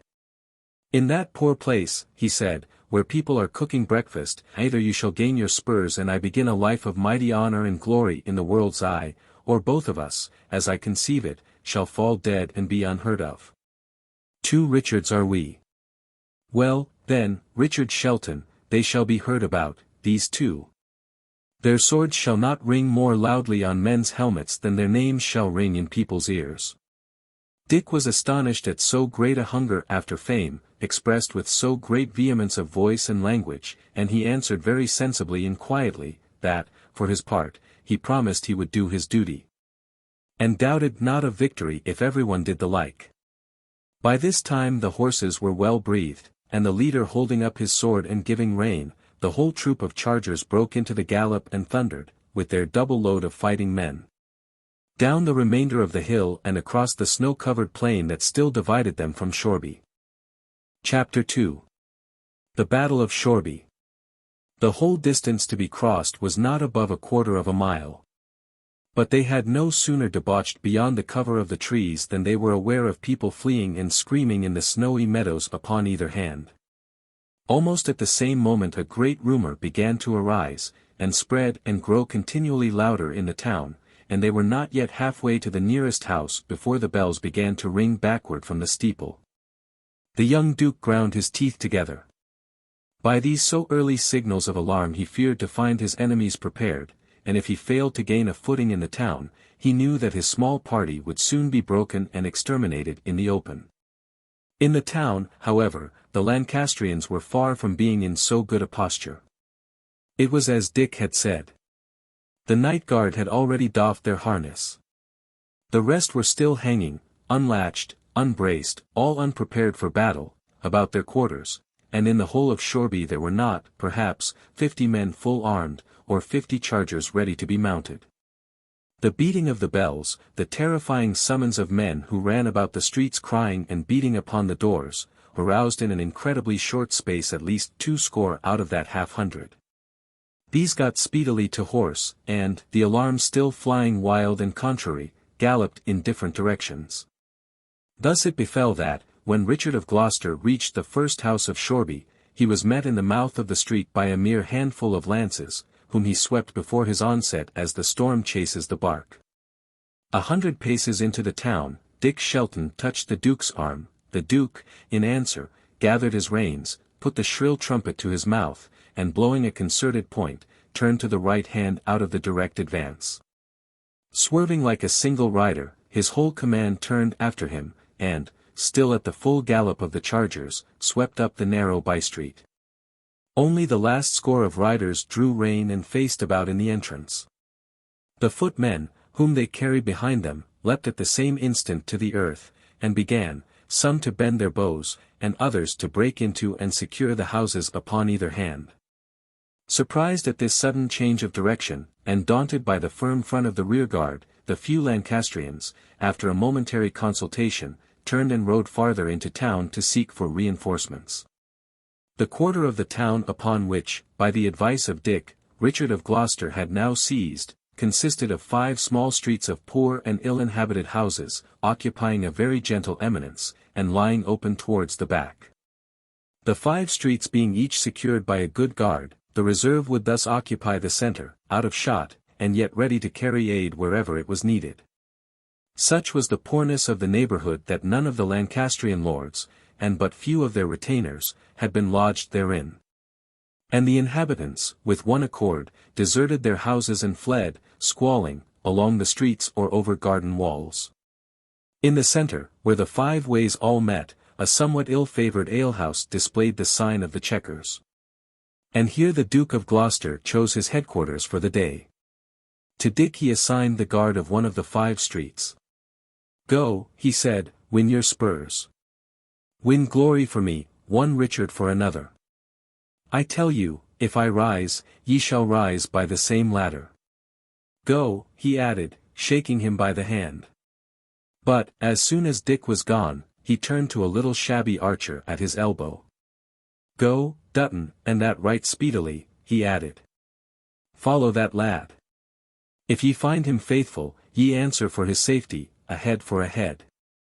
Woe unto you, if ye return without him. But if he be faithless, or, for one instant, ye misdoubt him, stab him from behind." In the meanwhile Dick hastened to secure his post. The street he had to guard was very narrow, and closely lined with houses, which projected and overhung the roadway. But narrow and dark as it was, since it opened upon the marketplace of the town, the main issue of the battle would probably fall to be decided on that spot. The marketplace was full of townspeople fleeing in disorder. But there was as yet no sign of any foeman ready to attack, and Dick judged he had some time before him to make ready his defense. The 2 houses at the end stood deserted, with open doors, as the inhabitants had left them in their flight, and from these he had the furniture hastily tossed forth and piled into a barrier in the entry of the lane. 100 men were placed at his disposal, and of these he threw the more part into the houses, where they might lie in shelter and deliver their arrows from the windows. With the rest, under his own immediate eye, he lined the barricade. Meanwhile the utmost uproar and confusion had continued to prevail throughout the town. And what with the hurried clashing of bells, the sounding of trumpets, the swift movement of bodies of horse, the cries of the commanders, and the shrieks of women, the noise was almost deafening to the ear. Presently, little by little, the tumult began to subside, and soon after, files of men in armor and bodies of archers began to assemble and form in line of battle in the marketplace. A large portion of this body were in murrey and blue, and in the mounted knight who ordered their array Dick recognized Sir Daniel Brackley. Then there befell a long pause, which was followed by the almost simultaneous sounding of 4 trumpets from 4 different quarters of the town. A 5th rang in answer from the marketplace, and at the same moment the files began to move, and a shower of arrows rattled about the barricade, and sounded like blows upon the walls of the 2 flanking houses. The attack had begun, by a common signal, on all the 5 issues of the quarter. Gloucester was beleaguered upon every side, and Dick judged, if he would make good his post, he must rely entirely on the 100 men of his command. 7 volleys of arrows followed one upon the other, and in the very thick of the discharges Dick was touched from behind upon the arm, and found a page holding out to him a leathern jack, strengthened with bright plates of mail. "It is from my Lord of Gloucester," said the page. "He hath observed, Sir Richard, that ye went unarmed." Dick, with a glow at his heart at being so addressed, got to his feet and, with the assistance of the page, donned the defensive coat. Even as he did so, 2 arrows rattled harmlessly upon the plates, and a 3rd struck down the page, mortally wounded, at his feet. Meantime the whole body of the enemy had been steadily drawing nearer across the marketplace. And by this time were so close at hand that Dick gave the order to return their shot. Immediately, from behind the barrier and from the windows of the houses, a counterblast of arrows sped, carrying death. But the Lancastrians, as if they had but waited for a signal, shouted loudly in answer, and began to close at a run upon the barrier, the horsemen still hanging back, with visors lowered. Then followed an obstinate and deadly struggle, hand to hand. The assailants, wielding their falchions with one hand, strove with the other to drag down the structure of the barricade. On the other side, the parts were reversed.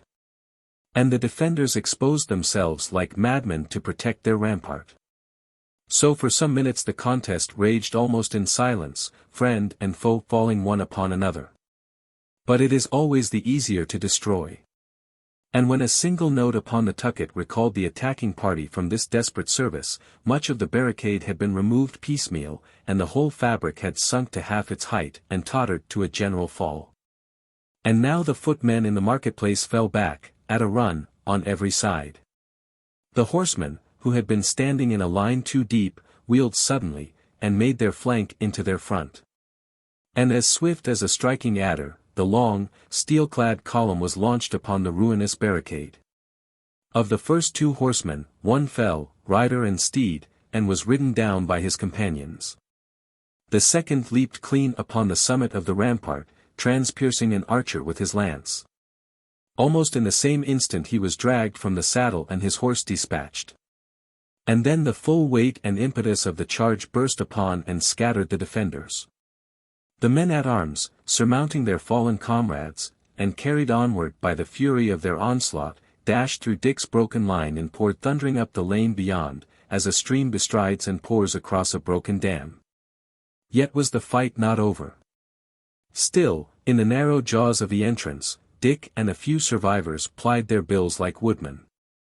And already, across the width of the passage, there had been formed a second, a higher, and a more effectual rampart of fallen men and disemboweled horses, lashing in the agonies of death. Baffled by this fresh obstacle, the remainder of the cavalry fell back, and as, at the sight of this movement, the flight of arrows redoubled from the casements of the houses, their retreat had, for a moment, almost degenerated into flight. Almost at the same time, those who had crossed the barricade and charged farther up the street, being met before the door of the Chequers by the formidable hunchback and the whole reserve of the Yorkists, began to come scattering backward. In the excess of disarray and terror, Dick and his fellows faced about, fresh men poured out of the houses, a cruel blast of arrows met the fugitives full in the face, while Gloucester was already riding down their rear. In the inside of a minute and a half there was no living Lancastrian in the street. Then, and not till then, did Dick hold up his reeking blade and give the word to cheer. Meanwhile Gloucester dismounted from his horse and came forward to inspect the post. His face was as pale as linen. But his eyes shone in his head like some strange jewel, and his voice, when he spoke, was hoarse and broken with the exultation of battle and success. He looked at the rampart, which neither friend nor foe could now approach without precaution, so fiercely did the horses struggle in the throes of death, and at the sight of that great carnage he smiled upon one side. "Dispatch these horses," he said, "they keep you from your vantage. Richard Shelton," he added, "ye have pleased me. Kneel." The Lancastrians had already resumed their archery, and the shafts fell thick in the mouth of the street. But the Duke, minding them not at all, deliberately drew his sword and dubbed Richard a knight upon the spot. "And now, Sir Richard," he continued, "if that ye see Lord Risingham, send me an express upon the instant. Were it your last man, let me hear of it incontinently. I had rather venture the post than lose my stroke at him. For mark me, all of ye," he added, raising his voice, "if Earl Risingham fall by another hand than mine, I shall count this victory a defeat." "My Lord Duke," said one of his attendants, "is your grace not weary of exposing his dear life unneedfully? Why tarry we here?" "Catesby," returned the Duke, "here is the battle, not elsewhere. The rest are but feigned onslaughts. Here must we vanquish. And for the exposure, if ye were an ugly hunchback, and the children jecked at you upon the street, ye would count your body cheaper, and an hour of glory worth a life. Howbeit, if ye will, let us ride on and visit the other posts. Sir Richard here, my namesake, he shall still hold this entry, where he waddeth to the ankles in hot blood. Him can we trust. But mark it, Sir Richard, ye are not yet done. The worst is yet toward. Sleep not." He came right up to young Shelton, looking him hard in the eyes, and taking his hand in both of his, gave it so extreme a squeeze that the blood had nearly spurted. Dick quailed before his eyes. The insane excitement, the courage, and the cruelty that he read therein filled him with dismay about the future. This young Duke's was indeed a gallant spirit, to ride foremost in the ranks of war. But after the battle, in the days of peace and in the circle of his trusted friends, that mind, it was to be dreaded, would continue to bring forth the fruits of death. Chapter 3. The Battle of Shoreby, concluded. Dick, once more left to his own counsels, began to look about him. The arrow shot had somewhat slackened. On all sides the enemy were falling back. And the greater part of the marketplace was now left empty, the snow here trampled into orange mud, there splashed with gore, scattered all over with dead men and horses, and bristling thick with feathered arrows. On his own side the loss had been cruel. The jaws of the little street and the ruins of the barricade were heaped with the dead and dying. And out of the 100 men with whom he had begun the battle, there were not 70 left who could still stand to arms. At the same time, the day was passing. The first reinforcements might be looked for to arrive at any moment. And the Lancastrians, already shaken by the result of their desperate but unsuccessful onslaught, were in an ill temper to support a fresh invader. There was a dial in the wall of one of the 2 flanking houses. And this, in the frosty winter sunshine, indicated 10 of the forenoon. Dick turned to the man who was at his elbow, a little insignificant archer, binding a cut in his arm. "It was well fought," he said, "and, by my sooth, they will not charge us twice." "Sir," said the little archer, "ye have fought right well for York, and better for yourself. Never hath man in so brief space prevailed so greatly on the Duke's affections. That he should have entrusted such a post to one he knew not is a marvel. But look to your head, Sir Richard. If ye be vanquished, aye, if ye give way 1 foot's breadth, axe or cord shall punish it, and I am set if ye do aught doubtful, I will tell you honestly, here to stab you from behind." Dick looked at the little man in amaze. "You," he cried. "And from behind?" "It is right so," returned the archer, "and because I like not the affair I tell it you. Ye must make the post good, Sir Richard, at your peril. Oh, our crookback is a bold blade and a good warrior. But, whether in cold blood or in hot, he will have all things done exact to his commandment. If any fail or hinder, they shall die the death." "Now, by the saints," cried Richard, "is this so? And will men follow such a leader?" "Nay, they follow him gleefully," replied the other, "for if he be exact to punish, he is most open-handed to reward. And if he spare not the blood and sweat of others, he is ever liberal of his own, still in the first front of battle, still the last to sleep. He will go far, will Crookback Dick o' Gloucester." The young knight, if he had before been brave and vigilant, was now all the more inclined to watchfulness and courage.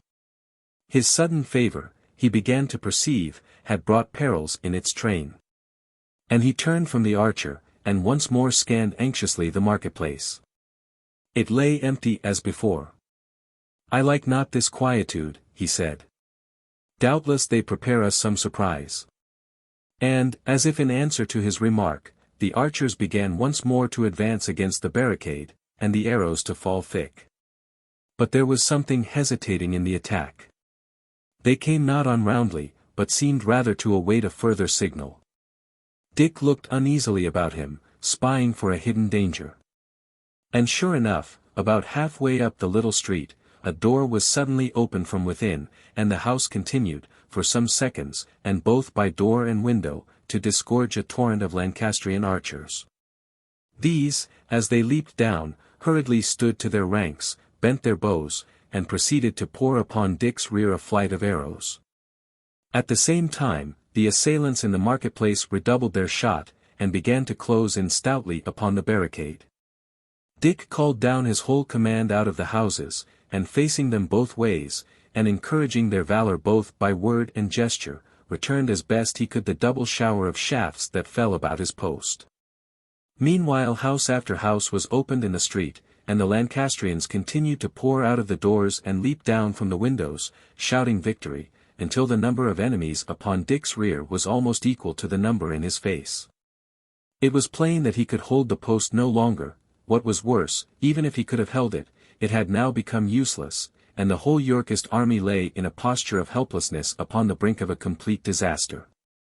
The men behind him formed the vital flaw in the general defence, and it was upon these that Dick turned, charging at the head of his men. So vigorous was the attack, that the Lancastrian archers gave ground and staggered, and, at last, breaking their ranks, began to crowd back into the houses from which they had so recently and so vaingloriously sallied. Meanwhile the men from the marketplace had swarmed across the undefended barricade, and fell on hotly upon the other side, and Dick must once again face about, and proceed to drive them back. Once again the spirit of his men prevailed. They cleared the street in a triumphant style, but even as they did so the others issued again out of the houses, and took them, a third time, upon the rear. The Yorkists began to be scattered. Several times Dick found himself alone among his foes and plying his bright sword for life, several times he was conscious of a hurt. And meanwhile the fight swayed to and fro in the street without determinate result. Suddenly Dick was aware of a great trumpeting about the outskirts of the town. The war cry of York began to be rolled up to heaven, as by many in triumphant voices. And at the same time the men in front of him began to give ground rapidly, streaming out of the street and back upon the marketplace. Some one gave the word to fly. Trumpets were blown distractedly, some for a rally, some to charge. It was plain that a great blow had been struck, and the Lancastrians were thrown, at least for the moment, into full disorder, and some degree of panic. And then, like a theatre trick, there followed the last act of Shoreby battle. The men in front of Richard turned tail, like a dog that has been whistled home, and fled like the wind. At the same moment there came through the marketplace a storm of horsemen, fleeing and pursuing, the Lancastrians turning back to strike with the sword, the Yorkists riding them down at the point of the lance. Conspicuous in the melee, Dick beheld the crookback. He was already giving a foretaste of that furious valor and skill to cut his way across the ranks of war, which, years afterwards upon the field of Bosworth, and when he was stained with crimes, almost sufficed to change the fortunes of the day and the destiny of the English throne.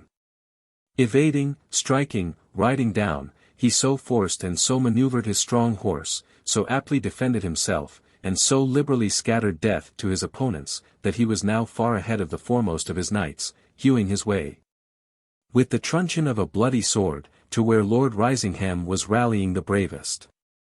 A moment more and they had met, the tall, splendid, and famous warrior against the deformed and sickly boy.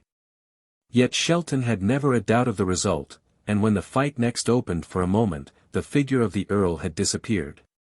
But still, in the first of the danger, Crookback Dick was launching his big horse and plying the truncheon of his sword. Thus, by Shelton's courage in holding the mouth of the street against the first attack, and by the opportune arrival of his 700 reinforcements, the lad, who was afterwards to be handed down to the execration of posterity under the name of Richard III, had won his first considerable fight. Chapter 4. The Sack of Shoreby. There was not a foe left within striking distance, and Dick, as he looked ruefully about him on the remainder of his gallant force, began to count the cost of victory.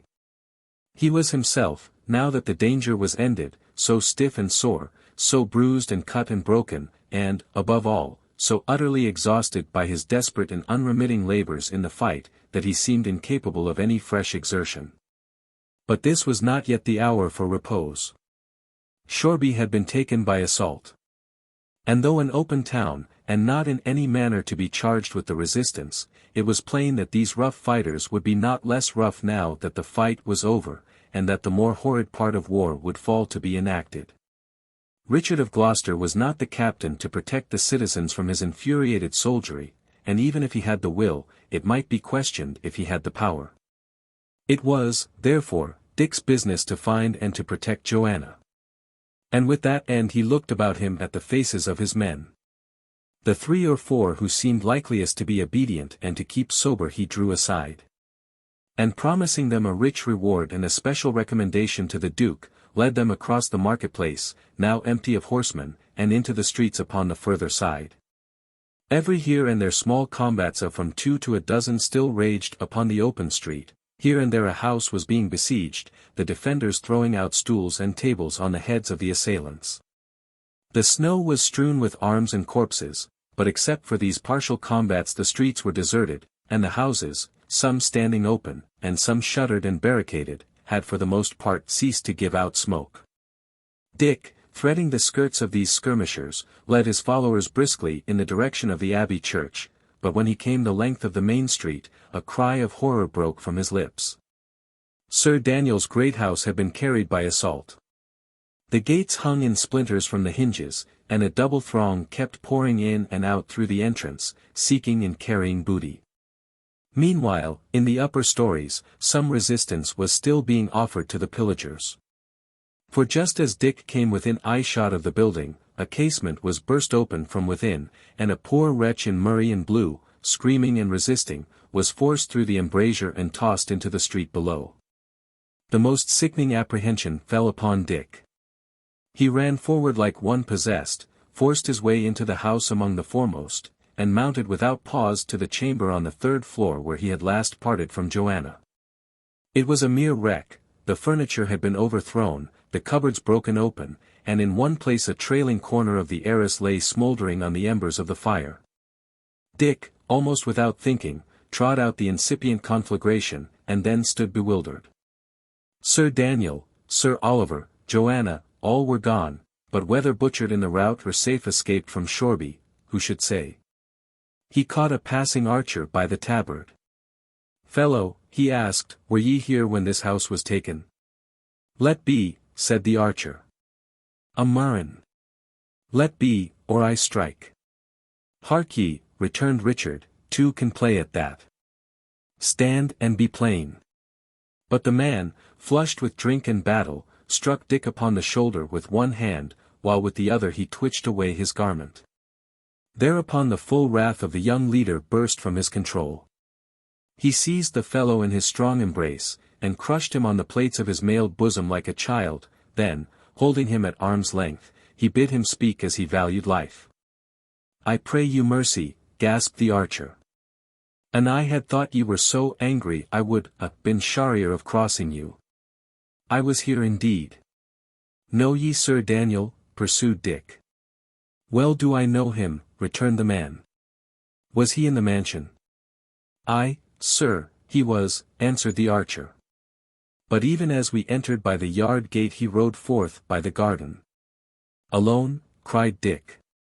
"He may had a score of lances with him," said the man. "Lances? No women, then?" asked Shelton. "Troth, I saw not," said the archer. "But there were none in the house, if that be your quest." "I thank you," said Dick. "Here is a piece for your pains." But groping in his wallet, Dick found nothing. "Inquire for me tomorrow," he added, "Richard Shelt, Sir Richard Shelton," he corrected, "and I will see you handsomely rewarded." And then an idea struck Dick. He hastily descended to the courtyard, ran with all his might across the garden, and came to the great door of the church. It stood wide open. Within, every corner of the pavement was crowded with fugitive burghers, surrounded by their families and laden with the most precious of their possessions, while, at the high altar, priests in full canonicals were imploring the mercy of God. Even as Dick entered, the loud chorus began to thunder in the vaulted roofs. He hurried through the groups of refugees, and came to the door of the stair that led into the steeple. And here a tall churchman stepped before him and arrested his advance. "Whither, my son?" he asked, severely. "My father," answered Dick, "I am here upon an errand of expedition." "Stay me not. I command here for my Lord of Gloucester." "For my Lord of Gloucester," repeated the priest. "Hath, then, the battle gone so sore?" "The battle, father, is at an end, Lancaster clean sped, my Lord of Risingham, heaven rest him, left upon the field. And now, with your good leave, I follow mine affairs." And thrusting on one side the priest, who seemed stupefied at the news, Dick pushed open the door and rattled up the stairs 4 at a bound, and without pause or stumble, till he stepped upon the open platform at the top. Shoreby church tower not only commanded the town, as in a map, but looked far, on both sides, over sea and land. It was now near upon noon, the day exceeding bright, the snow dazzling. And as Dick looked around him, he could measure the consequences of the battle. A confused, growling uproar reached him from the streets, and now and then, but very rarely, the clash of steel. Not a ship, not so much as a skiff remained in harbor, but the sea was dotted with sails and rowboats laden with fugitives. On shore, too, the surface of the snowy meadows was broken up with bands of horsemen, some cutting their way towards the borders of the forest, others, who were doubtless of the Yorkist side, stoutly interposing and beating them back upon the town. Over all the open ground there lay a prodigious quantity of fallen men and horses, clearly defined upon the snow. To complete the picture, those of the foot soldiers as had not found place upon a ship still kept up an archery combat on the borders of the port, and from the cover of the shoreside taverns. In that quarter, also, 1 or 2 houses had been fired, and the smoke towered high in the frosty sunlight, and blew off to sea in voluminous folds. Already close upon the margin of the woods, and somewhat in the line of Hollywood, one particular clump of fleeing horsemen riveted the attention of the young watcher on the tower. It was fairly numerous. In no other quarter of the field did so many Lancastrians still hold together, thus they had left a wide, discolored wake upon the snow, and Dick was able to trace them step by step from where they had left the town. While Dick stood watching them, they had gained, unopposed, the first fringe of the leafless forest, and, turning a little from their direction, the sun fell for a moment full on their array, as it was relieved against the dusky wood. "Murray and blue," cried Dick. "I swear it, Murray and blue." The next moment he was descending the stairway. It was now his business to seek out the Duke of Gloucester, who alone, in the disorder of the forces, might be able to supply him with a sufficiency of men. The fighting in the main town was now practically at an end. And as Dick ran hither and thither, seeking the commander, the streets were thick with wandering soldiers, some laden with more booty than they could well stagger under, others shouting drunk. None of them, when questioned, had the least notion of the Duke's whereabouts, and, at last, it was by sheer good fortune that Dick found him, where he sat in the saddle directing operations to dislodge the archers from the harbour side. "Sir Richard Shelton, ye are well found," he said. "I owe you one thing that I value little, my life, and one that I can never pay you for, this victory. Catesby, if I had 10 such captains as Sir Richard, I would march forthright on London. But now, sir, claim your reward." "Freely, my lord," said Dick, "freely and loudly. One hath escaped to whom I owe some grudges, and taken with him one whom I owe love and service. Give me, then, 50 lances, that I may pursue. And for any obligation that your graciousness is pleased to allow, it shall be clean discharged." "How call ye him?" inquired the Duke. "Sir Daniel Brackley," answered Richard. "Out upon him, double face," cried Gloucester. "Here is no reward, Sir Richard, here is fresh service offered, and, if that ye bring his head to me, a fresh debt upon my conscience. Catesby, get him these lances. And you, sir, bethink ye, in the meanwhile, what pleasure, honour, or profit it shall be mine to give you."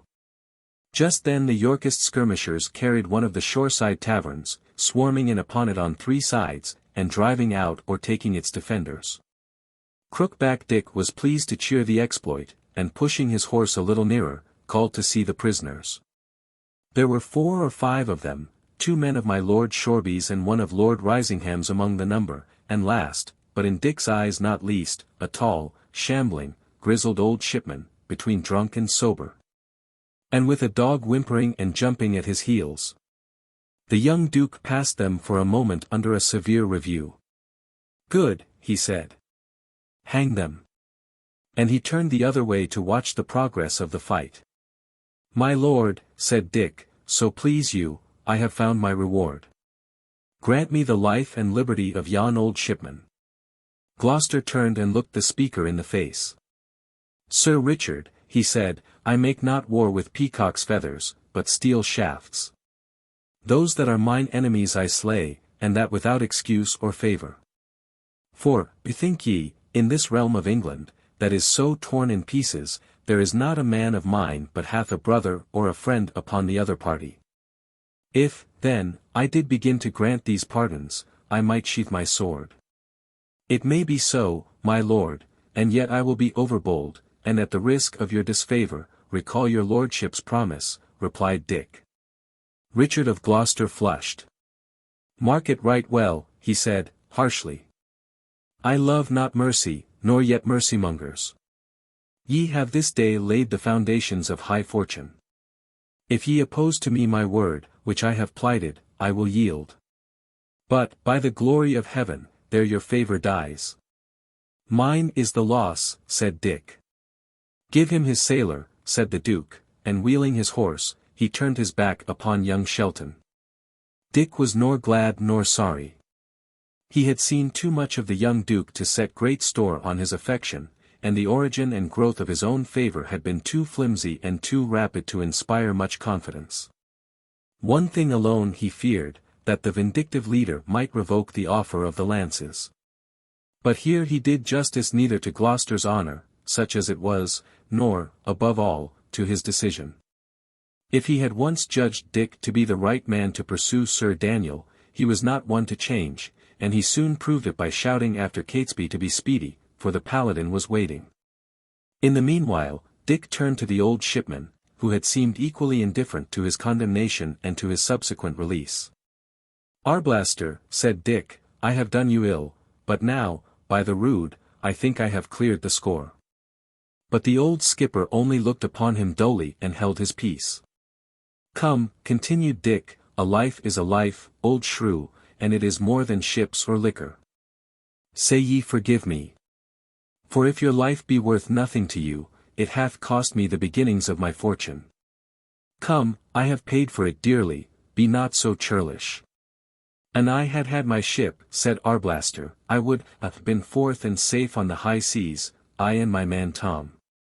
But ye took my ship, gossip, and I'm a beggar, and for my man Tom, a knave fellow in russet shot him down. Murrin! Quoth he, and spake never again. Murrin was the last of his words, and the poor spirit of him passed. A will never sail no more, will my Tom. Dick was seized with unavailing penitence and pity. He sought to take the skipper's hand, but Arblaster avoided his touch. Nay, said he, let be. Why, have played the devil with me, and let that content you. The words died in Richard's throat. He saw, through tears, the poor old man, bemused with liquor and sorrow, go shambling away, with bowed head, across the snow, and the unnoticed dog whimpering at his heels. And for the first time began to understand the desperate game that we play in life. And how a thing once done is not to be changed or remedied, by any penitence. But there was no time left to him for vain regret. Catesby had now collected the horsemen, and riding up to Dick he dismounted, and offered him his own horse. This morning, he said, I was somewhat jealous of your favour, it hath not been of a long growth, and now, Sir Richard, it is with a very good heart that I offer you this horse, to ride away with. Suffer me yet a moment, replied Dick. This favour of mine, whereupon was it founded? Upon your name, answered Catesby. It is my lord's chief superstition. Were my name Richard, I should be an earl tomorrow. Well, sir, I thank you, returned Dick. And since I am little likely to follow these great fortunes, I will even say farewell. I will not pretend I was displeased to think myself upon the road to fortune, but I will not pretend, neither, that I am over sorry to be done with it. Command and riches, they are brave things, to be sure, but a word in your ear, yon Duke of yours, he is a fearsome lad. Catesby laughed. Nay, said he, of a verity he that rides with crooked Dick will ride deep. Well, God keep us all from evil.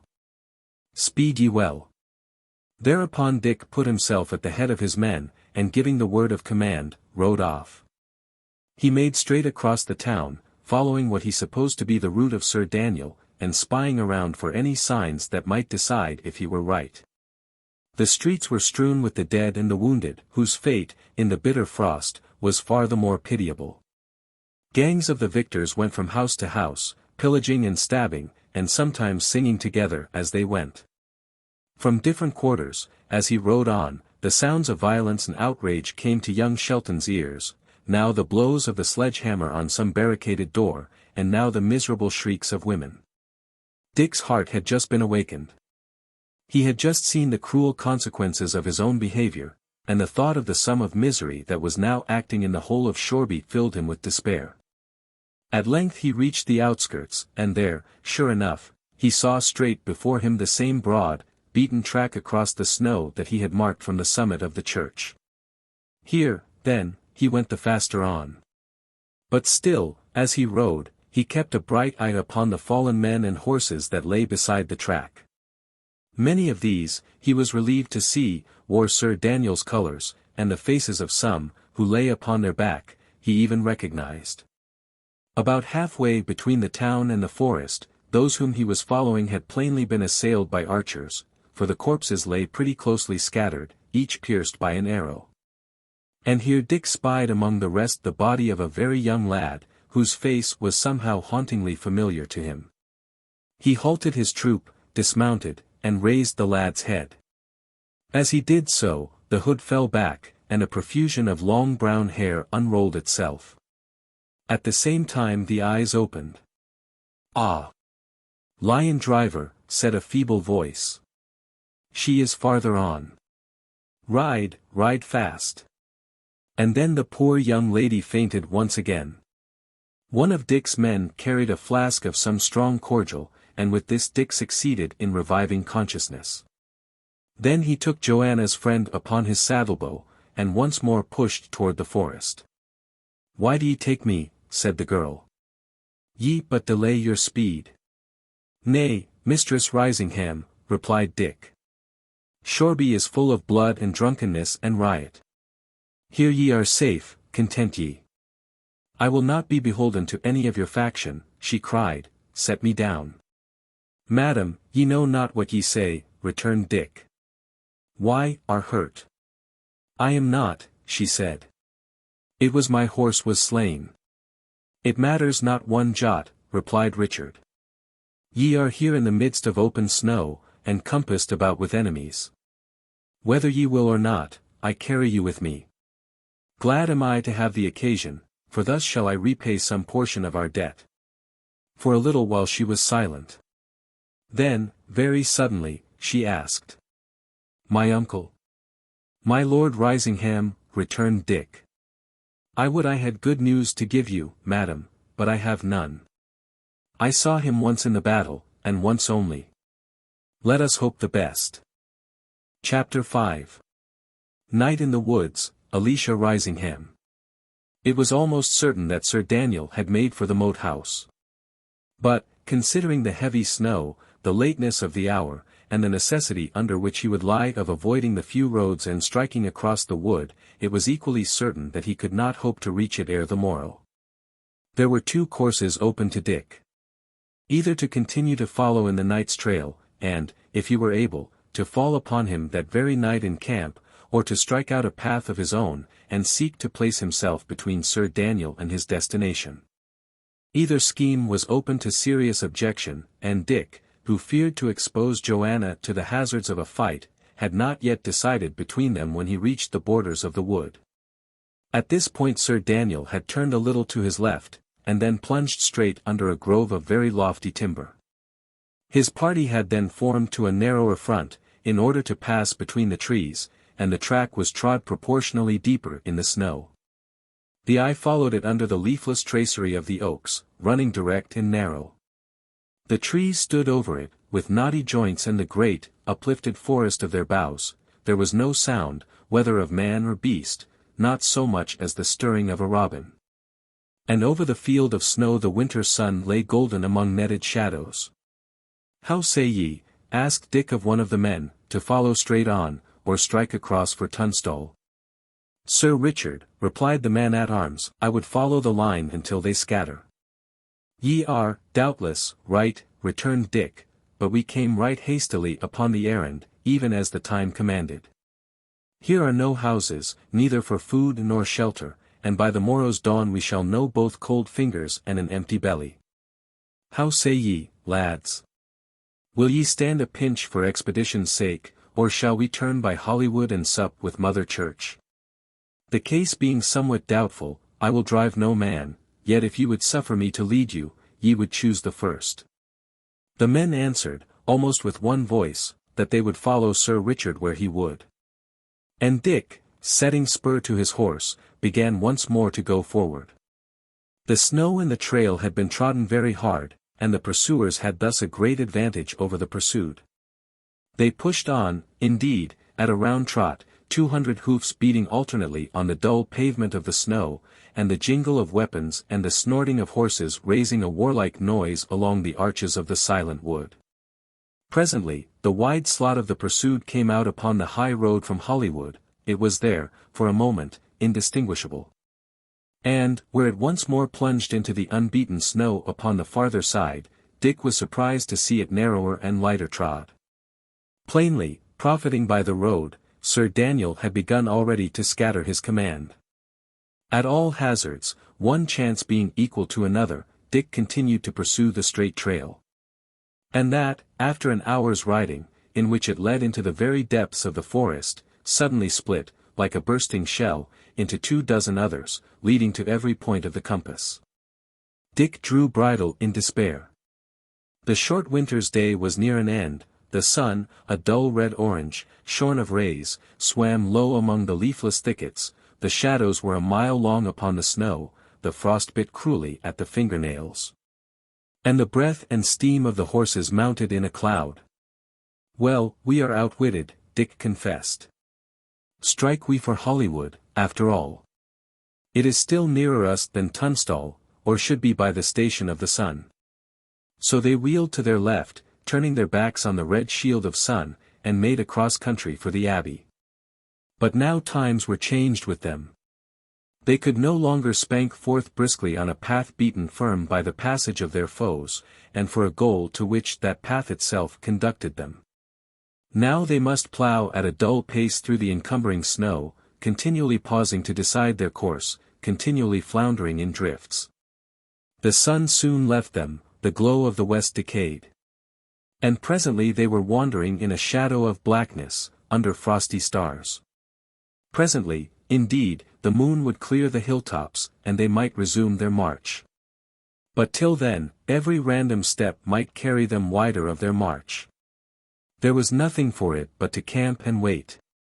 Sentries were posted, a spot of ground was cleared of snow, and, after some failures, a good fire blazed in the midst. The men-at-arms sat close about this forest hearth, sharing such provisions as they had, and passing about the flask.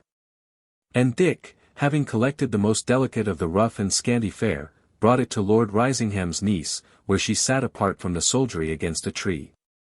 She sat upon one horse-cloth, wrapped in another, and stared straight before her at the fire-lit scene.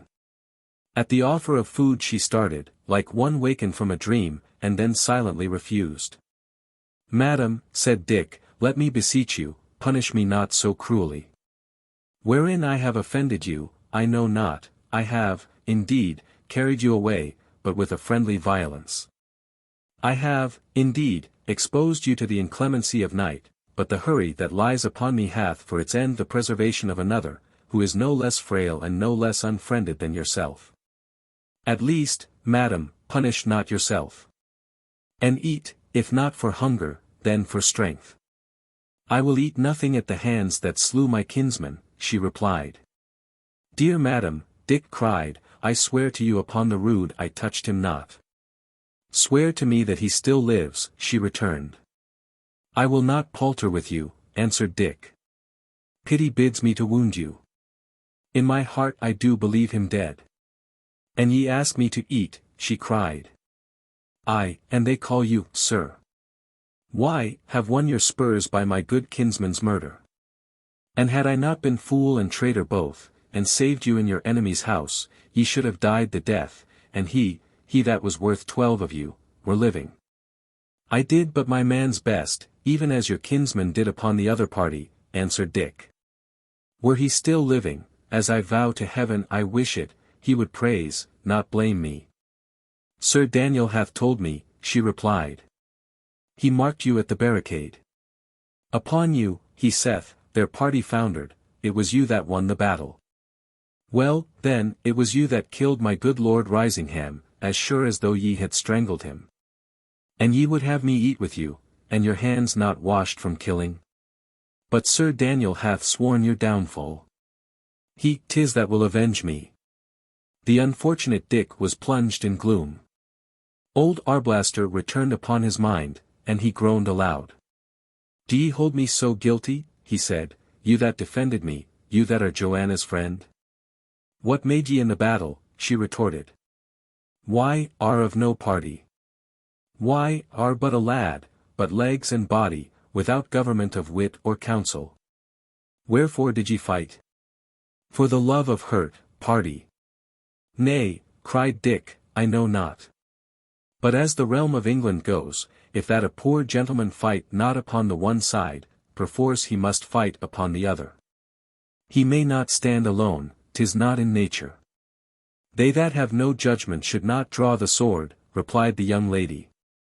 "Ye that fight but for a hazard, what are ye but a butcher? War is but noble by the cause, and why have disgraced it?" "Madam," said the miserable Dick, "I do partly see mine error. I have made too much haste, I have been busy before my time. Already I stole a ship, thinking, I do swear it, to do well, and thereby brought about the death of many innocent, and the grief and ruin of a poor old man whose face this very day hath stabbed me like a dagger. And for this morning, I did but design to do myself credit, and get fame to marry with, and, behold, I have brought about the death of your dear kinsman that was good to me. And what besides, I know not. For, alas! I may have set York upon the throne, and that may be the worser cause, and may do hurt to England. Oh, madam, I do see my sin. I am unfit for life. I will, for penance sake and to avoid worse evil, once I have finished this adventure, get me to a cloister. I will forswear Joanna and the trade of arms. I will be a friar, and pray for your good kinsman's spirit all my days." It appeared to Dick, in this extremity of his humiliation and repentance, that the young lady had laughed. Raising his countenance, he found her looking down upon him, in the firelight, with a somewhat peculiar but not unkind expression. "Madam," he cried, thinking the laughter to have been an illusion of his hearing, but still, from her changed looks, hoping to have touched her heart, "Madam, will not this content you? I give up all to undo what I have done amiss. I make heaven certain for Lord Risingham. And all this upon the very day that I have won my spurs, and thought myself the happiest young gentleman on ground." "Oh boy," she said, "good boy." And then, to the extreme surprise of Dick, she first very tenderly wiped the tears away from his cheeks, and then, as if yielding to a sudden impulse, threw both her arms about his neck, drew up his face, and kissed him. A pitiful bewilderment came over simple-minded Dick. "But come," she said, with great cheerfulness, "you that are a captain, ye must eat. Why sup ye not?" "Dear Mistress Risingham," replied Dick, "I did but wait first upon my prisoner. But, to say truth, penitence will no longer suffer me to endure the sight of food. I were better to fast, dear lady, and to pray." "Call me Alicia," she said, "are we not old friends?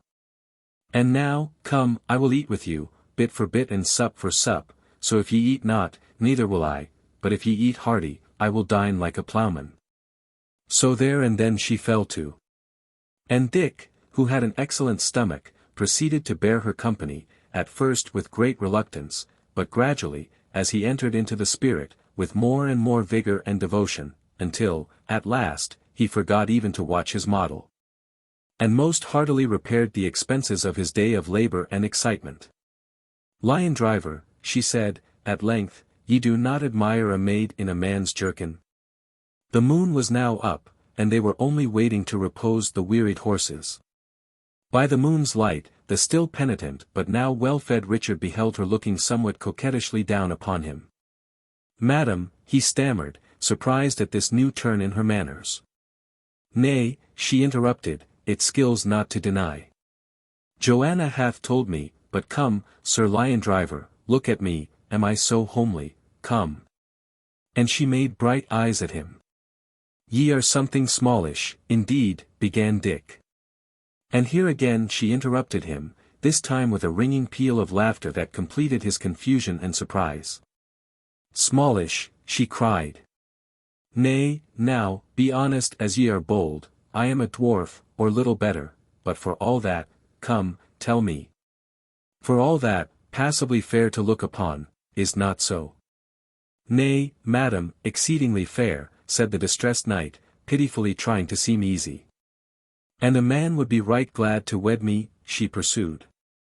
Oh, madam, right glad, agreed Dick. Call me Alicia, said she. Alicia, quoth Sir Richard. Well, then, lion driver, she continued, sit that ye slew my kinsman, and left me without stay, ye owe me, in honour, every reparation, do ye not? I do, madam, said Dick. Although, upon my heart, I do hold me but partially guilty of that brave knight's blood. Would ye evade me? She cried. Madam, not so. I have told you, at your bidding, I will even turn me a monk, said Richard. Then, in honour, ye belong to me, she concluded. In honour, madam, I suppose, began the young man. Go to, she interrupted, ye are too full of catches. In honour do ye belong to me, till ye have paid the evil? In honour, I do, said Dick. Here, then, she continued, ye would make but a sad friar, methinks, and since I am to dispose of you at pleasure, I will even take you for my husband. Nay, now, no words, cried she. They will avail you nothing. For see how just it is, that you who deprived me of one home, should supply me with another. And as for Joanna, she will be the first, believe me, to commend the change. For, after all, as we be dear friends, what matters it with which of us ye wed? Not one whit. Madam, said Dick, I will go into a cloister, and ye please to bid me. But to wed with anyone in this big world besides Joanna Sedley is what I will consent to neither for man's force nor yet for lady's pleasure. Pardon me if I speak my plain thoughts plainly. But where a maid is very bold, a poor man must even be the bolder. Dick, she said, ye sweet boy, ye must come and kiss me for that word.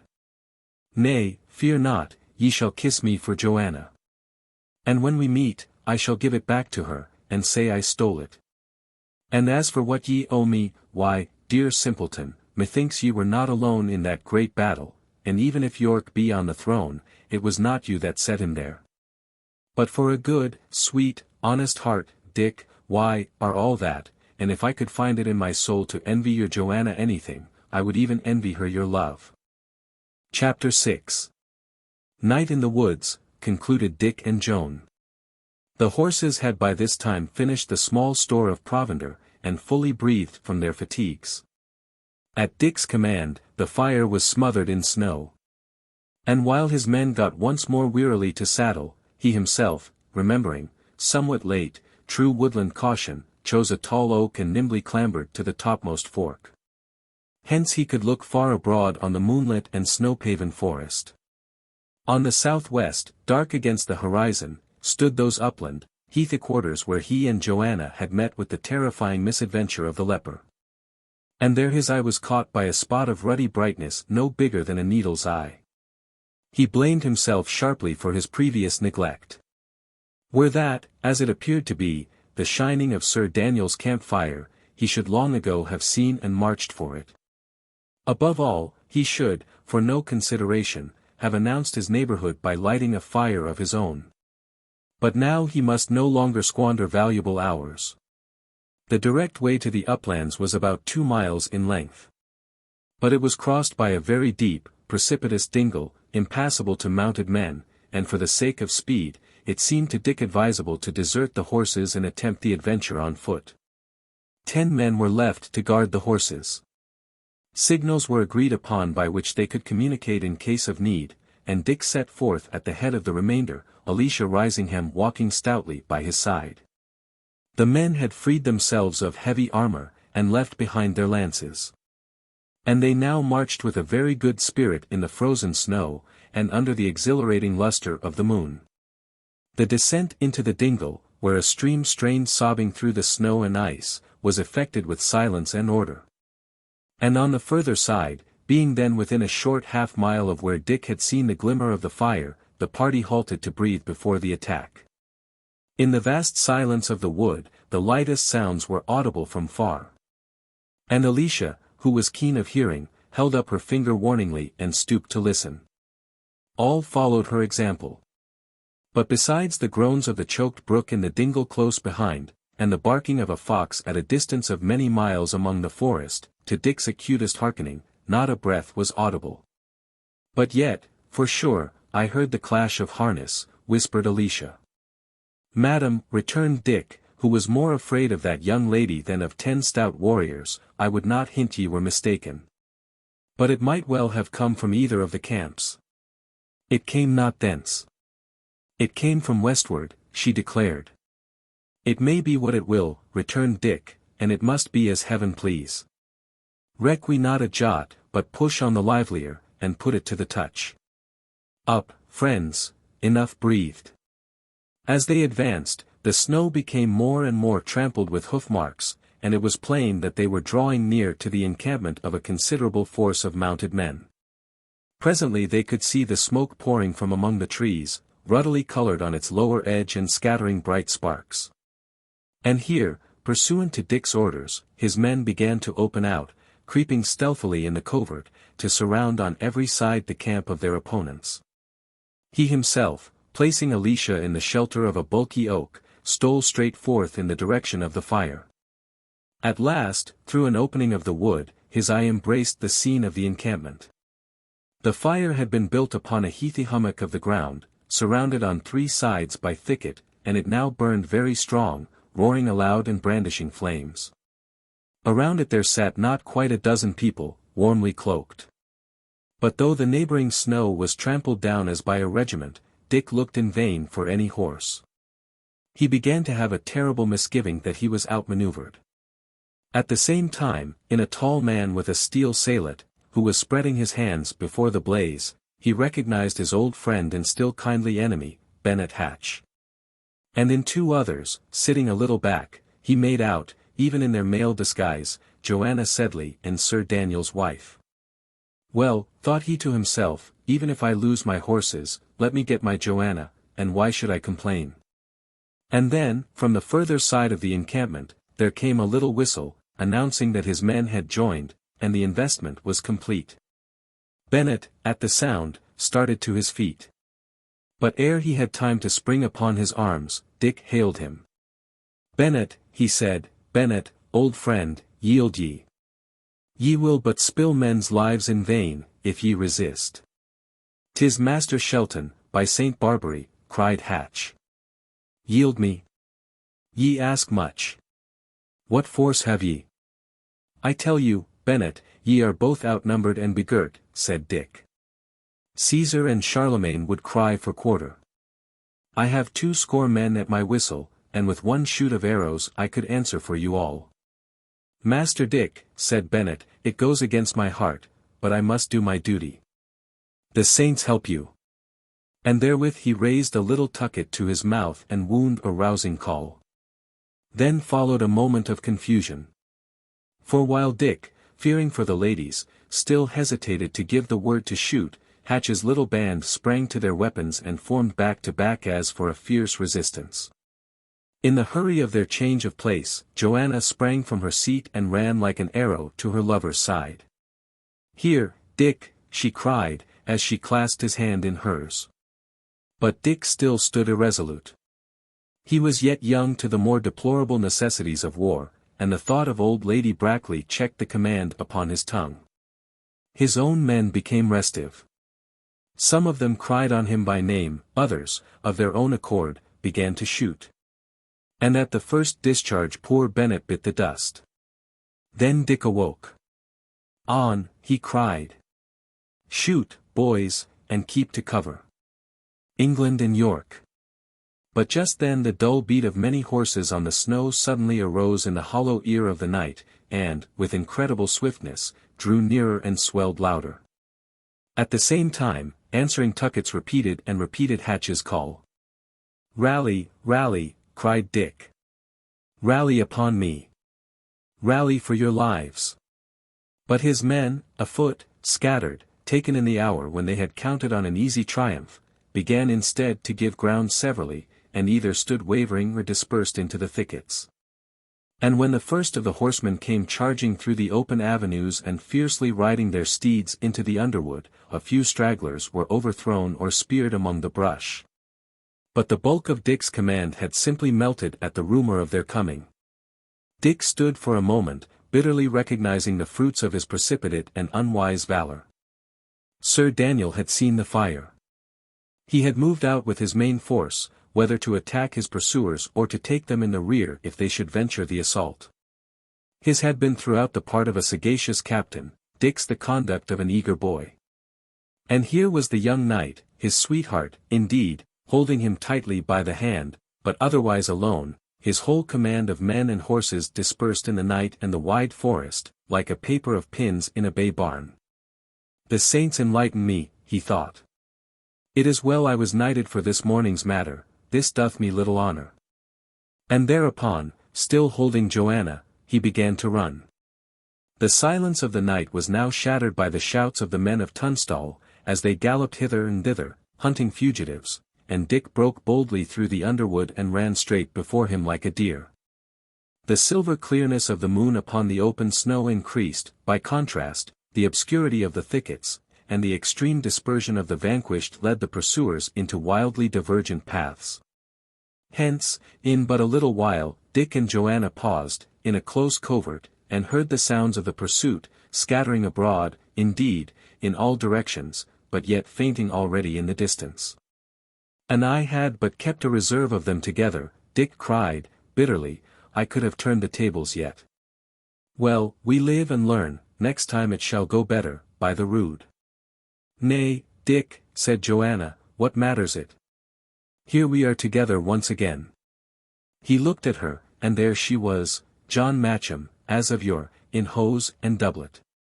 But now he knew her, now, even in that ungainly dress, she smiled upon him, bright with love. And his heart was transported with joy. "Sweetheart," he said, "if ye forgive this blunderer, what care I?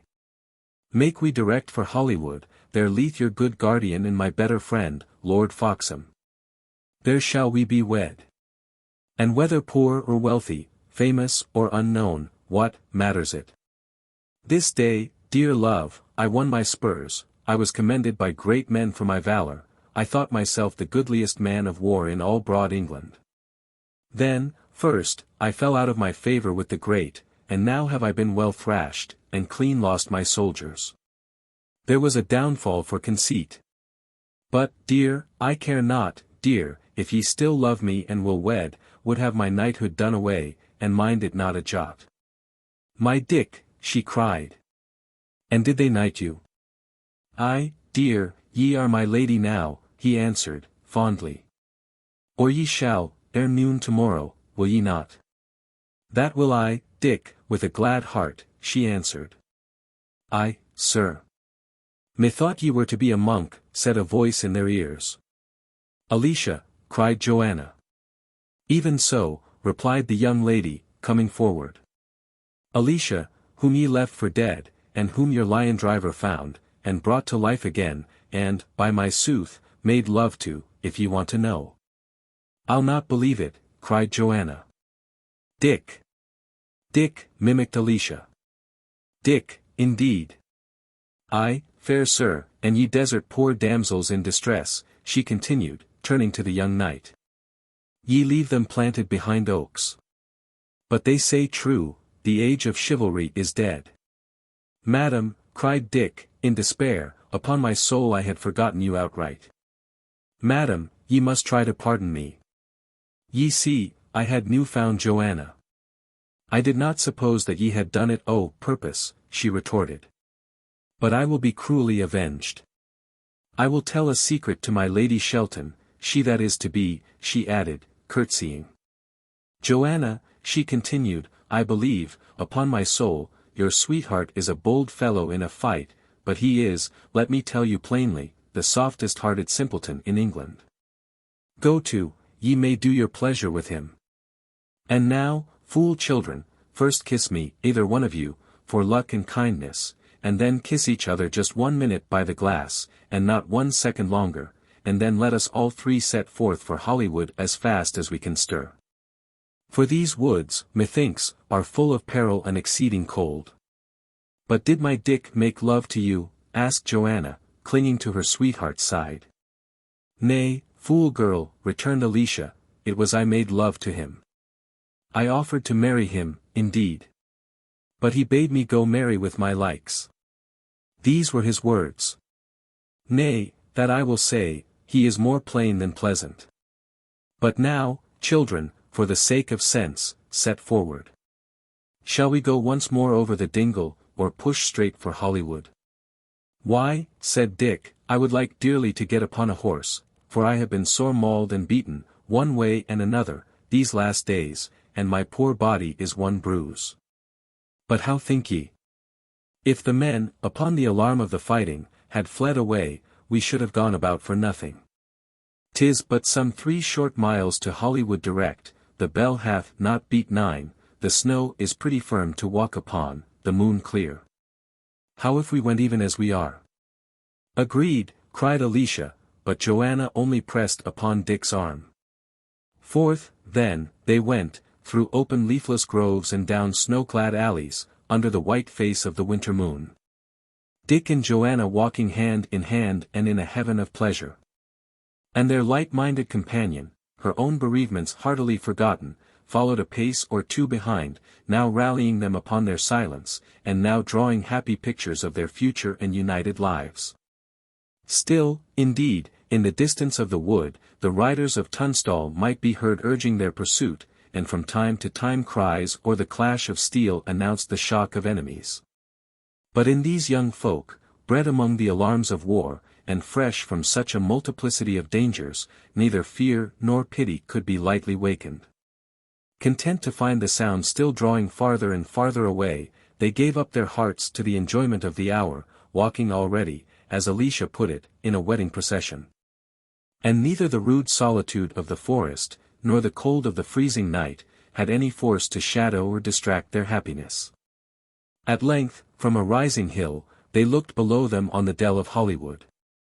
The great windows of the forest abbey shone with torch and candle, its high pinnacles and spires arose very clear and silent, and the gold rood upon the topmost summit glittered brightly in the moon. All about it, in the open glade, campfires were burning, and the ground was thick with huts, and across the midst of the picture the frozen river curved.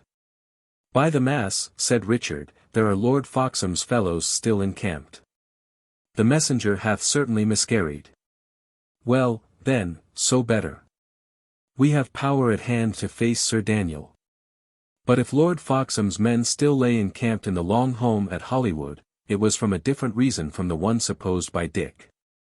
They had marched, indeed, for Shoreby, but ere they were half-way thither, a second messenger met them, and bade them return to their morning's camp, to bar the road against Lancastrian fugitives, and to be so much nearer to the main army of York. For Richard of Gloucester, having finished the battle and stamped out his foes in that district, was already on the march to rejoin his brother. And not long after the return of my Lord Foxham's retainers, Crookback himself drew rein before the abbey door. It was in honor of this august visitor that the windows shone with lights.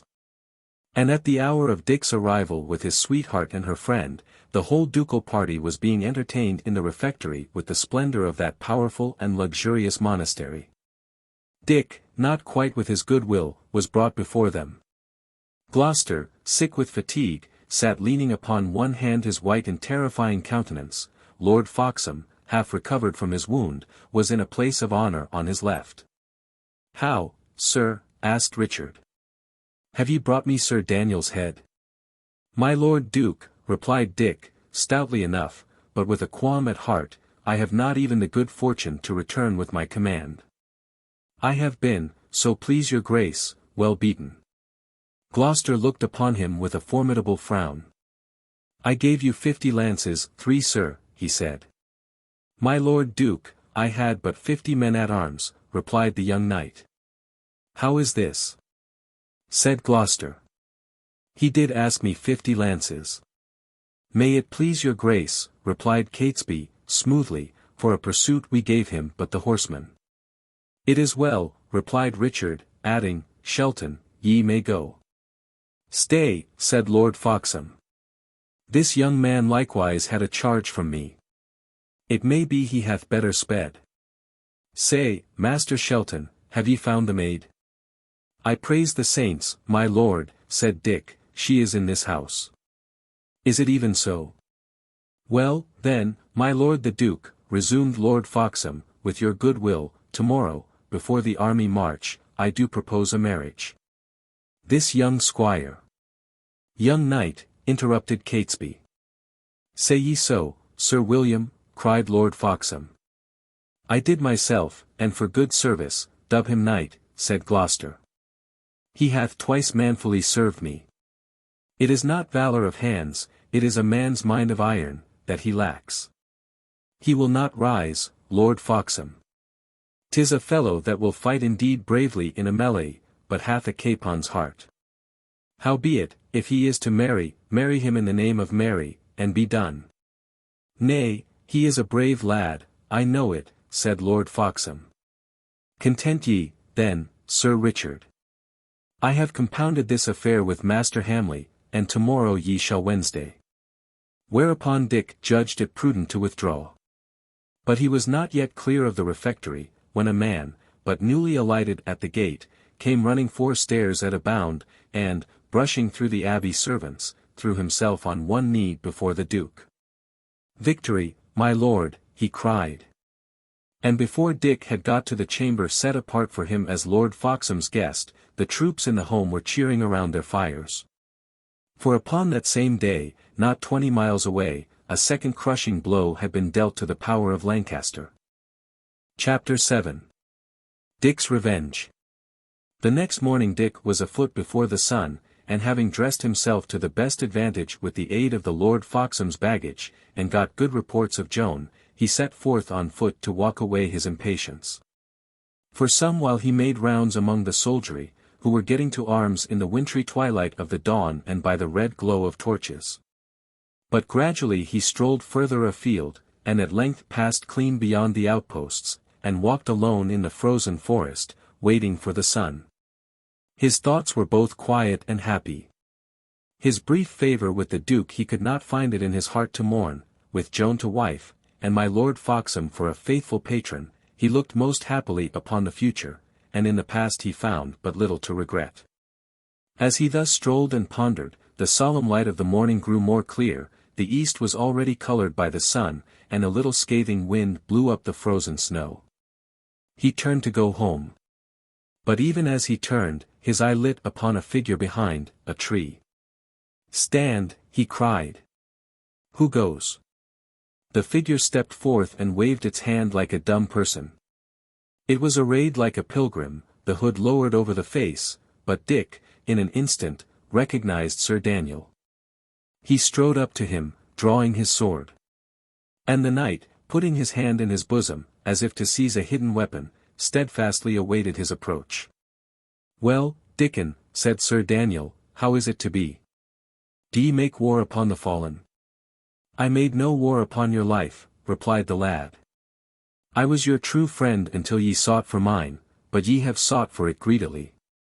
Nay, self-defence, replied the knight.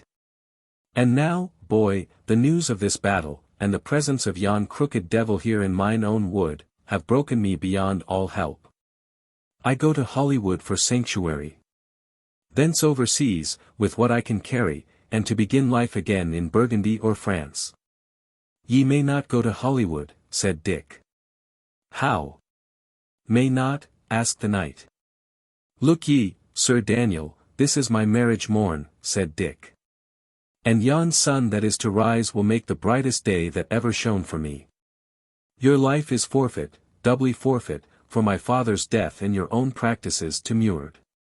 But I myself have done amiss, I have brought about men's deaths. And upon this glad day I will be neither judge nor hangman. And ye were the devil, I would not lay a hand on you. And ye were the devil, ye might go where ye will for me. Seek God's forgiveness, mine ye have freely. But to go on to Hollywood is different. I carry arms for York, and I will suffer no spy within their lines. Hold it, then, for certain, if ye set one foot before another, I will uplift my voice and call the nearest post to seize you. Ye mock me, said Sir Daniel. I have no safety out of Hollywood. I care no more, returned Richard.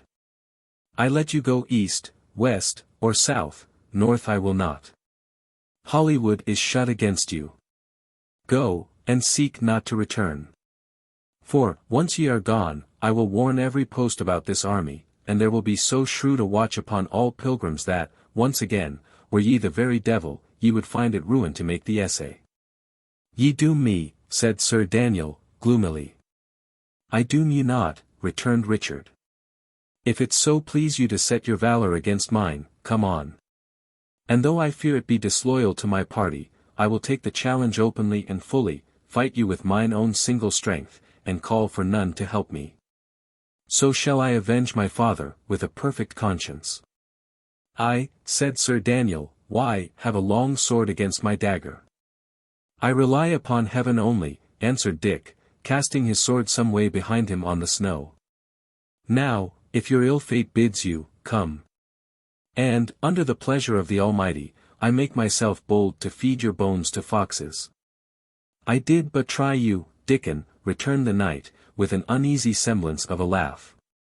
I would not spill your blood. Go, then, ere it be too late, replied Shelton.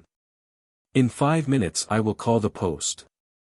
I do perceive that I am too long suffering. Had but our places been reversed, I should have been bound hand and foot some minutes past. Well, Dickon, I will go, replied Sir Daniel. When we next meet, it shall repent you that ye were so harsh. And with these words, the knight turned and began to move off under the trees. Dick watched him with strangely mingled feelings, as he went, swiftly and warily, and ever and again turning a wicked eye upon the lad who had spared him, and whom he still suspected. There was upon one side of where he went a thicket, strongly matted with green ivy, and, even in its winter state, impervious to the eye. Herein, all of a sudden, a bough sounded like a note of music. An arrow flew, and with a great, choked cry of agony and anger, the knight of Tunstall threw up his hands and fell forward in the snow. Dick bounded to his side and raised him. His face desperately worked. His whole body was shaken by contorting spasms. Is the arrow black? He gasped. It is black, replied Dick, gravely. And then, before he could add one word, a desperate seizure of pain shook the wounded man from head to foot, so that his body leaped in Dick's supporting arms, and with the extremity of that pang his spirit fled in silence.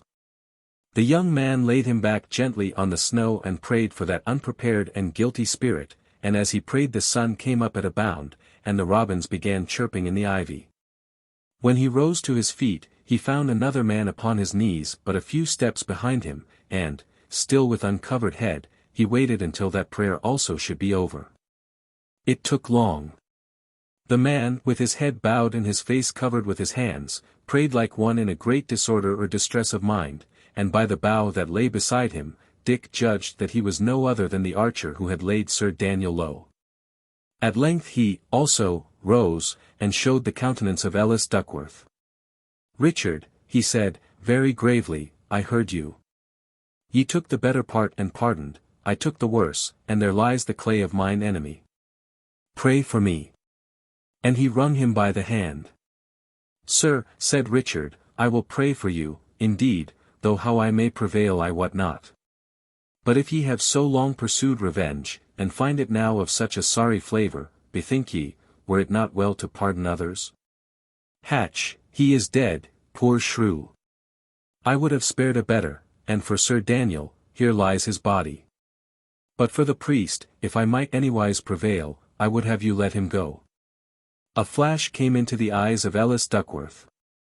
Nay, he said, the devil is still strong within me. But be at rest, the black arrow fleeth nevermore, the fellowship is broken. They that still live shall come to their quiet and ripe end, in heaven's good time, for me. And for yourself, go where your better fortune calls you, and think no more of Ellis. Chapter 8. Conclusion. About 9 in the morning, Lord FOXHAM was leading his ward, once more dressed as befitted her sex, and followed by Alicia Risingham, to the church of Hollywood, when Richard Crookback, his brow already heavy with cares. Crossed their path and paused. "Is this the maid?" he asked, and when Lord Foxham had replied in the affirmative, "Minion," he added, "hold up your face until I see its favour." He looked upon her sourly for a little. "Ye are fair," he said at last, "and, as they tell me, dowered.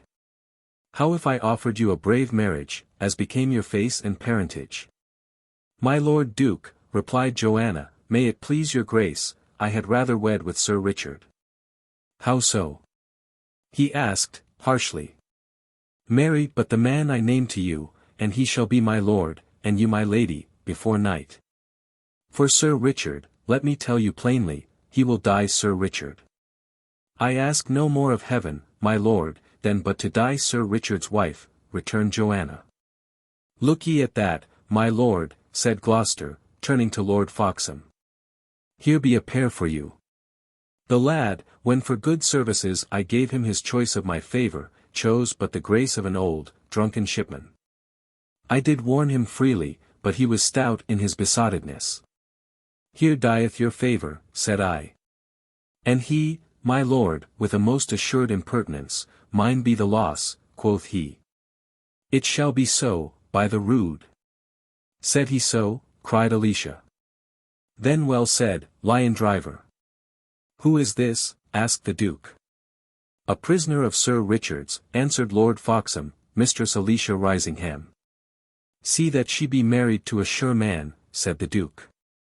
I had thought of my kinsman, Hamley, and it like your grace, returned Lord Foxham. He hath well served the cause. It likes me well, said Richard. Let them be wedded speedily. Say, fair maid, will you wed?